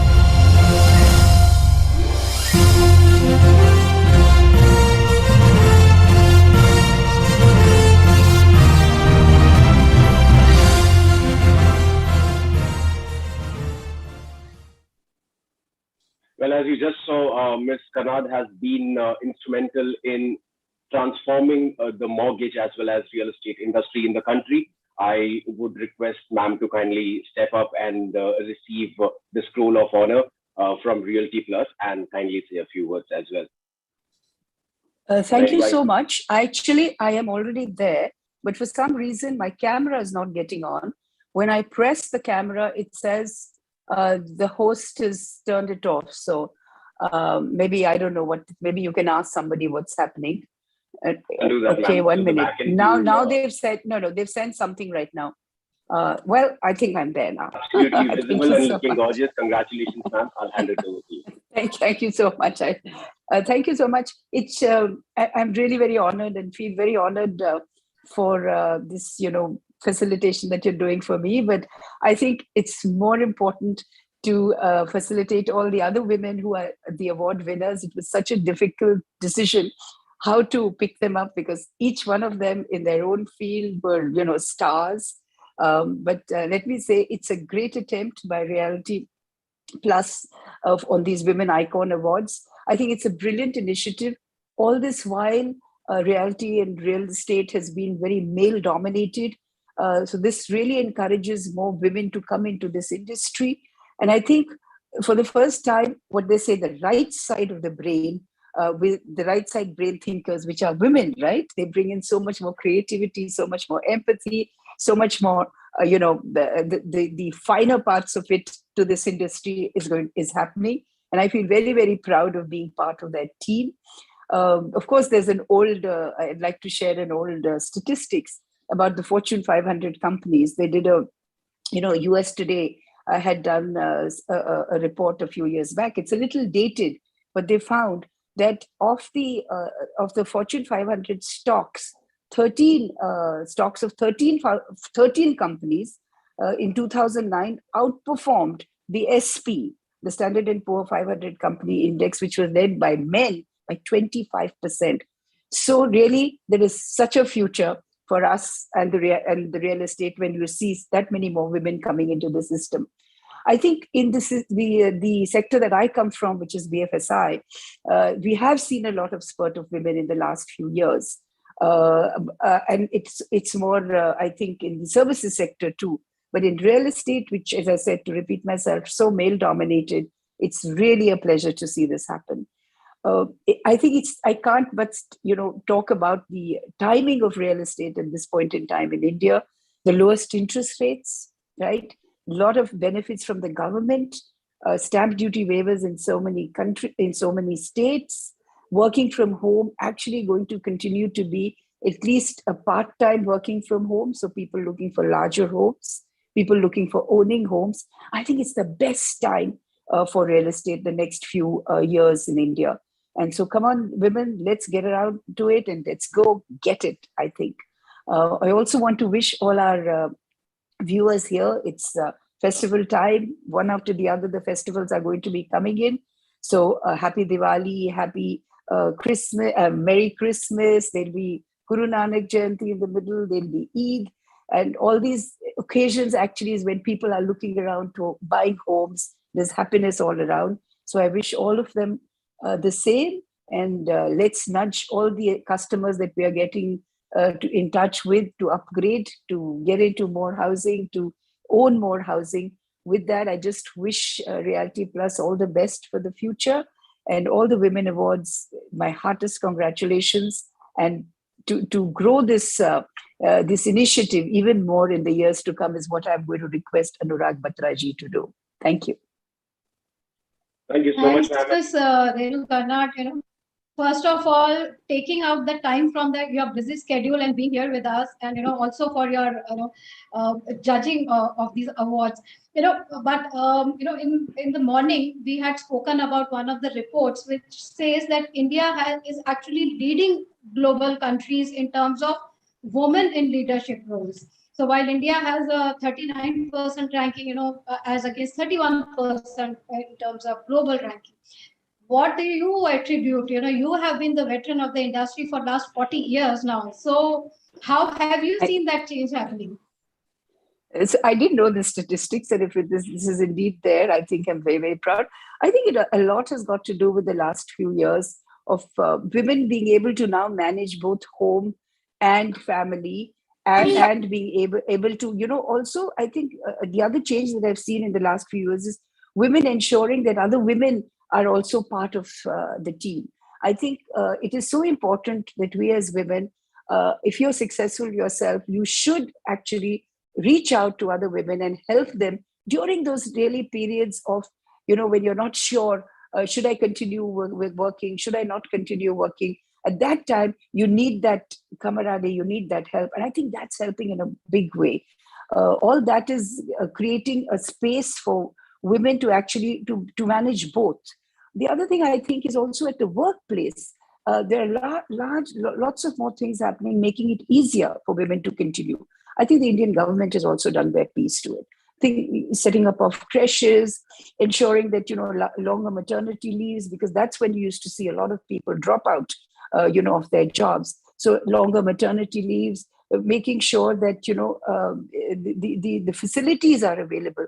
You wouldn't believe it, in the initial stages when we started working, there were no bathrooms for women, So that is how it all started. So those changes have happened. And I think and the world is also realizing that we bring a lot more, the empathy that we bring, the nurturing that women bring into an organization, I think is so valuable. I think that has changed the world in the last, I would say, 20 years.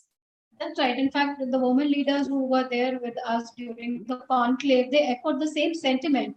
One is the mindsets are changing in the organizations now. They are more receptive. We had a woman architect who started her career 30 years back, and at that time, clients didn't want to give her work because she was a woman architect, and today they have a fun, successful business. Do you think even, this entire 1.5 year of pandemic, has that also kind of now shifted in, the entire mindset or the entire ecosystem or environment in favor of women? Because now we have seen we can work remotely and we can work equally efficiently. Absolutely. Sapna, I think if you ask me, the two benefits of the pandemic, if you ever can say it's a benefit, is one, realizing that so many jobs can be done remotely by men or women. And second, that women don't have to leave, their jobs when they are going through a particular point in time, which I mentioned earlier, is whether the children are very young, or at a later time when the children are, towards the end of school, is when, I normally see people fall out. I think that has really been a big positive as far as women and working from home is concerned. And I think a lot of us organizations and the HR departments are now going to formulate policies which are going to encourage that to happen. Because Sapna, when you lose a very good woman and she drops out, and it's very difficult sometimes to come back 5 or 6 years later, but when you lose them, I mean, it's terrible, because it's somebody who's been trained, somebody who wants to continue to work. So I think that's been the biggest positive of the pandemic. Absolutely. But here I have to ask you, your own experience when you started your journey, which was 40 years back, and you have kind of opened up the the whole avenue, or as we say, broken the glass ceiling. So we have to ask you, what was your initial journey like, so that it inspires others also. So Sapna, very honestly, you need to have a very supporting spouse, right? Very, very supporting spouse. And you have to have a family who can support you at times when you need. I think these are the two very important aspects of being able to continue to do what you do. The second thing I would do is, once you get into a job, a situation, don't think of yourself as a woman. You are as good as the next person, whether it's a man or a woman. And so continue to do what you have to do as a person. I think that some bit of getting especially, treatment for women, I don't agree with that at all. You have to be there on your own merit. You have to be there on your own hard work, and you have to make sure that you're able to set examples for other women, that you're not asking for favors. I think that's the most important thing, Sapna, and you have to do that. But having said that, you do need to have a supporting family. That's right. Irrespective of being a man or a woman, a family support is equally important for any professional. Well, Sapna, let's face it, very honestly, even today, and it doesn't matter which part of the world you are in, certain aspects within a family still land up in the woman's lap, no matter how successful you are. It's your children, it's your home, right? Even though your husbands might help you, but still it is your responsibility. So I was very lucky. I had my parents with me, and my parents really were a great support. In addition, then, so I think that is what you need to also understand, that you cannot be a superwoman, right? You cannot be fabulous at everything. As long as you're very good at everything and you're prioritizing, and at different points in time, during the day, during the month, during the year, during the years, you have to prioritize different things. But you make sure that you're able to do them at the right time. I think is very, very important. I think that's right. You have to find your own pace of Absolutely. How you want to take your personal and professional journey. And as one of our speakers said, success means different definition or different meaning for different people. So one needs to find your own, what is success for you, what is your pace of your professional journey. And before we let you go, and Dr. Batra is just coming over on the screen, what is your message for the young entrepreneurs or the young women professionals? You have already seen the profile of so many of young professionals who've been part of the award. What's your message for them? So my message for them is to never give up. My message for them is there are going to be times when you're going to be having self-doubts, but it's a very short period. Hang in there. Make sure that you have it's up to you to form that support. The support can be family, the support can be help, the support can be friends, but don't give up. I think that's the one thing. The message to most women I would like to say is that we can do it all. We can do both.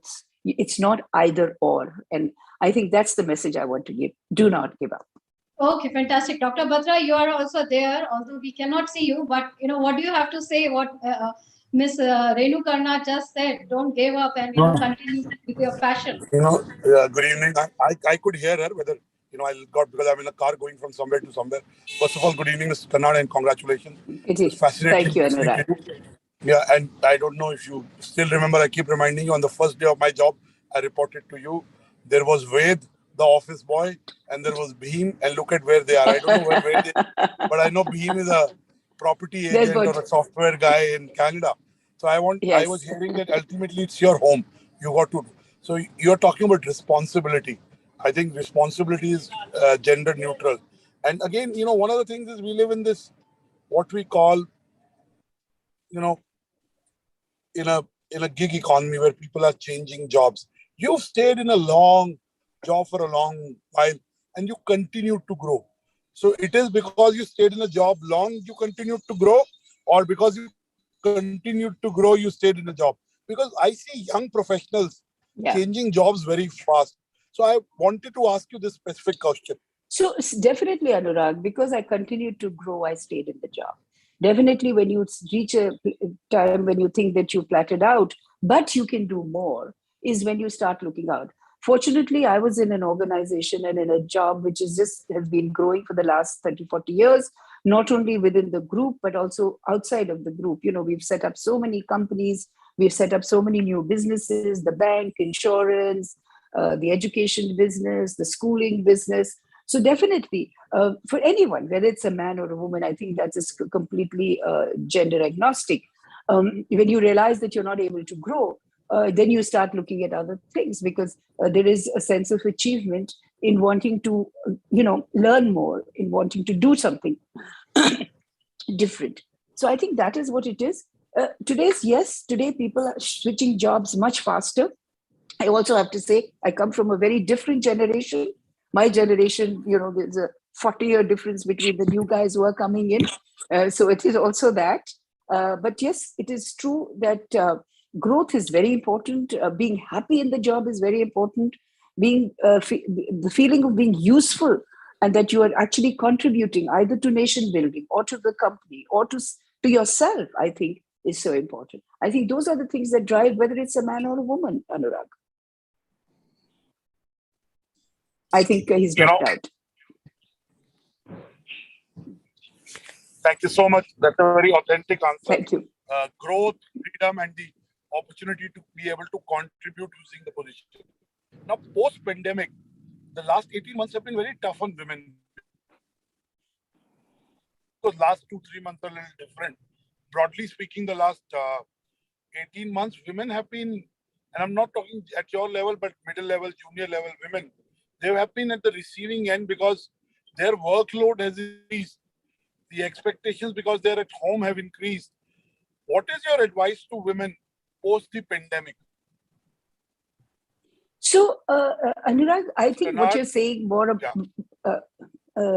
I think what you're alluding to is the fact that people are more at home and, therefore there is more lunches and the children are home. But believe me, you, Anurag, women are great multitaskers.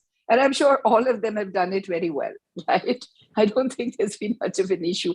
I think there's more talk about it, right? If you're going to be home, you're going to have lunch on the table. If you have your children at home, you have to teach them. It's part of life, right? It's how you see it. I mean, you have to take it in your stride. In fact, I think for some women, it most probably was easier because, you were not worried about the safety of your children. You were not worried about, what's, in a pandemic timing, you don't know if you're able to cater to all the needs. Here you're sitting at home, at least you're around the family. So I'm not sure on that piece. Yes, in some cases, there might have been more demands on women. But I think in all fairness, I think the men have also played a role. Let's not just damn them all totally. My last question, I'll let you go. So you talked about the age gap between the rising stars of companies, startup companies, whatever. What can you learn from them? And what do you think they can still learn from you? I know they can learn a lot, but you believe in the ones you told me that you believe in reverse mentoring. So that's why I'm asking you. Actually, if you ask me, I have learned so much from my IT teams, the teams that I work with, just in terms of, sharing knowledge, more in terms of how your systems, your productivity levels can get better. How can you use technology to actually make things much easier and more efficient? And more, I think, even in terms of the correctness of what you're doing. And just learning a new, when we talk of technology is not just using the instruments. Technology is also using those instruments to get your statistics out, to get your analytics out, your data out. What can you do? What used to take us for months can now be done maybe in a couple of hours, right?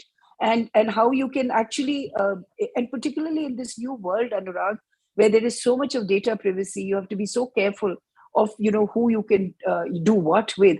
I think technology has really been the savior as we go forward, and all that is what you're learning from the youngsters. They are so sharp, they're so quick. I mean, in coming up with ideas, because they are actually, for them, some of this technology is like a toy. They are playing with it all the time, and as they play with it all the time, they come up with so many new ideas. It's absolutely refreshing to deal with them. And every generation is better, Anurag. I would have thought that the 30s were people in the 35 and the 40s, 35s were the ones. But now I'm looking at the 23-year-olds, the guys who are coming in at the age straight from college, straight from engineering. Oh my God, there's such a fresh breath, breath of fresh air, coming up with even newer ideas. So I think it's absolutely a two-way street. It's just not a one-way. What they can learn from us is more in terms of patience, resilience. Yes, absolutely. Good. Thank you patience, so much. resilience. Take care. The pleasure is all mine. I look forward to seeing you face to face sometime in back to Sapna. Yes. You did a fab job in getting out the right. Thank you. Actually, I'm on a holiday. I'm on a holiday in New York with my kids. So I said, but I must come for this because I think it's women, and I said I must be there. Really early in the morning. Thank you for doing that. That shows the kind of professional and the kind of commitment you bring to whatever you do. So back to you, Sapna. Yeah, thank you, Dr. Batra, for joining us. Although you're on the way from the airport, and Ms. Karnad, you are on a holiday, but still you took part in the entire judging process for the awards and joining us here and sharing your inspiring words. Very motivating for people like us. Thank you so much. Thank you, Sapna. Bye-bye. Take care. All the best and wish you all the best, right? Thank you. Thank you, ma'am. And Ravin, over to you now. Thank you so much, Sapna. And once again, congratulations to Mrs. Karnad for being so amazing and motivating and inspiring a lot of women all across the globe.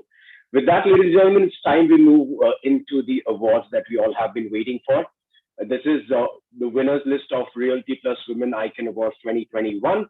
Before we actually show you the list, let me quickly show you the jury AV, what the jury has to say about the selection process and everyone else that was involved in it. Let's have a look at the AV.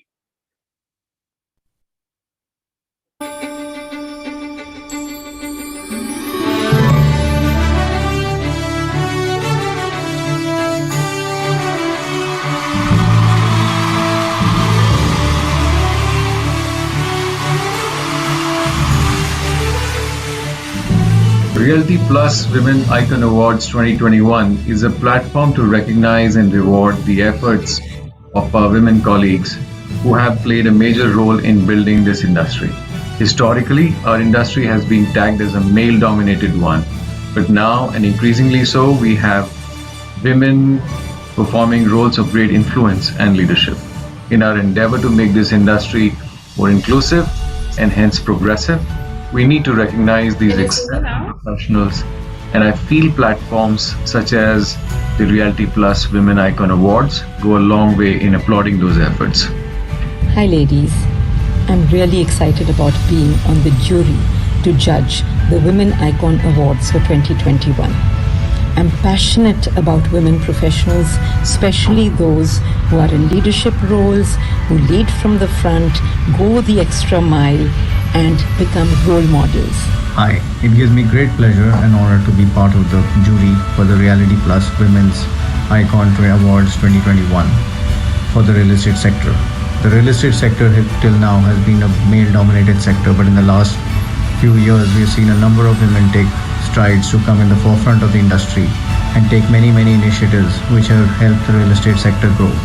These awards recognize the efforts of such pioneering women, and I wish them all the very best in the real estate sector. Real estate में महिलाओं का participation day by day बढ़ रहा है. महिलाओं में जो creativity होती है नेक्स्ट लेवल की. मुझे लगता है केवल हमें ये देखने की ज़रूरत है कि उनकी जो क्षमताएं हैं उनको और ज़्यादा कैसे बेहतर किया जा सके और उनकी क्रिएटिविटी को कैसे और ज़्यादा बढ़ाया जा सकता है, ये देखा जाना चाहिए. Reality plus women icon award 2021 ये बहुत अच्छी पहल है उन महिलाओं के लिए जो रियल एस्टेट में एक नया आयाम स्थापित कर रही हैं. आपको इस अवार्ड के लिए बहुत बहुत शुभकामनाएं और मैं उम्मीद कर रहा हूं कि आने वाले वक्त में महिलाओं का पार्टिसिपेशन और ज़्यादा इंक्रीज होगा. धन्यवाद. Hi, I'm Charvi Thapar, Executive Director, APAC at JLL in Property and Asset Management. The Realty Plus Women's Icon Awards is a credible platform that recognizes women who inspire, build, lead and help bring a change. Their stories of success inspire many and deserve to be shared and appreciated time and time again. I'm proud to be a part of the awards jury. I wish you all the best. Keep smiling.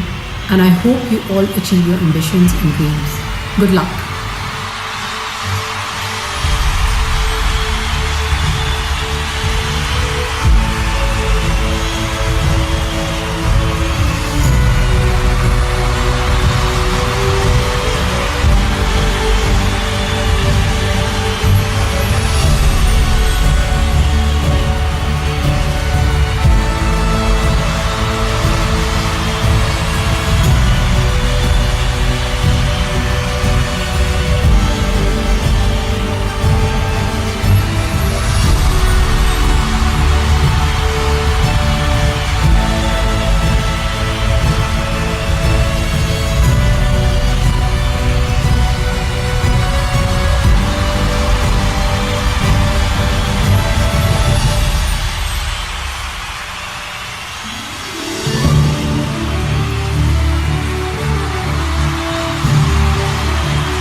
Well, there you have it.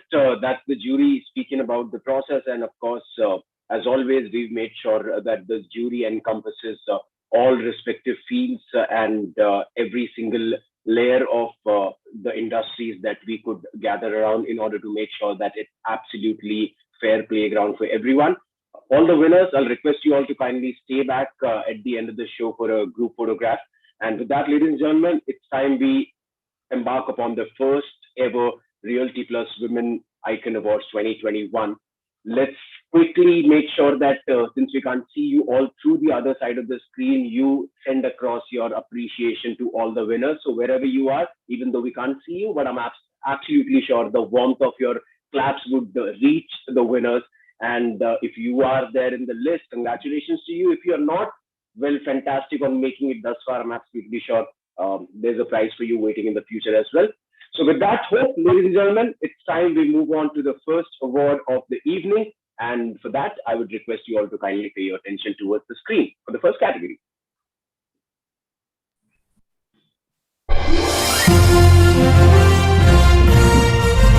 The Realty Plus Women Icon Awards 2021 felicitates the extraordinary contribution of women changemakers in real estate across categories of the industry.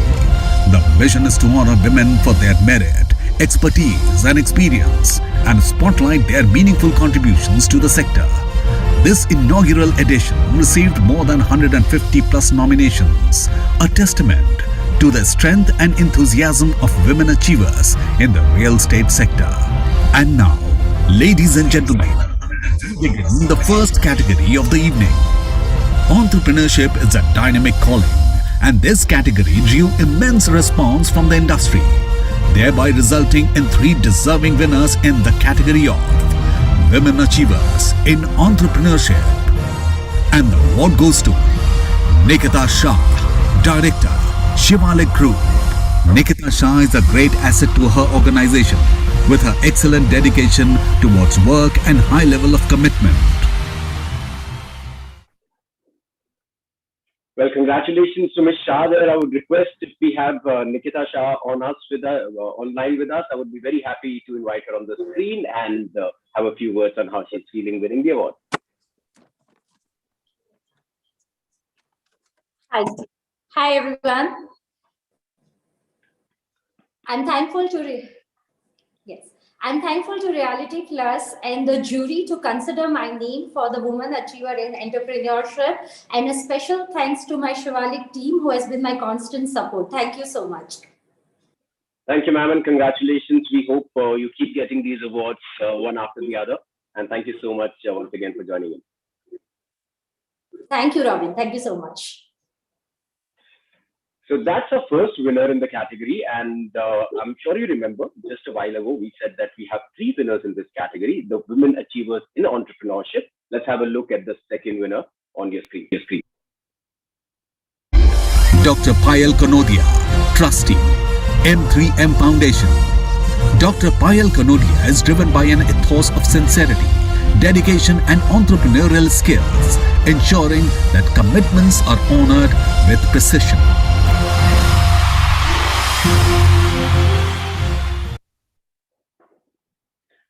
Well, congratulations to Dr. Payal Kanodia. I'm sure that she would be joining us any second now on the screen to say how she's feeling. And of course, I would be very happy to have her on the screen now. Yeah, am I audible? Absolutely, yeah. And looking fantastic as well. Congratulations. Thank you. Thank you so much. And it's a wonderful initiative by Realty Plus to launch this Women Icon Awards. And I'm really thankful to the entire jury of Realty Plus to consider me for this award. Thank you so much. And I think it's a wonderful, wonderful initiative. It will inspire a lot of women to come forward in real estate, show their talent, show how multitasking they can be, and how they can justify handling home and work at the same time. Thank you so much.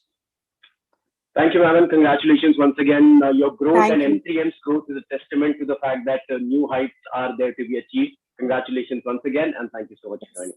Thank you so much. Thank you. All right, so that was our second winner, Dr. Payal Kanodia, in the category of Women Achievers in Entrepreneurship. Let's have a look at the third winner as well.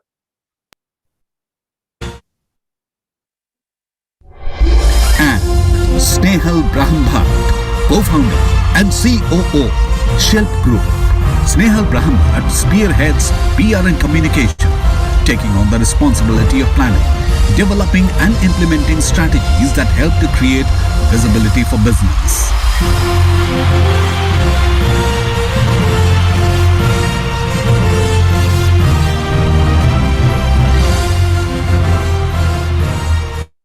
There you have it. Snehal Brahmbhat is the third winner of Women Achievers in Entrepreneurship this year, the inaugural edition. Let me congratulate the lady quickly and invite her on the dais to say a few words. Ms. Brahmbhat, over to you.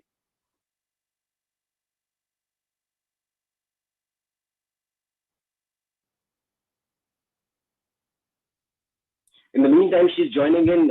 So this is the virtual event, and I'm sure these are the things that we really missed being on ground. The reciprocation of the energy, and of course, the applaud that all the winners get. That's a wonderful feeling being on the stage. So since we are online, I'm really happy once again to remind you all, you can actually do exactly that using the hashtag of the show, tagging our social media handles and letting the winners know that you appreciate their hard work. And if you want to congratulate them, that'll be amazing. So do we have our winner, Snehal Brahmbhat, online with us? If we do, I'd be very happy to invite her on the screen to say a few words.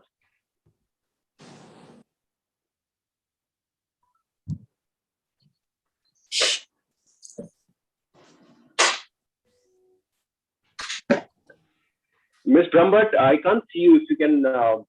If you can check your camera is on and your audio button is on as well, so that we can actually have. My camera is on, but perfect. Now we see you. Congratulations. Yeah, thank you so very much. Tilt the camera a little bit down so that we can actually. I do not know why my camera is closed. Thank you. Success, ma'am. When you reach new heights, it happens. You know, the camera also starts going to the new heights. I just choose the filter. That's all right, ma'am. I can see you. You're visible. You're audible. Congratulations on winning the award. Let's quickly hear how you say. How you feeling? Thank you so very much. Hello, everyone.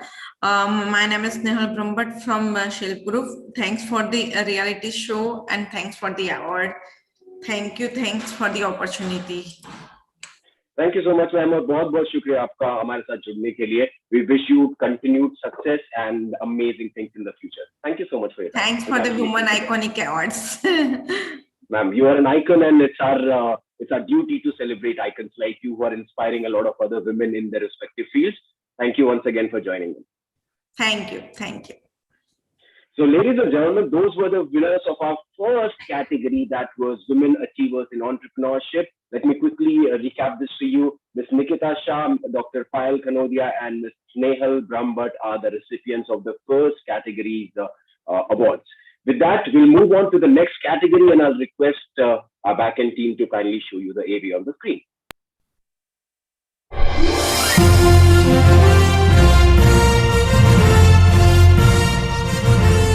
Marketing is the bridge between a brand and its customers, and a role that has become increasingly important in our times. Our next category is for Women Achievers in Marketing. And the award goes to Divya Puri Sachdeva, Associate Director, Strategic Marketing, Cushman & Wakefield India Private Limited. Divya Puri's true value as a marketeer lies in her deep understanding of the industry and her resourcefulness in finding creative strategic solutions.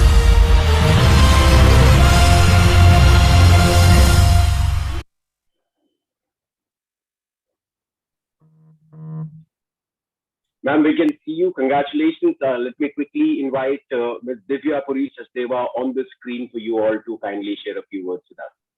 Thank you, Ravin. And I would first of all like to thank Realty Plus to organize the Women Icon Awards, not just like for real estate, but otherwise also it's really prestigious.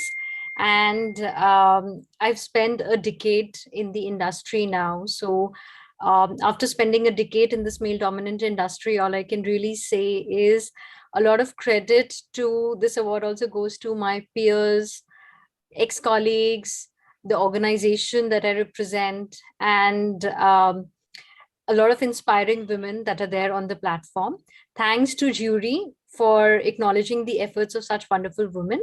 Thank you once again, and congratulations to all the amazing, inspiring women achievers that are present here. Thank you so much, ma'am. And once again, heartily congratulations to you for inspiring a new generation of entrepreneurs and professionals in the country and a lot of industries as well. Thank you. Thank you so much. So that was our recipient, Divya Puri Sasdeva, who's taken away Women Achievers in Marketing Awards this year. Congratulations to her once again. Let's quickly move on to our next category. But before we get to that, this is not the only winner in this category. Let's have a look at the next winner as well.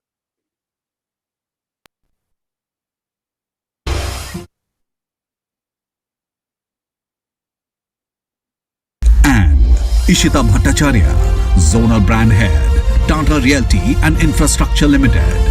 Ishita Bhattacharya is a highly passionate marketing professional with a special interest in creative communication, brand and digital strategy.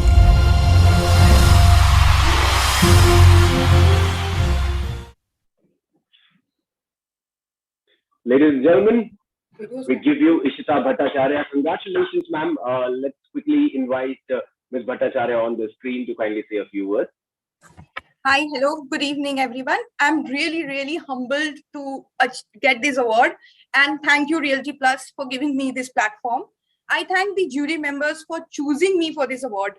And as we all know, it's never an individual award. It is about a teamwork. Today on this platform, I take the opportunity to congratulate my team members who have always been and ever supporting pillars for me. For them today, I get this award. I am in this platform. I thank my seniors for guiding me through, for helping me out whenever I wanted their help for, and of course, my peers for their cooperation. So without the support of my team members and cooperation of the peers, this would not have been possible. Thank you again, Realty Plus. Thank you so much for joining with us, and congratulations once again. We hope you keep doing the amazing work that you have been doing and keep inspiring a lot of other people as well. Thank you. So that's Ishita Bhattacharya, who's taking away Women Achievers in Marketing Award this year. Joining her is another person. Let's have a look on the screen, please.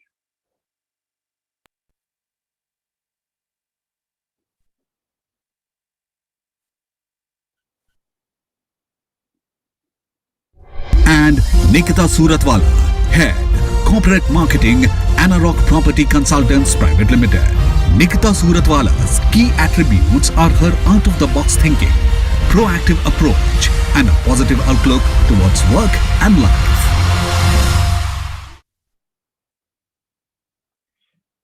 Well, congratulations to Ms. Suratwala. Let me quickly invite Nikita Suratwala on the screen to kindly say a few words and tell us how she's feeling winning this award.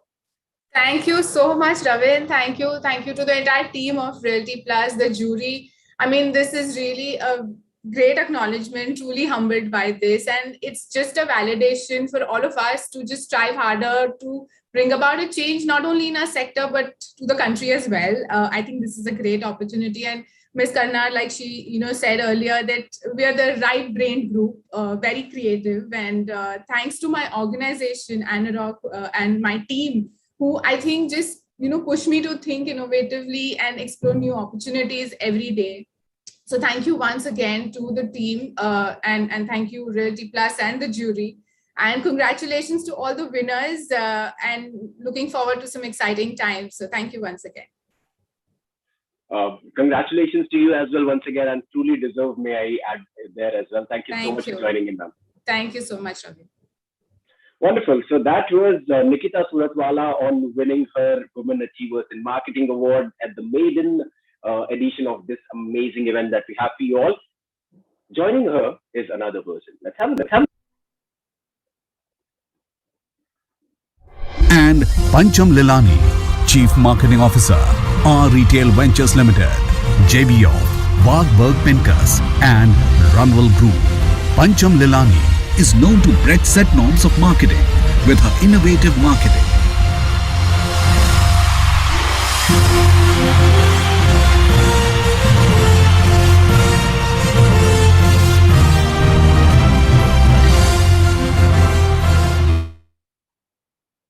Well, it's safe to say that when you name Pancham, you are bound to do great things in life. Panchamda is the testament, and also now Pancham Lilani is here with us, the winner of Women Achievers in Marketing. Thank you so much for joining in, ma'am. I'll hand over the stage to you. Thank you, Ravin. Thank you so much. It's really a privilege to be on this platform, and actually more a privilege to be among such distinguished women.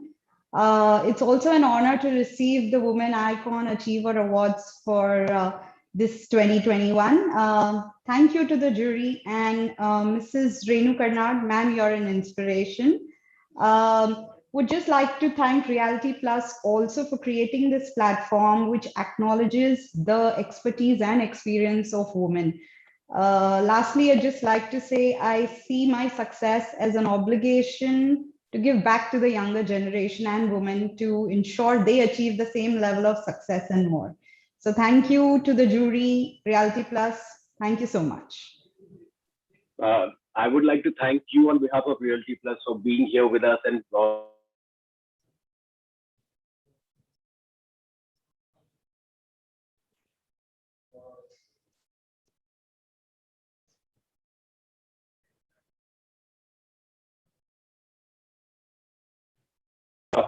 the end of second category that we have, and I want to congratulate Ms. Pancham Lilani once again for winning this amazing honor. Thank you so much, ma'am, for joining.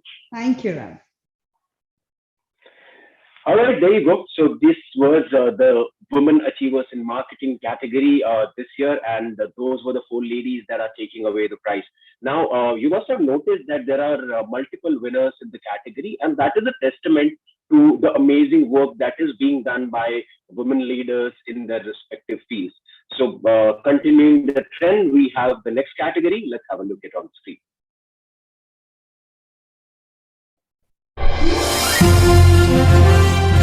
Sending the right messages to the right place and the right people is critical for success of any business. Next up is the key category of Women Achievers in PR and Comcom, where we have 3 winners who deserve the accolade.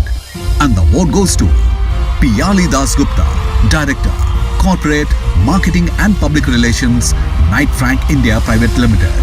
Piyali Das Gupta's prompt delivery and solution-oriented attitude had made her the go-to person in the organization.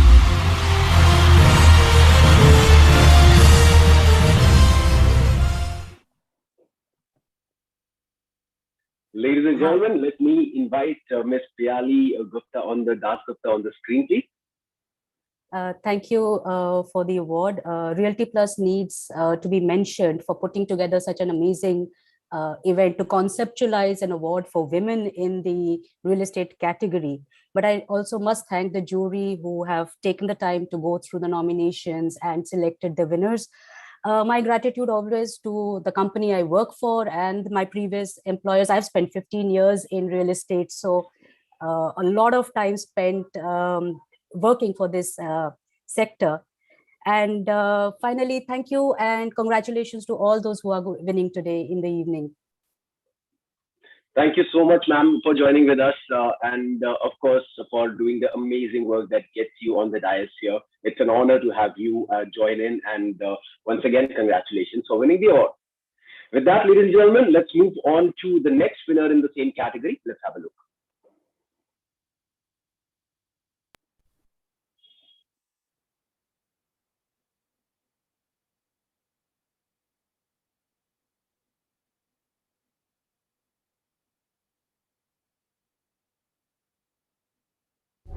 And Ritika Shah, GM, Corporate Media Relations, Hira Nandani Group and Communities. Ritika Shah is an aggressive and ambitious individual performer, consistent in establishing planned key communication goals with agility and innovation in practices.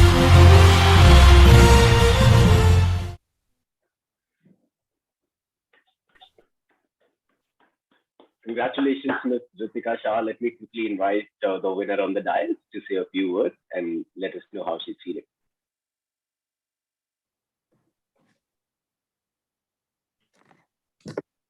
Good evening, everybody. I would firstly like to thank Realty Plus and the jury for acknowledging such a wonderful recognition of women in this really male-dominating industry. So this has been a huge accomplishment and good recognition for the women who have contributed to this transforming real estate industry. So this nation building and the recognition of women in that nation building has been really very important.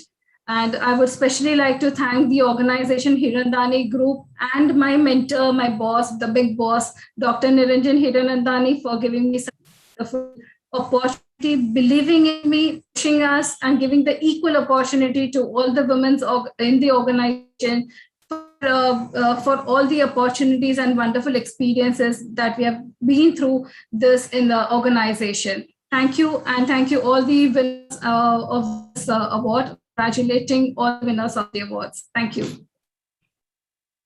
Thank you so much, Ms. Shah, and congratulations once again on being a part of one of the most amazing journeys that the corporate sectors, especially the real estate sector, is seeing, and well done on being a part of it. With that, ladies and gentlemen, we'll move on to our next winner in the same category. Let's quickly have a look.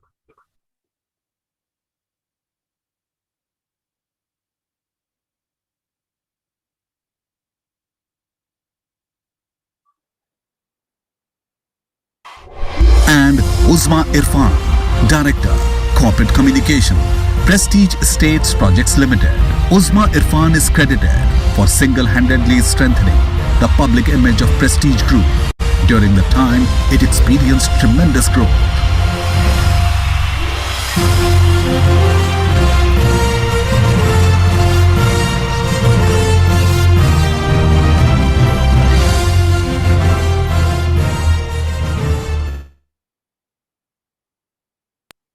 Well, Ms. Uzma Irfan is not here with us, and the reason is she's traveling right now, so there's very poor connectivity. But let me congratulate her on behalf of Realty Plus, and of course, send her amazing regards in terms of what she's achieved in her industry. It's not an easy job to have a corporate communication going out in terms of the corporates being bigger and bigger than small countries' economies.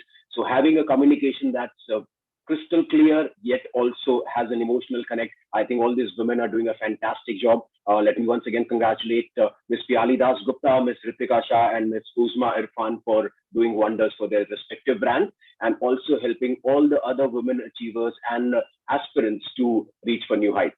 So with that, ladies and gentlemen, we'll move on to our next category. And this is the fourth category of the evening. Let's have a look.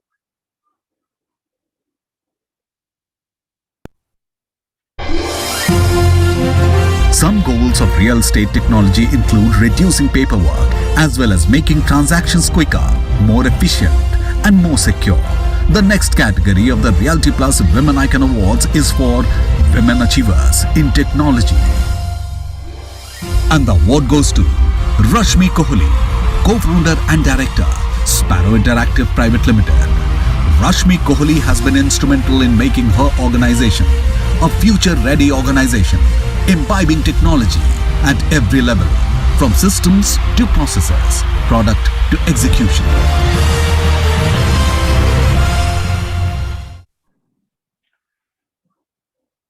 Ladies and gentlemen, Women Achievers in Technology, Ms. Rashmi Kohli. Let's have a round of applause and invite her on the stage. We'd be very happy to have a few words with you, ma'am. Hi, everyone. First of all, I'd like to thank you for thanking the jury for having selected me for this award. Also, would like to thank Realty Plus for starting this amazing platform, really, to recognize the women who've actually been a very integral part of this real estate dream in India. So, and thanks once again. Sparrow's always been committed to kind of giving technology-backed solutions to to kind of forward facilitate real estate brands, and we'll continue that endeavor. And thanks once again. This is a great encouragement to Team Sparrow. And yeah, thanks once again. Thank you so much, ma'am, and congratulations on behalf of the whole Realty Plus team for doing the amazing work and inspiring a lot of younger generation to come and take over this sector with the storm. Thank you so much once again. Thank you. Thank you so much. So that's our winner, Rashna Kohli, who is taking away Women Achievers in Technology, co-joined by the next person. Let's have a look.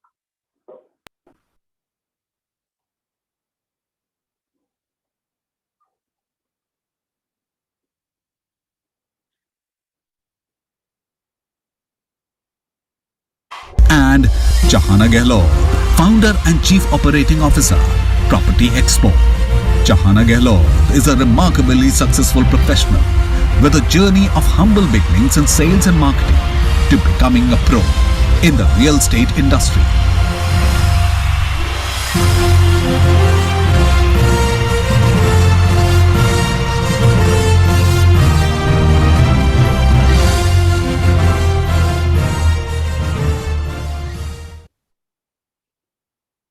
Well, our heartiest congratulations to Ms. Jahana Gehlot for winning that award. Let's quickly invite her on the screen to have a few words from her.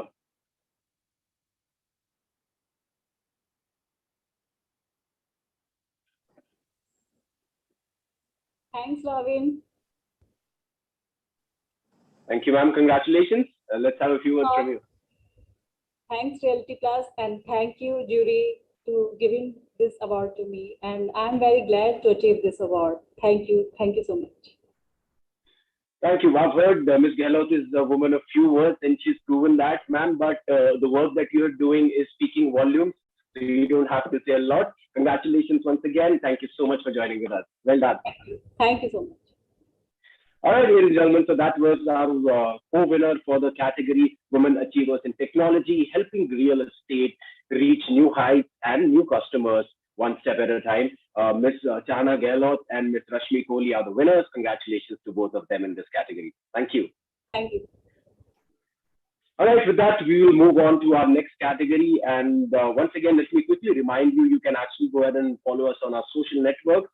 Let us know what do you think about the conversation using the hashtag of the show. It's fairly simple. We'd be very happy to retweet you as well if we enjoy your conversation. All right, with this, we'll move on to our next conversation, ladies and gentlemen. And the next conversation is about the next set of awards. Let's have a look at the next award.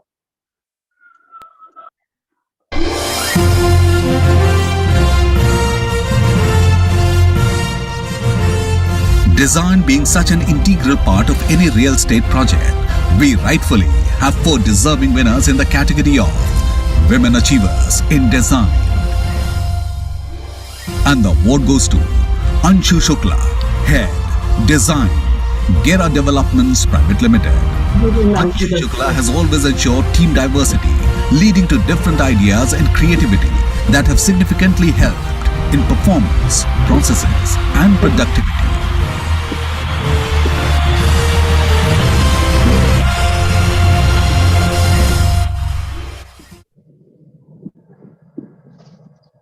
Congratulations, ma'am. I'll hand over the screen to you. Thank you, Ravin, and thank you, Realty Plus and the jury for the awards and the recognition. I would like to thank the family, the peer, and the managers in my journey thus far. I think not only is this as a motivation for me to outperform, or rather outdo, as we call it at RERA Developments. I would also I hope that this is a good inspiration for the young architects and designers to excel in their domain of design and achieve greater heights. So thank you once again. No, absolutely sure, ma'am. You are an inspiration for a lot of people coming up in the field because you're a torch bearer, and we are celebrating the torch bearers like you today. So congratulations once again, and we hope you keep doing amazing work. Thank you so much. So that's our first winner, ladies and gentlemen, with Anshu Shukla, who was joining us from RERA Developers Private Limited. With that, we'll move on to our next winner, in the same category. Let's have a look. And architect Neeta Khembhavi, managing partner and principal architect, Khembhavi Architecture Foundation. Architect Neeta Khembhavi brings her sense of passionate perseverance to all that she touches, architecture and art alike.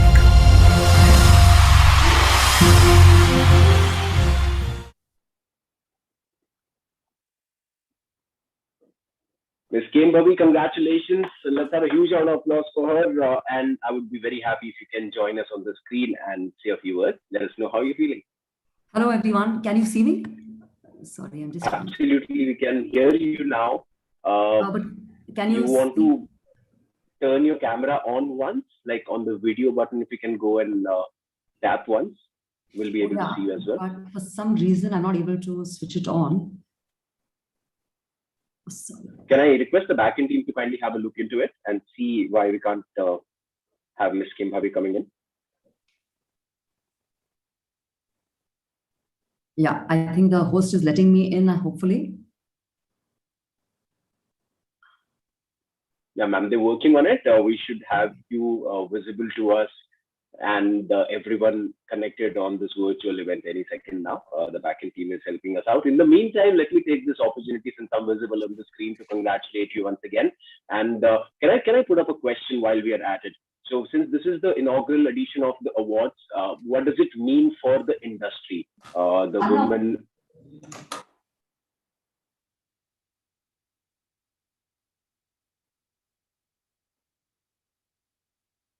Ms. Khembhavi, can you hear me?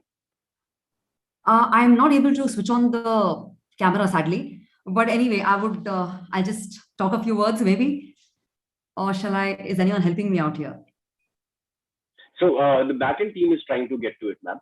They should take any second now. In the meantime, that we get that happening, I would be very happy to know from you in terms of what these awards mean for the industry and the women in these specific industries that are working and making sure that they make the industry proud as well. What do these awards mean for the industry at large? See, there have been women in this industry since quite some time, but I think it's nice that we have been recognized now. Yes. We have come a long way, all of us, all my fellow winners, all of them on this platform. We've come a long way, and finally, I think this awards it's a great platform to come across and be recognized for the work, for the talent, for the performance. And this event is actually fabulous from point of the recognition that is giving to the diverse realms of real estate. So in fact, I would like to thank everyone, thank the Realty Plus for this event. And I would say that I would also like to thank the jury members for selecting me for this award. It is both inspiring and motivating for me, for my team, and at Khembhavi Architecture Foundation. So thank you so much. Well, thank you so much for doing a phenomenal work that I'm sure is going to inspire a lot of young generation coming up in the field to take up some new heights and work out for some new horizons in the field. I'm terribly sorry that we do not have the video on for Ms. Khembhavi. I would like to apologize for that. But I would like to thank you also once again for joining with us. Ms. Neeta Khembhavi, the winner in the category of Women Achievers in Design. Ladies and gentlemen, let's have a huge round of applause for her. And ma'am, thank you so much. I'm terribly sorry once again for the video not being on, but I want to thank you for joining with us. Thank you. Okay, small glitches in the technology, but I think one thing that COVID has, the pandemic has taught us is how to thrive in different conditions and difficult conditions at the same time, improvising, improving, and moving on. So with that note, we'll move on to our next winner in the same category. Let's have a look. And architect Dr. Poni M. Conceso, founder and principal architect, Oscar and Poni Architects. Dr. Poni's contributions include creating award-winning designs, authoring and publishing technical papers, architectural education, conservation, women's rights, and nation building.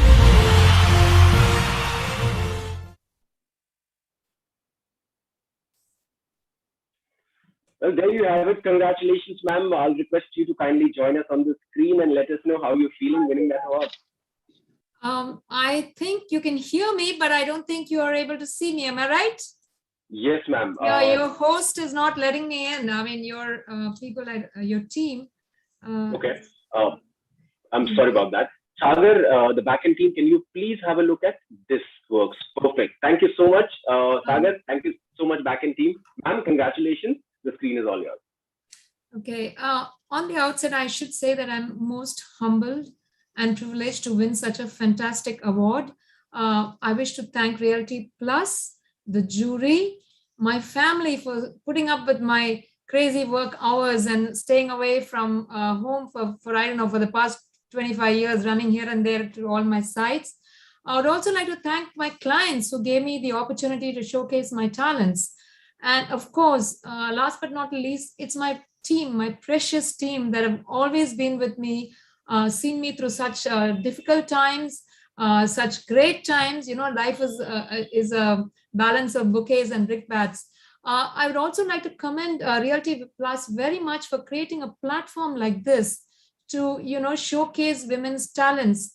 Just to give a brief quote from Christine Lagarde, the more women that are there in the workforce, the GDP of the country also rises equivalently. Women are the real nation builders of this country.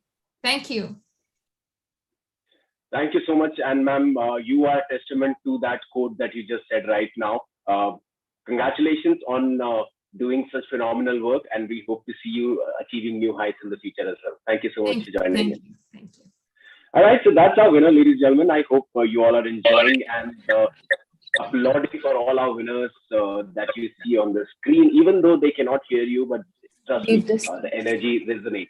So with that, I will move on to our next winner in the same category. Let's have a look.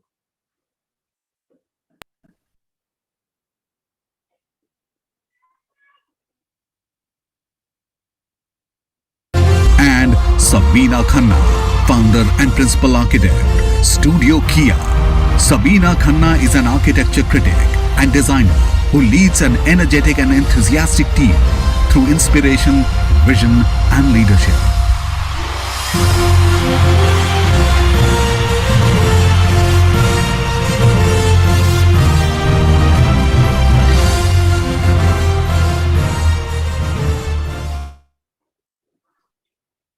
Let's congratulate Ms. Sabina Khanna for winning the award of Women Achievers in Design. I would hand over the screen to you.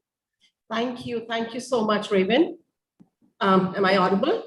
Absolutely audible, absolutely visible, and congratulations once again.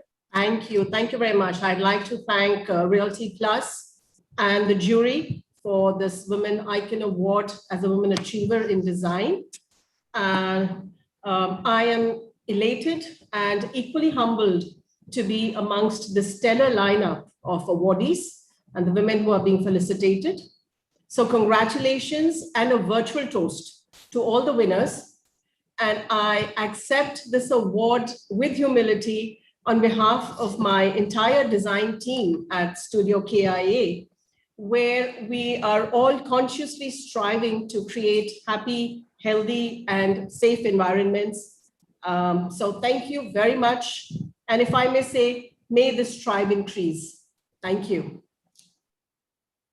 And I'm absolutely sure, ma'am, it will get more recognition coming its way, because it's high time that we start seeing what exactly it is. It is about women making amazing strides and helping these amazing industries take a step further. So I congratulate you on being a part of that journey, and of course, being one of the flag bearers in making the change happen. Thank you so much for joining with us. Thank you very much. All right, so those were our winners of this amazing category, Women Achievers in Design. And as Ms. Khanna just said, that we've got a long way to go, some amazing things happening in the future. And I'm absolutely sure the season 2, the edition 2 of this award will be bigger and better, and we'll have some amazing ladies joining in as well. So thank you so much once again, ma'am, for joining with us. And with that, we'll move on to our next category. Since I'm short on time, I'll make sure that we run through as quickly as possible. Next award is for Women Achievers in Legal Practice. Let's have a look at the winners.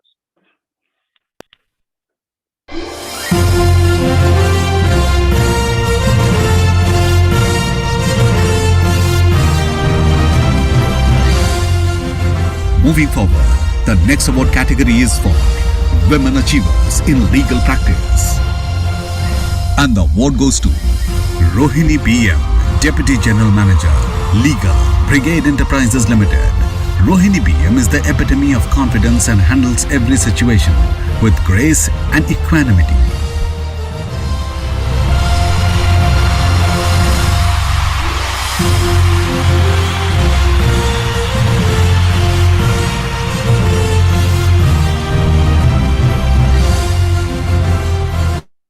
Well, there you have it. The winner, the first winner, Ms. Rohini BM. Congratulations on winning Women Achievers in Legal Practice. The award is yours. I'll hand over the screen to you as well, ma'am. Thank you, Raveen. Thank you so much. I'm honored and humbled for this award from Realty Plus Women Icon Awards of 2021 in the category of legal practice. I'm really, there's no words for me that I'm so excited. I really thank you a lot. I mean, I don't know. I mean, you're really doing a wonderful job on this. I consider this as reflection on my hard work for all these years that I've been doing. And this is really, it means a lot for me because it's my tenure where I decided to shift from my practice to real estate sector. And then today, the platform that I have reached, I'm quite satisfied about the dedication and hard work that I've been doing for all these years. I sincerely thank Brigade Group for giving me an opportunity. Personally, I thank Chairman and Managing Director, Mr. M.R. Jaishankar, who is a role model for me. And sincere thanks to Nirupa Shankar, who has nominated me for this award. Pavitra Shankar, who's been great inspiration and support for me. Entire legal team, entire Brigade Group, who's been a great support for me. Suresh Yadwar, heading legal team, who's a great mentor for me. At Brigade Group, you'll see that there's a lot of support that's running in from all women's, from male heading groups who have been very cordial and very supportive.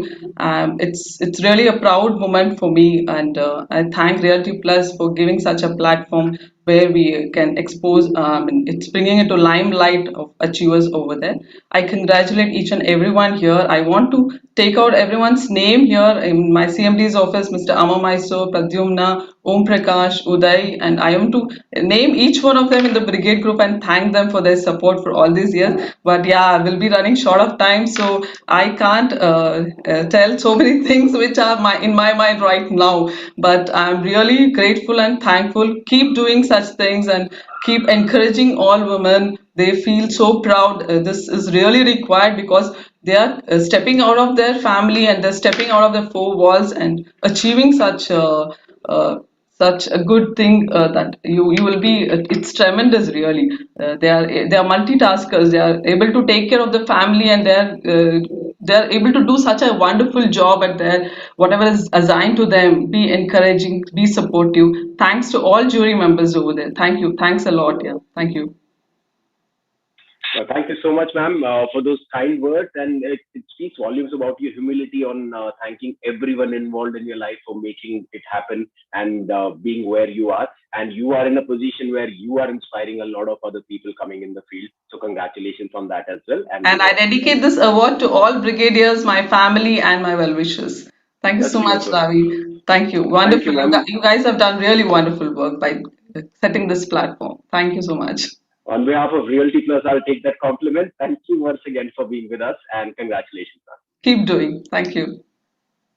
Wonderful. So that was Ms. Rohini BM, who is taking away another coveted prize for being an achiever in her respective field. That's legal practice. We want to thank her once again and congratulate her for being a part of this amazing first edition. Thank you. Thank you. Thank you so much. Okay, so with that, we'll move on to our next category, and I will request you all to kindly pay your attention towards the screen as we show you the winner of the next category. That's going to be Women Achievers in Leading Flexi Spaces. Let's have a look.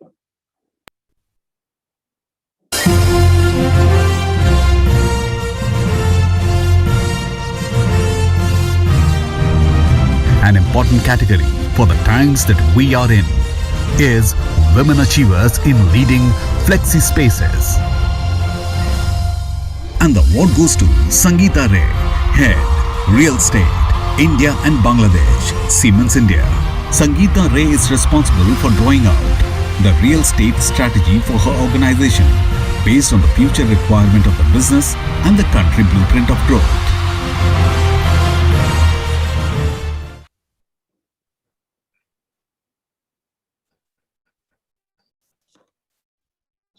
Congratulations to our winner in the category of Women Achievers in Leading Flexi Spaces, Ms. Sangeeta Ray. Thank you so much, and I would hand over the screen to you, ma'am. Let's see what. Thanks, Ravan. So I'd just like to start off by saying that I'm an accidental real estate person, and that means that I'm here only today because of a lot of host of back-end support which is happening. One of them you can see on the screen behind me, my organization, which allowed me to cross functions and deal with real estate.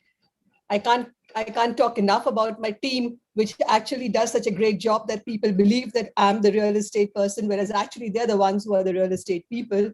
And of course, I would like to thank the Siemens Real Estate itself, which has taught me all about real estate management in the first place. Otherwise, I would not have been able to even be the let's say, the marketing face of the function, which is right now being recognized.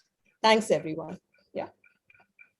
Thank you, ma'am, and congratulations. And as they say, the biggest of the mistakes makes the best of the evolution. So you're proving that right. Congratulations on doing some phenomenal work in your field, ma'am. Thank you so much for joining us, sir.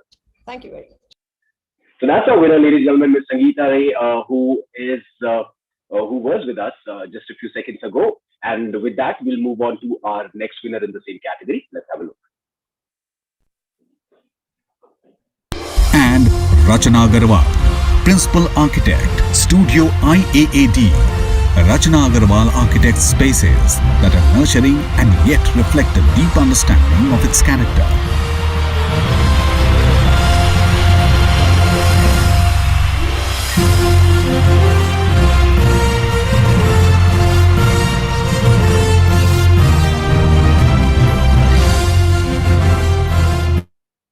The winner of Women Achievers in Leading Flexi Spaces, is Ms. Rachana Agarwal. I'll request Ms. Agarwal to kindly join us on the screen and indulge us in a few words.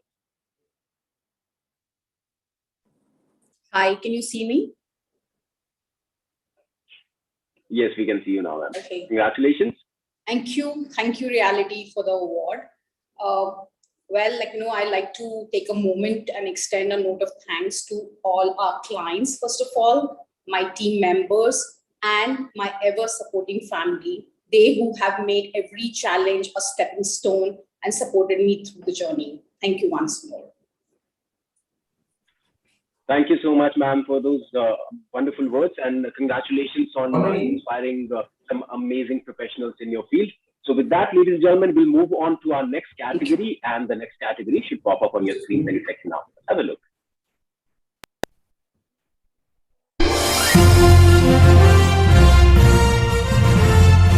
Sustainability is the path towards a healthier environment, and our sustainability achievers are helping make a better world every day. Our next category is Women Achievers in Sustainability. And the award goes to Dr. Ananya Gandotra, Head of Design and Sustainability, Birla Estates Private Limited. Dr. Ananya Gandotra believes women leaders have the power to change the dynamic and reshape the conversation.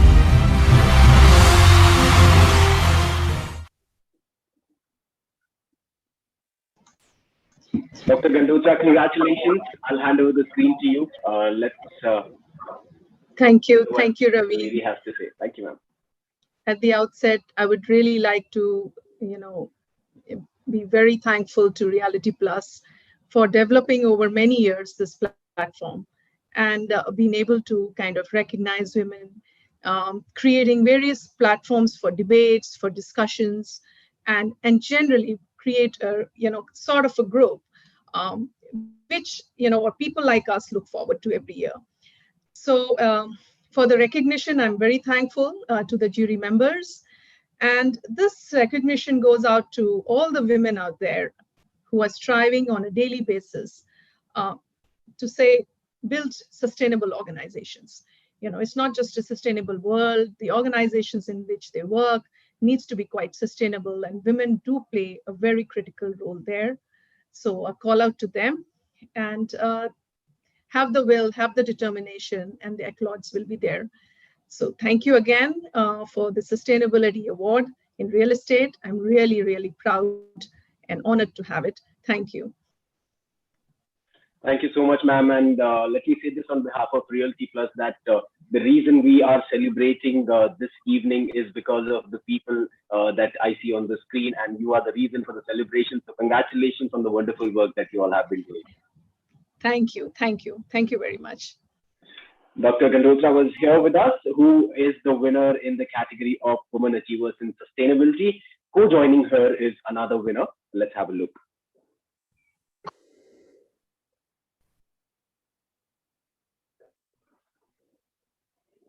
And Millie Majumdar, Managing Director, Green Business Certification Institute Private Limited.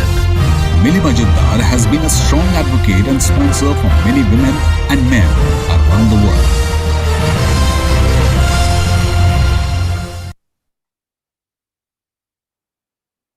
So that's our next winner, Ms. Majumdar. Congratulations. I'll leave this scene to you, ma'am. Thank you, Ravin. It's an honor and a matter of great pride for me and my organization to receive this recognition. I represent umpteen professionals who are striving to make this world a better place for us, our children, and our parents. And I'm deeply grateful to Realty Plus and the esteemed jury for the honor and the initiative for bringing us together to celebrate a constellation of women leaders. I strongly believe in power of women to drive sustainability agenda with passion, hard work, integrity, and most importantly, empathy. Thank you very much. Thank you so much, ma'am, for those wisdom-filled words, and congratulations once again on winning this top honor. Thank you for joining us. Thank you, ma'am. Okay, so that's our second winner, ladies and gentlemen, in the same category. We have another one. Let's have a look on the screen, please. And Sheetal, Managing Partner, Aeon Design and Development. Sheetal has designed many energy-efficient and zero-energy buildings which have had set a benchmark in the industry.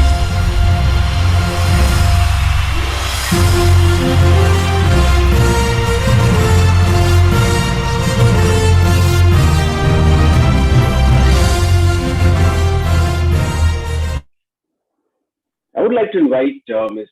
Sheetal Rakeja to join us on the screen and let us know how she's feeling winning this award. Ma'am, over to you. Thank you, Ravin. I would really like to express my gratitude to Realty Plus and the esteemed jury for recognizing and honoring my work. It's a huge encouragement for me and my team, who has been perseveringly working towards our vision of making this country truly sustainable in its development.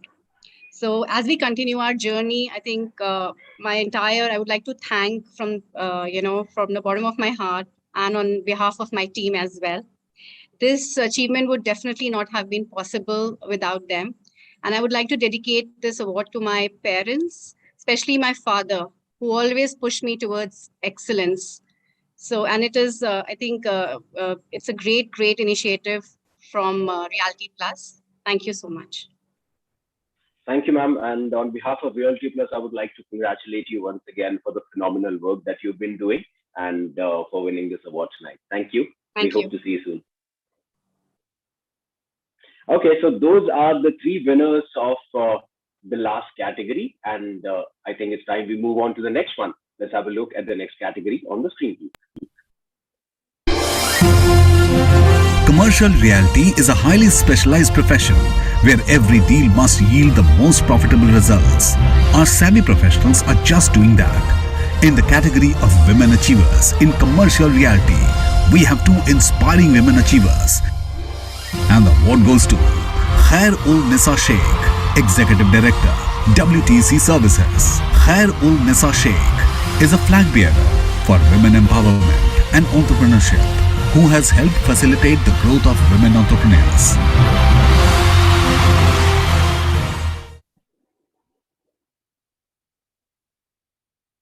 So there you have it. Let me quickly invite the lady on the dais to say a few words. Ma'am, I'll hand over the screen to you.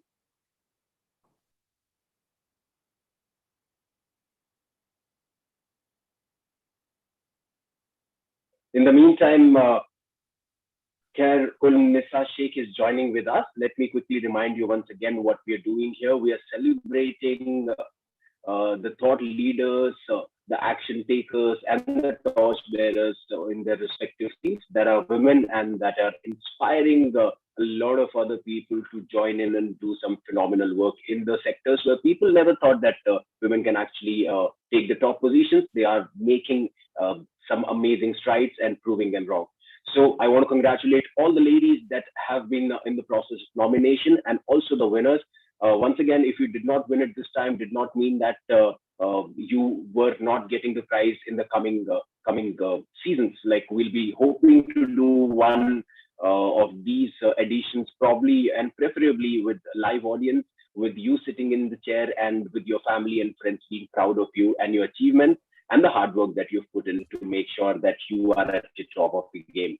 So congratulations to everyone involved. And with that, I think we will be having our winner for this, that is Women Achievers in Commercial Realty. I have the first winner on the screen. As soon as we get the connection, we'll be very happy to have Khair-ul-Nisa Sheikh to kindly come and say a few words about how she's feeling, about her journey, and any inspiring words that she might want to impart the coming generations with. Thank you, Ravin. Good evening. Are you able to hear me? Yes, ma'am. Congratulations. We can see you perfectly clear and hear you loud and clear. Thank you so much, Ravin. Good evening. Thank you, Realty Plus and jury, for bringing us all together and giving us this platform and a voice to the women leaders. Everyone is a winner actually here. You know, not only the ones who have won the award, but those who have also participated.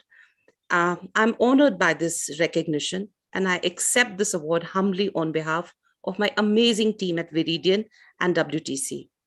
The acknowledgement of this Women Achievers Award in a male-dominated industry is a step in the right direction.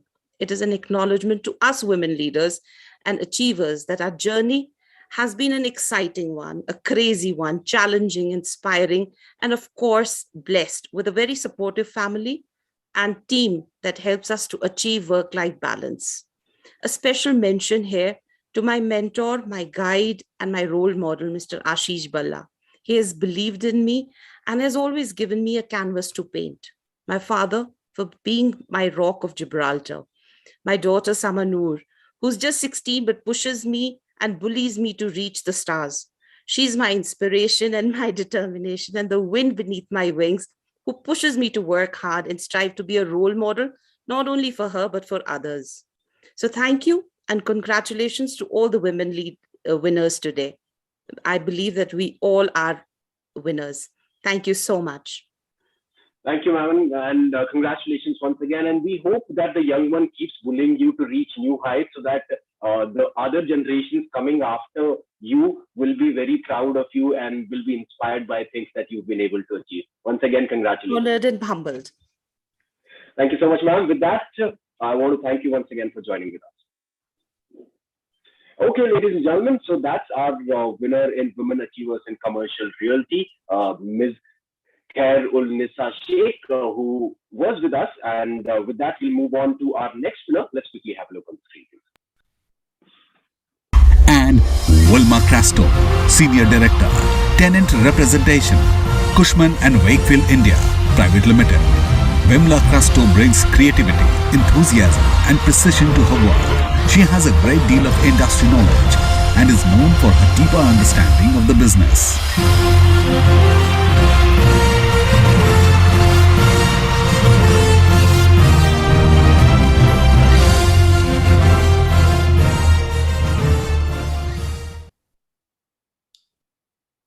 Well, congratulations, ma'am. I'll leave the screen with you.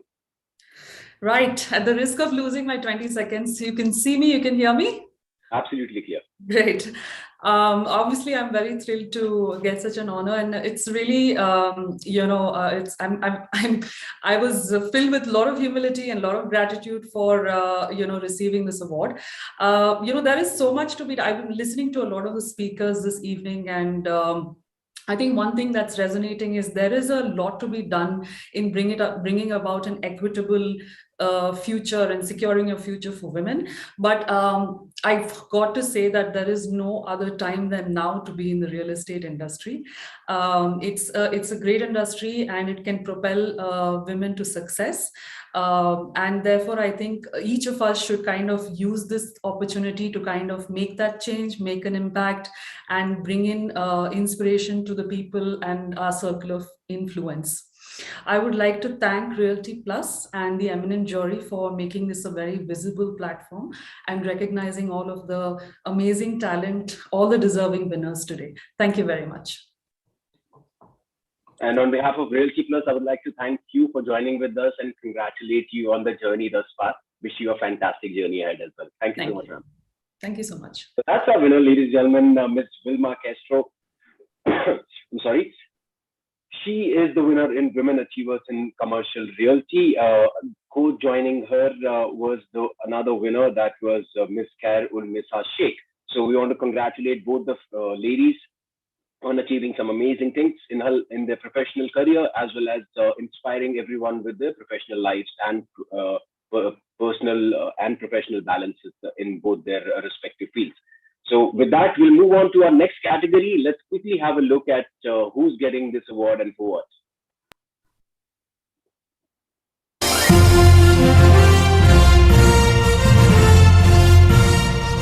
Residential Realty makes home buying dreams come true.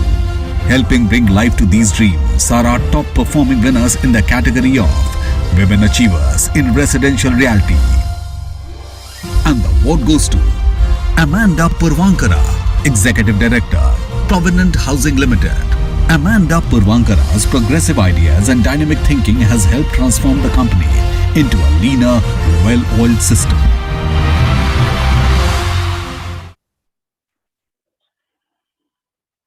So as you can see, this is Women Achievers in Residential Realty. Let's quickly invite the winner on the screen. Ma'am, over to you. Thank you. I'm grateful for this award. Truly humbled to be acknowledged at this point in my career. I want to congratulate all the winners for tonight, and definitely want to thank Realty Plus and thank the jury for this. I really appreciate it. Thank you. Thank you so much for taking your valuable time and joining us. And once again, congratulations. You deserve this, and we hope to see you soon in the next edition as well. Absolutely. Thank you. Okay, so that's the winner in Women Achievers in Residential Realty. And with that, we'll move on to invite the second winner in the same category. Let's have a look. And Riza Sebastian Karim Panan, President, Residential Business, Embassy Group.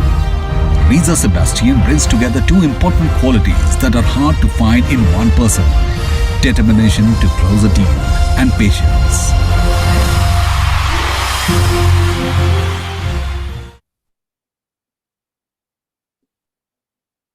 Well, congratulations. Let's quickly invite Ms. Riza Sebastian on the screen to let us know how she's feeling winning this award. Over to you.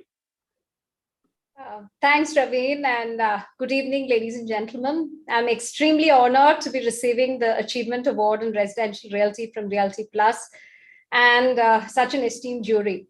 So congratulations to Realty Plus for conceptualizing this path-breaking platform, and to all the other winners too. In my 15 plus years in the industry, I have faced several challenges, but each one of them has only strengthened me to make me the person I am today. So I sincerely thank everyone who have helped me reach a stage where I can proudly receive this award as a mark of my achievement.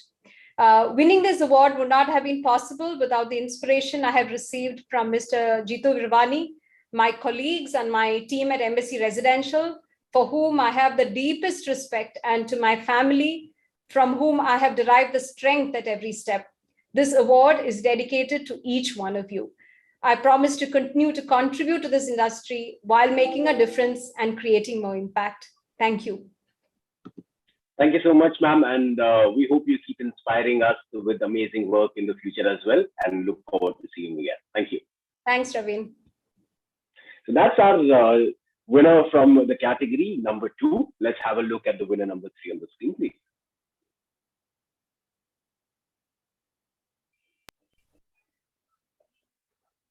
And Snehal Mantri, founder, Mantri Developers Private Limited. Snehal Mantri is a firm believer in giving back to society, and through various endeavors, she continually strives to make a positive contribution.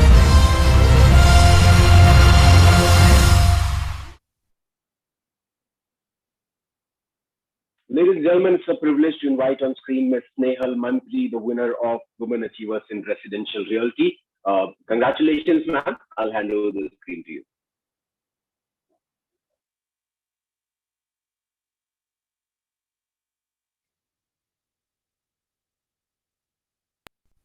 Oh, well, she cannot join us since she's not feeling well. We do not have a video message as well, so my apologies on that. But I'm absolutely sure if she was here with us online, she would be thanking everyone who made it possible for her individual journey as well as the symbolic journey that is going to inspire a lot of coming generations in the trade. So we want to thank and congratulate Ms. Snehal Mantri for wonderful work and winning this award. And with that, we'll move on to our next winner in the same category. Let's have a look. And Yukti Nagpal, Director, Gulshan Crew. Yukti Nagpal epitomizes the ideal blend of creating personal bonds of utmost warmth with a firm stance on organization ideologies to go that extra mile.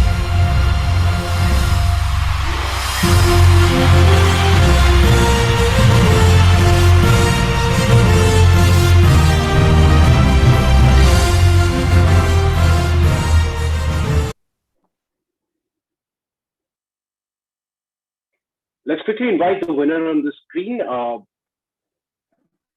Hi, I hope you, there I am. Hi, thank you so much. I'm quite humbled to receive this award.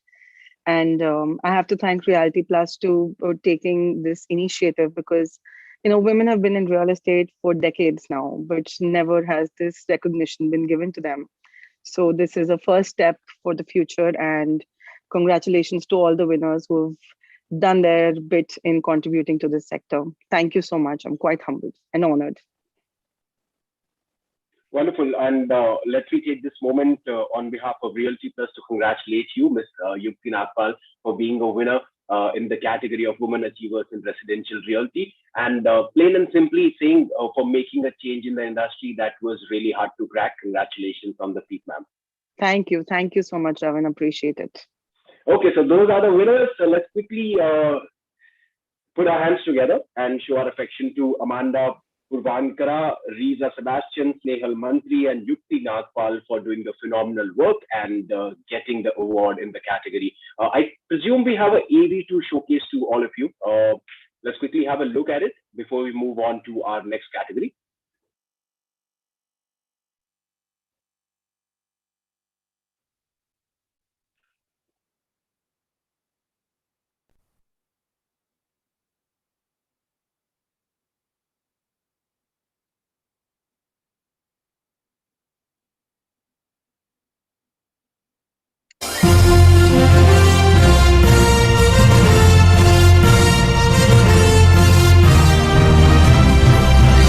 Ladies and gentlemen, our next winner has emerged as the top performer in the category of Women Achievers in Retail Realty.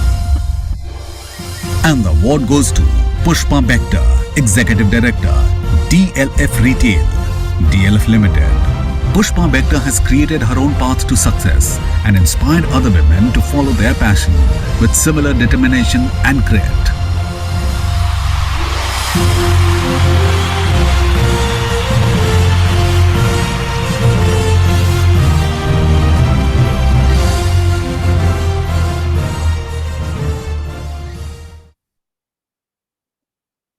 Well, it's an honor and a privilege to invite Women Achievers in Retail Realty winner, Ms. Pushpa Bector, to join us on the screen and say a few words. Hello everyone, this is Pushpa Bector, Executive Director, DLF Retail. Thank you Realty Plus for recognizing me as the woman icon in retail reality. It's an absolute honor. It's been a fabulous journey with DLF Malls, one that I have enjoyed tremendously, along with all the challenges that came along the way. The message that I'd like to give young women out there is the world is your oyster. As long as you have perseverance, grit, talent, and ambition, there is nothing that one can't achieve. And I'd like to wish all the women out there all the best. Thank So that was the message that we received since we could not take time out to bring in Ms. Bector on the screen for you live right now. But with that, we will be moving on to the next category. Let's quickly have a look.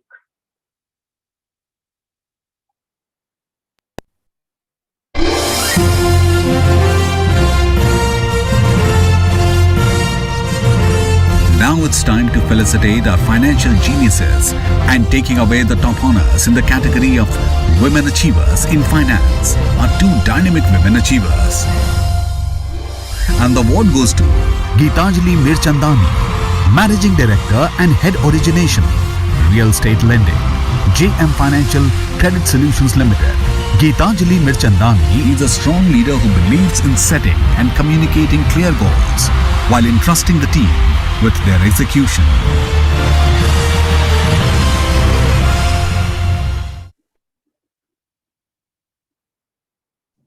Well, it's an honor to invite Ms. Geetanjali Mirchandani on the screen to tell us how she's feeling winning this award.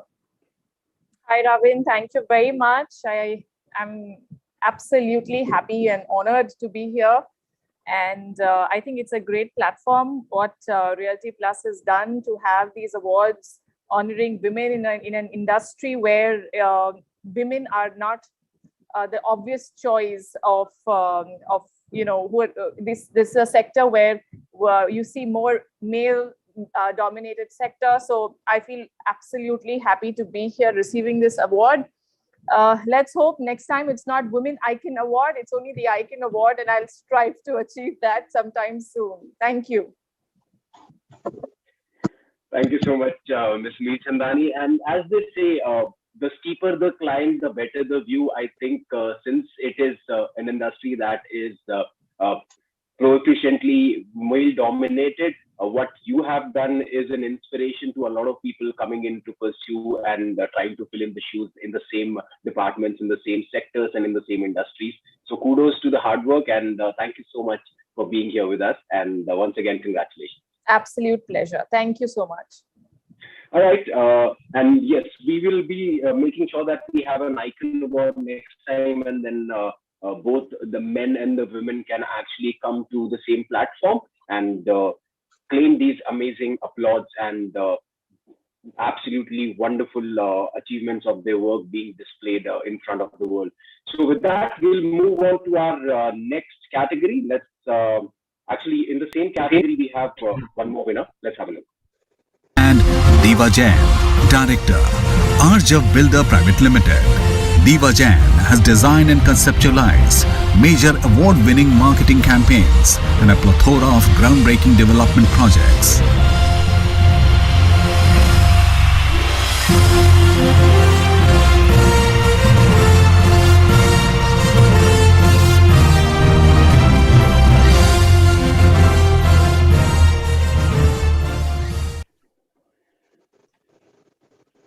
So we have a message from Ms. Diva Jain. Can we please have a look at the screen? Good evening, ladies and gentlemen, and honorable members of the jury. My sincere apologies for not being able to join this program live as I'm traveling. It is indeed a great privilege for me to be chosen by such an eminent panel of achievers for this award. I would like to thank Team Realty Plus, and I'm hopeful that this initiative will move from strength to strength and continue to applaud and inspire women to break new and ever-expanding barriers. Thank you very much, everyone. So there you have it. Those were our winners in the category of Women Achievers in Finance, Ms. Gitanjali Meerchandani and Ms. Diva Jain. Congratulations once again. With this, we'll move on to our next category. Let's quickly have a look on the screen to know what it is.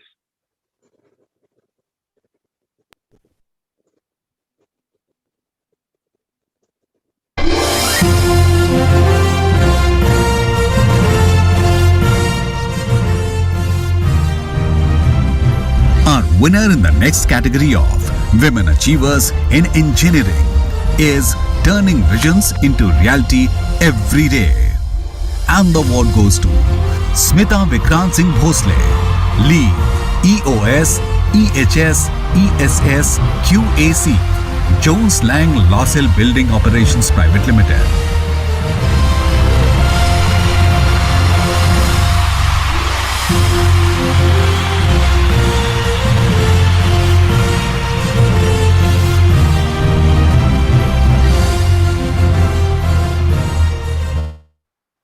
I would like to invite Ms. Smita Vikrant Singh Bhosle to kindly join me on the screen and say a few words. Hello, Raveen. Am I audible and visible? Ma'am, you're audible. I cannot see you yet. Can you try to put on your video camera?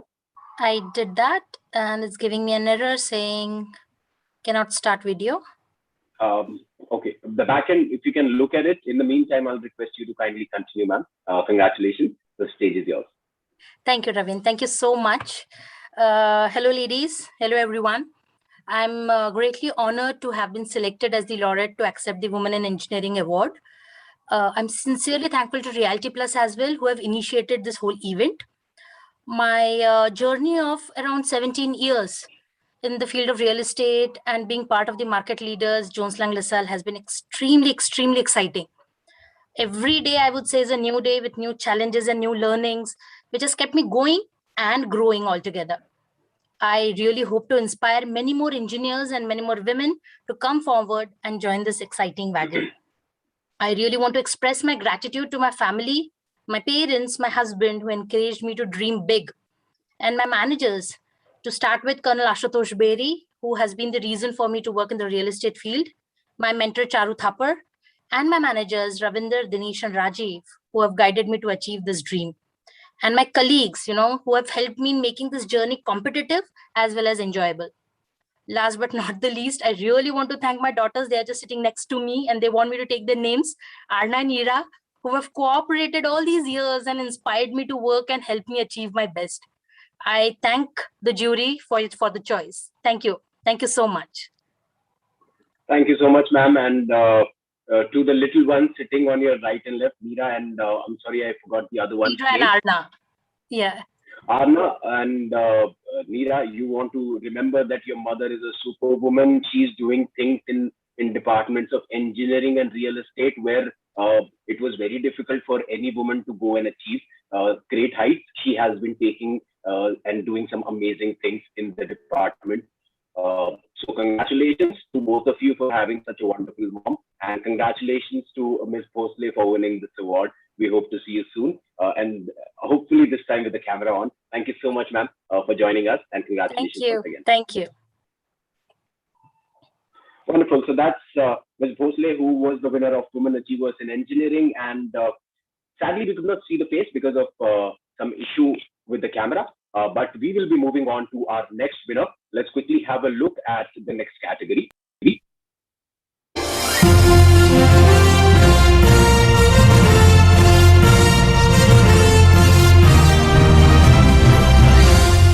Moving on to the next category, we have the category of Women Achievers in Facility and Project Management.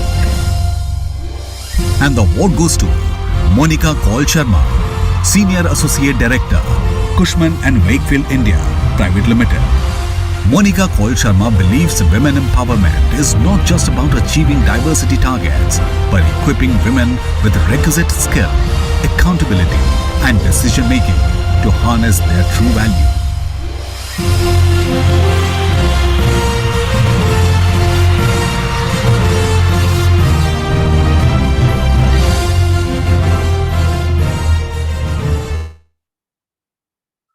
It's a privileged to invite Ms. Monica Kaul Sharma onto the screen. Ma'am, the stage is all yours. Thank you, Ravan. Am I visible? So I can see the background, ma'am, but I cannot see you. I can just see the background. Anyways, I'll continue. I would like to thank Reality Plus for this recognition, who has brought us together to celebrate women at workplace, and I'm humbled to be called an icon. I hope I'm able to inspire young women to not to be afraid to follow their dreams, even in the profession that some stereotypically call male-dominated. Here is to all the women icons who have inspired us to break glass ceilings, especially dedicating this one to the wonderful women at Cushman and Wakefield who constantly lift each other up, and to all the men who push for women to have equal voice and participation. Thank you so much again for the honor. Thank you so much. Thank you, Ravan. Thank you, ma'am.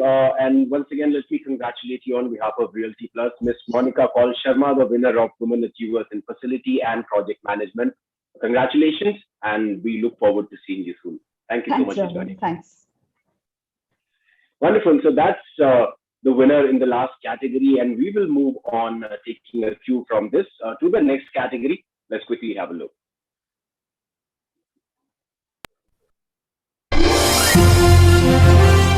In male-dominated spaces, women are emerging as equal partners and performing excellently with their inherent dynamism and expertise. In the category of Women Achievers in Property Consultant, we have the following deserving award winners. And the award goes to Ankita Sood, Director and Head, Research, REA India. Ankita Sood is known for her keen eye for detail and out-of-the-box thinking, which adds value to assignments undertaken by her.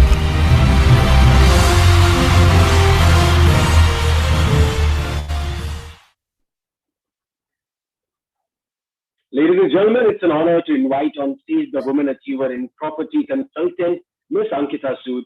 The screen is all yours, ma'am. Yeah, thank you. I switched on before you even announced. I'm sorry for that. They just said start the video. Thank you, Ravin. Thank you so much. It's an absolute honor. Good evening, everybody. I am overwhelmed and honored to be awarded this special recognition. And, especially coming from a stellar jury which presided over, this award is absolutely special. I hope I inspire more women to actually come into the sector. And I'd say it's all about teamwork. This recognition reflects the organizations and mentors who have been part of my decade-long journey in the sector. My heartiest congratulations to my fellow women colleagues. I wish them much success and many more laurels. And lastly, absolute kudos to Realty Plus for conceptualizing this platform. You've set the bar high, and much, much success to you. Thank you, good evening, and have a great weekend, everybody. Thank you so much, Ms. Sood. And let me quickly point this out. The reason why Realty Plus is doing this is because of the achievers like you who have been able to give hope and inspiration to a lot of other people in the field. So congratulations once again, and thank you so much. Thank you. I'm humbled. Thank you so much. Good evening. All right, so that was Ms. Ankita Sood, who was the winner in the category, and we are really, really excited to invite over the next winner in the same category. In no particular order, let's see the next winner. And Rajani Sinha, Chief Economist and National Director, Research, Knight Frank India Private Limited. Rajani Sinha guides a strong team of researchers to provide unbiased and in-depth research on the economy and the real estate sector.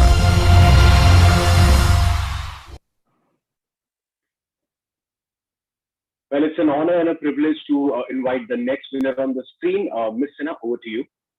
Yeah, good evening, everyone. And I'm honored to be getting this award. And I would like to thank Realty Plus and all the jury members for considering me. I would also like to thank my organization, Knight Frank, and all my previous organizations, and my team members and my colleagues for having shaped me for this award. Thank you very much, everyone. Thank you so much, ma'am, for joining with us, and congratulations once again on winning this award. So that was Ms. Rajani Sinha, again winning the award in Women Achievers in Property Consultant. I have another winner in the same list. Let's quickly have a look. Shweta Mahajan, Director and Head, Strategic Consulting, North and East India, Cushman and Wakefield India Private Limited. Shweta Mahajan is the brand ambassador of her organization's brand equity and reputation through years of consistent and high-quality service delivery to clients.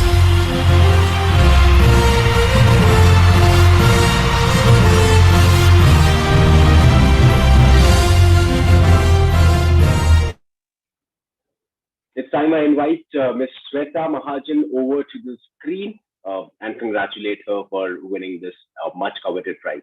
Ma'am, over to you.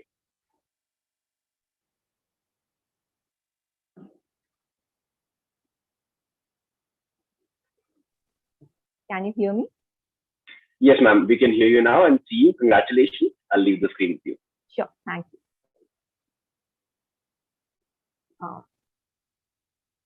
I have opened my video. I'm not sure whether it is displaying or not. Yes, you are visible, you're audible. You can continue. Okay, sure. Thank you. Thank you, Reality Plus, for hosting this wonderful platform and bringing such a diverse talent of women leaders together. I feel very humbled and honored, and would like to thank my organization, Cushman and Wakefield, and my seniors for nominating me for this prestigious award. Hope and trust is that if you don't feel the time, it is the time spent well strategizing and contributing.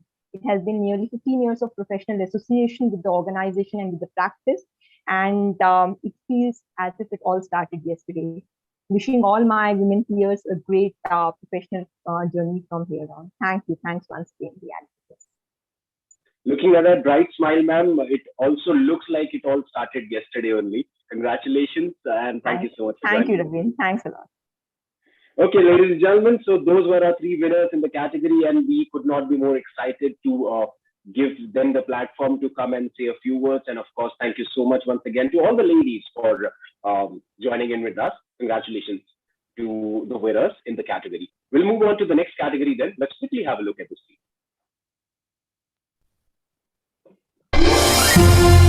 HR professionals work every day to build employee morale while keeping in mind business goals, which has become all the more important in these post-pandemic times. Our winners in the next category of Women Achievers in HR are beacons of hope amidst challenges. And the award goes to Ashima Saini, Assistant Vice President, HR, Anarok Property Consultants Private Limited. Ashima Saini is known for her ability to drive global strategies and implement them at the local level.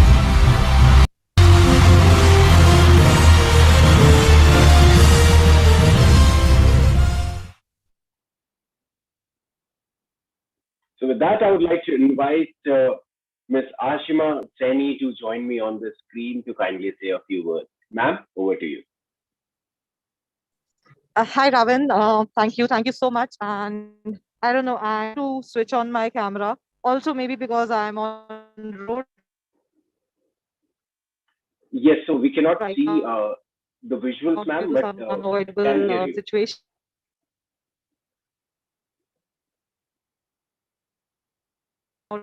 But thank you so much. I must say I'm really touched and honored. Thank you so much. This and wonderful evening. Congrats. Have been possible without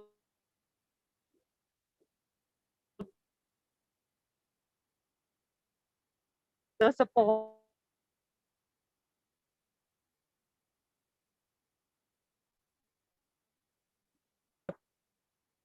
husband. Hi,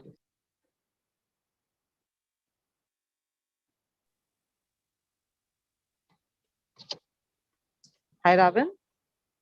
Yes, Ms. Saini, we lost the connectivity in between. So if you are audible now, I can sense that you are. You might want to kind of continue with yes. Oh, I didn't realize that. I didn't realize that. Thank you. Sure, Ravin. As I said, I am, due to some unavoidable reasons, I'm on road right now. And I thank Reality Plus for this recognition. I'm really honored and humbled and much elated as well. And as many of the winners, they said that we women, we have come a long way, but trust me, there's a lot more to be done. And this initiative of Reality Plus should pave way forward for she here in the real estate domain in this industry.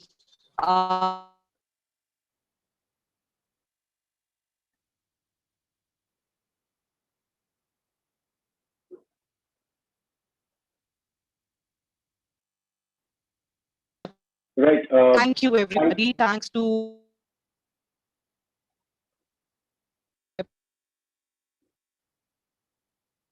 So Ashima, we lost you back there in the last 10 seconds. But once again, I want to thank you for making sure that you are still with us while you're traveling on the road. Thank you so much for being so kind and joining in. I want to congratulate you once again on behalf of Realty Plus. And as you rightly said, we are really proud at Realty Plus for giving voice to a platform that needed. And we really hope to keep on expanding on this edition after edition, giving a bigger platform to raise a stronger voice. We want to thank you and everyone, all the ladies involved in making sure that the industry is taking a step forward in the right direction. Thank you once again and congratulations.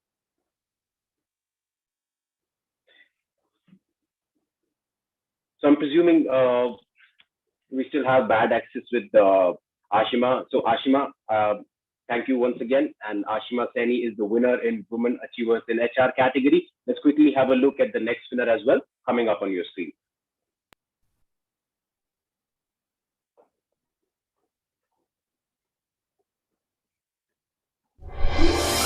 And Priya Adisesham, Chief People Officer, RERA Developments Private Limited. Priya Adisesham is a forthright, self-driven professional with a problem-solving approach and a readiness to lend a helping hand.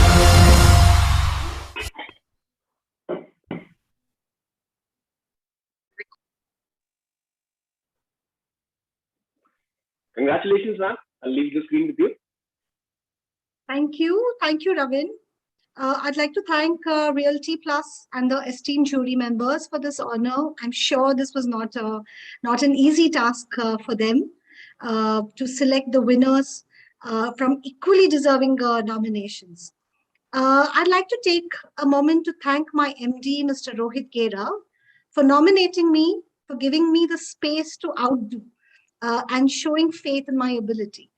And a big thank you to everyone, my mentors, my managers, my team members. Without host support, I don't think I would have been here. So thank you to one and all. Thank you so much, ma'am, for joining with us. And congratulations once again on achieving this amazing feat. We hope to see you continuously doing some amazing work as you have always been doing. Thank you so much for joining us. Thank you, Ravin. So that was our winner, ladies and gentlemen, Miss Priya Adisesham, who was the winner in Women Achievers in HR category. The award is co-joined by another person. Let's quickly have a look at the screen for that. And Shubhavani SP, Deputy General Manager, HR, Brigade Group. Shubhavani is a gifted leader with strong interpersonal skills and a creative approach towards her work.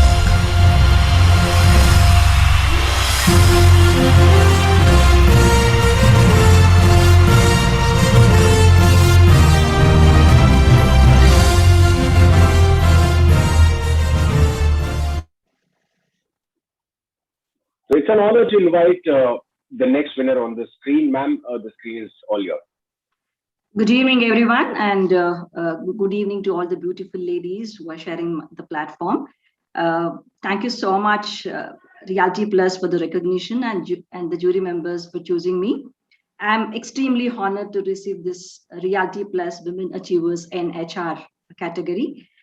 It's a very special moment, and it's very difficult to put words to this feeling. Nevertheless, I take this opportunity to thank Brigade Management for this recognition and giving HR a seat at the table, without which we wouldn't have been successful in our endeavors. Thanks once again. And my sincere thanks to all my mentors who have guided me throughout. And a special thanks to Nirupa Shankar, who has shaped me to whatever I am today. Thanks, ma'am. And special thanks to all my team members and colleagues who have supported me in this journey. Last but not the least, special thanks to my family for their unstinted support and cooperation.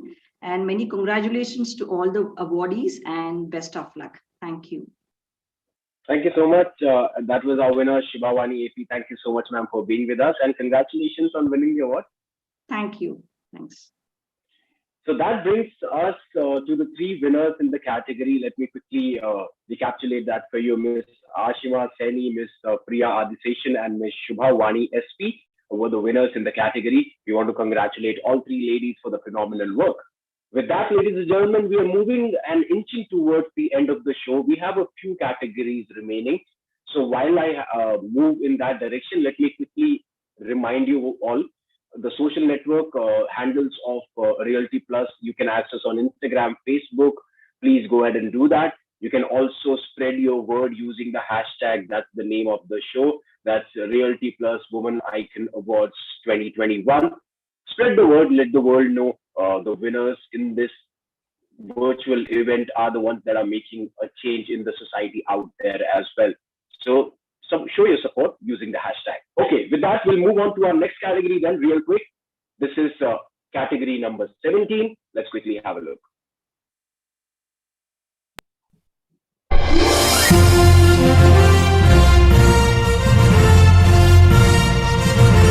Sales is still the most important role in every business. Next up is the category of Women Achievers in Organizational Sales. And the award goes to Arpita Srivastava, Senior Director and Head, India Occupier Services, Cushman and Wakefield India Private Limited. Arpita Srivastava has personally mentored a number of women colleagues to help them achieve their full potential.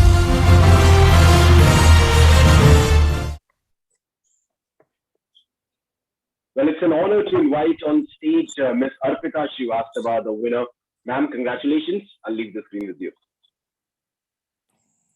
Hey, hi, Ravin. I think I'm having a trouble with my video. So I think I'm just going to go ahead and give a quick chat. Thanks. Thanks, everyone. Thanks, jury. Really excited and humbled to be receiving this award. So is, I'm sure, everyone else. So congratulations, all the ladies. Let's continue to bring our best to work and enable our other colleagues to do the same. Keep the shine on, girls. Cheers. Thank you so much, ma'am. Once again, congratulations on behalf of the whole Realty Plus team for doing some phenomenal work. And a special thank you to you goes out from everyone who you've helped in developing their professional and personal lives. Thank you so much for joining with us today. Thanks. Cheers. Okay, so that's our first winner, Arpita Srivastava. Thank you. Once again, let's quickly move on to see who she is sharing this award with. The other winner, let's have a look. And Fatima Saidi, Head, Luxury Residential Business, Anarok Property Consultants Private Limited. Fatima Saidi's drive, passion and determination have been the motivating forces in shaping her character, her career and her place in the world.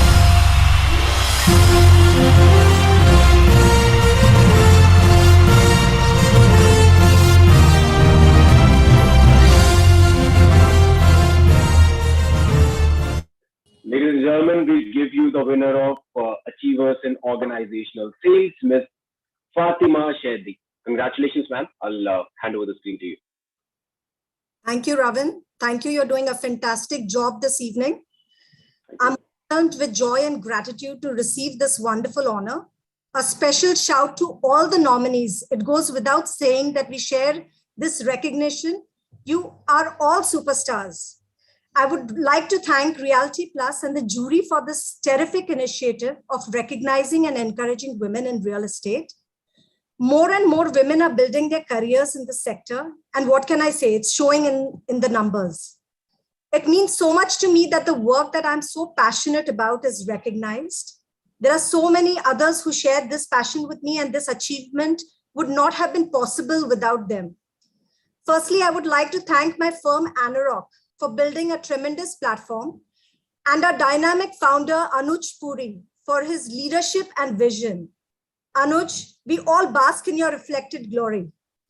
I would also like to thank my teammates and colleagues for their drive and passion, and my friends and family for their unwavering love and support throughout my many, many adventures. Lastly, a quick message for all women professionals. If you're looking for a dynamic, challenging, and rewarding field, think about real estate. Thank you again for this honor. God bless. Thank you again. Thank you so much, ma'am. And let me thank you on behalf of Realty Plus for taking your valuable time and joining with us this evening. And congratulations once again on some amazing work that you've been doing and getting it recognized tonight. Thank you. Thank you, Ravin. Thank you. So, ladies and gentlemen, those were our two winners in the category of Women Achievers in Organizational Sales. Let me quickly once again congratulate Ms. Arpita Srivastava and Ms. Fatima Saidi for winning the awards in the category. The next category should be up on your screen any second now.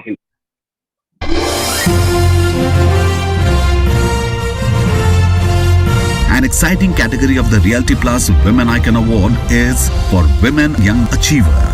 Let's see which inspiring young women leaders don the mantle this inaugural edition. And the award goes to Mudra Vedhikar, co-founder, CEO, Sion Technologies LLP.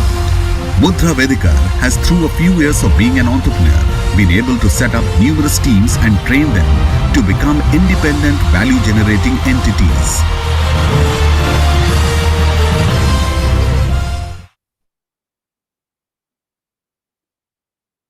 Well, it's an honor to invite on screen Ms. Mudra Vedhikar. Ma'am, congratulations. I'll hand over the screen to you.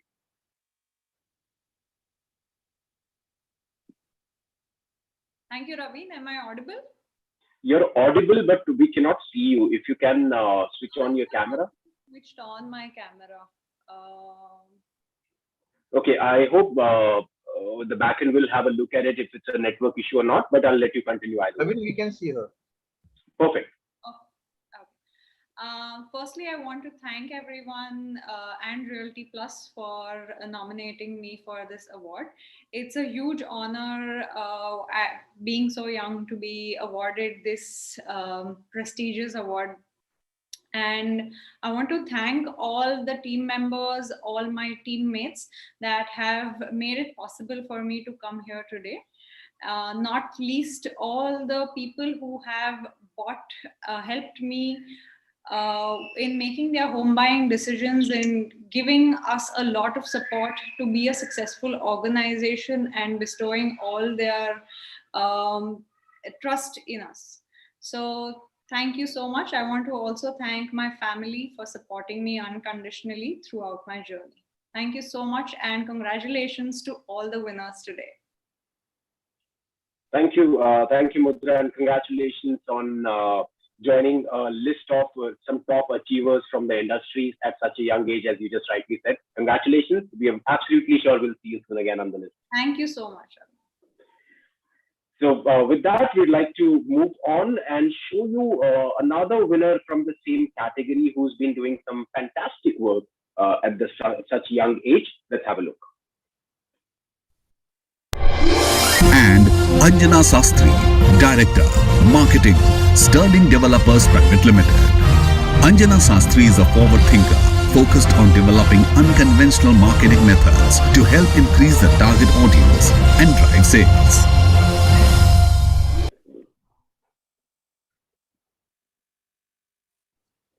So there you have it.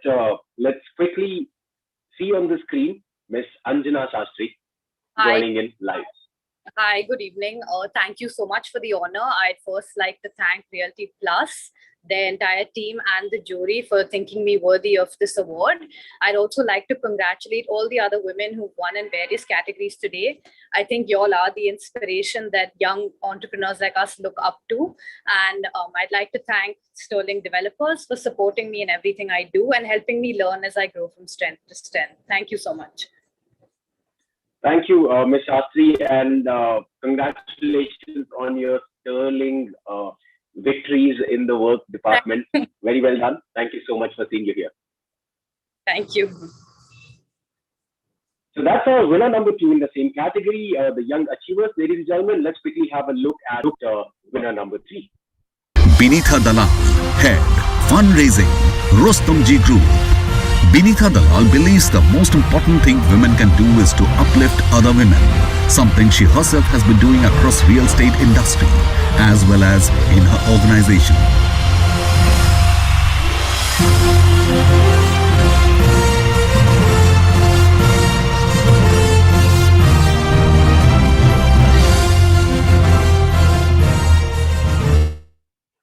Ladies and gentlemen, I present to you on screen Ms.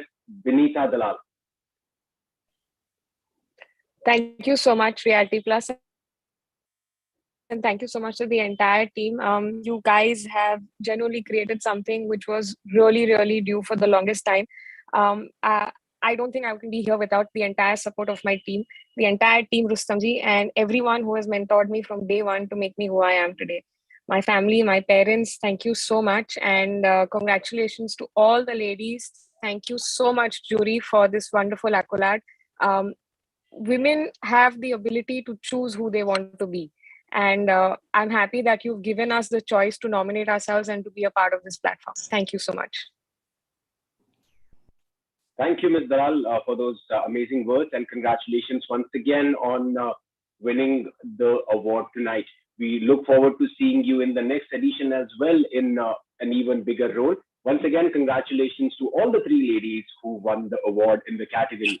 Ladies and gentlemen, this brings me to the almost end of the show. The last category that we would be giving out award in is the next one. Let's quickly have a look.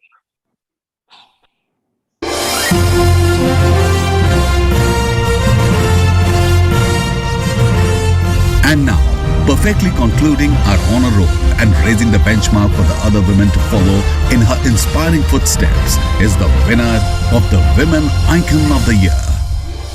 And the award goes to Manju Gaur, Director, Boss Group.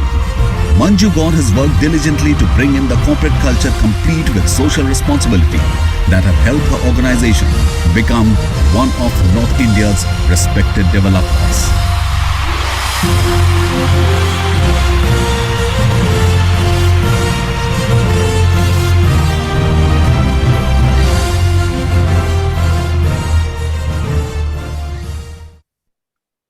I know, ladies and gentlemen, you all are not visible on the screen, but I will request you all to put your hands together for the Realty Plus Women Icon Awards 2021 Women Icon of the Year awardee. Let's welcome on screen Ms. Manju Gaur. Let's have a round of applause and invite the lady on the stage. Ma'am, the stage is all yours. Thank you so much. And good evening, everyone. And it's a great pleasure. I'm really delighted to receiving this honor. And I would like to thank the respected jury members of the Women Icon Conclave and Awards 2021. And really this recognition encourages me a lot. And I wish like to touch more heights in my life. And first of all, I would like to thank my husband who pushed me to join this business and gave me wings, and my team at Godsons and the years who worked tirelessly with me, my parents for giving me the value that's have made me like this. And thank you so much, Realty, and give me honor. Thank you so much. Ma'am, I would like to thank you on behalf of all the young people who are just about to start their career in real estate. All the girls out there, they look up to you. You are an inspiration to them and you give them hope for a brighter future. So I want to congratulate you and thank you on their behalf for being there and for paving path for the younger generation to come. So once again, ladies and gentlemen, I give you Women of the Year. Let's have a huge round of applause. So once again for Miss Manju Gaur. Thank you so much, ma'am.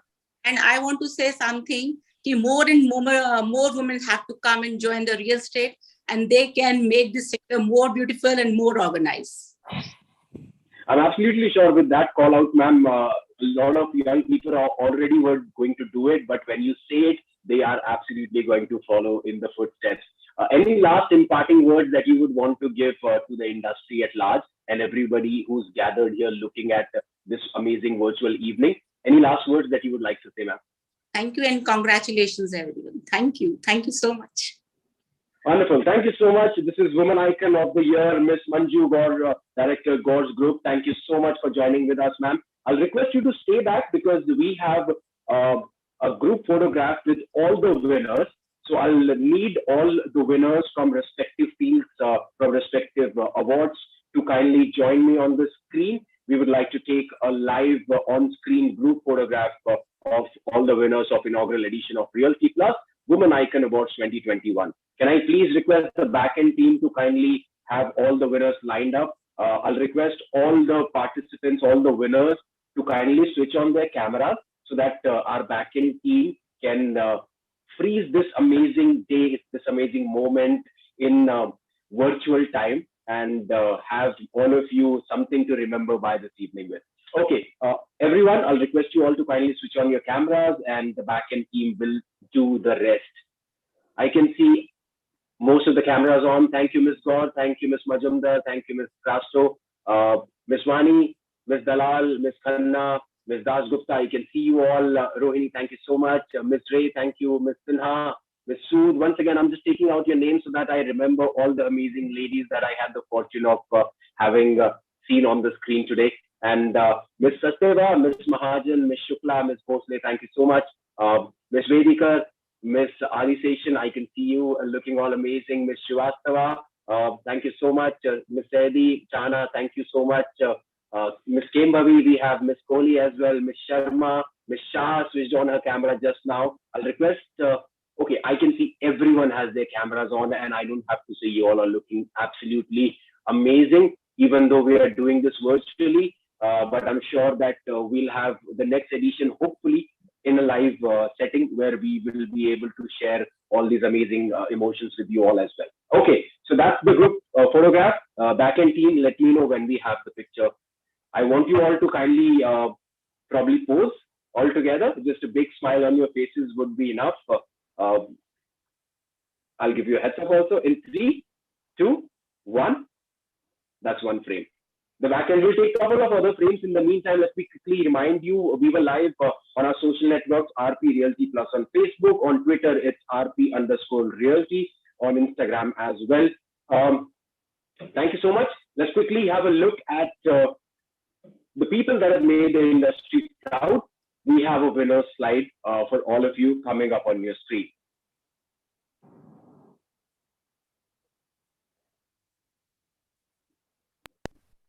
Perfect. I hope the backend has got the pictures. Yes, we have. Thank you so much, ladies. Congratulations once again. I can see all the winners from this first edition of Realty Plus Women Icon Awards 2021 showcased on your screen. Everyone, it's a humble request. Take a screenshot of this and post it on your social network using the hashtag that is Realty Plus Women Icon Awards 2021. Spread the word around. Let the world know the amazing work that these ladies have been doing and the absolutely incredible hard work that is being uploaded in this virtual meet. So take a screenshot off onto your social networks. You know our handles. You can tag us, tag the person, and yeah. With that, I think it's time we thank you all. Let's quickly have a look at the screen. Well, thank you slide. We want to thank you all for taking your valuable time and joining with us today, for your participation, for your presence, and for your support to all the ladies who are making a change in the professional and personal atmospheres of this country. We are absolutely honored and indebted to every single lady out here who is trying to make the world a better place, a just place, and of course, a place of opportunity for the other women to come and fill their shoes in with. With that note and with that hope, we wish you a fantastic evening ahead. My name is Ravin. It was an honor and a privilege to be the host for this inaugural edition of Realty Plus Women Icon Awards 2021. And with that, I'll leave you with our partners AV on the screen. Thank you so much once again for joining in. On behalf of the whole Realty Plus team, we wish you a fantastic evening ahead.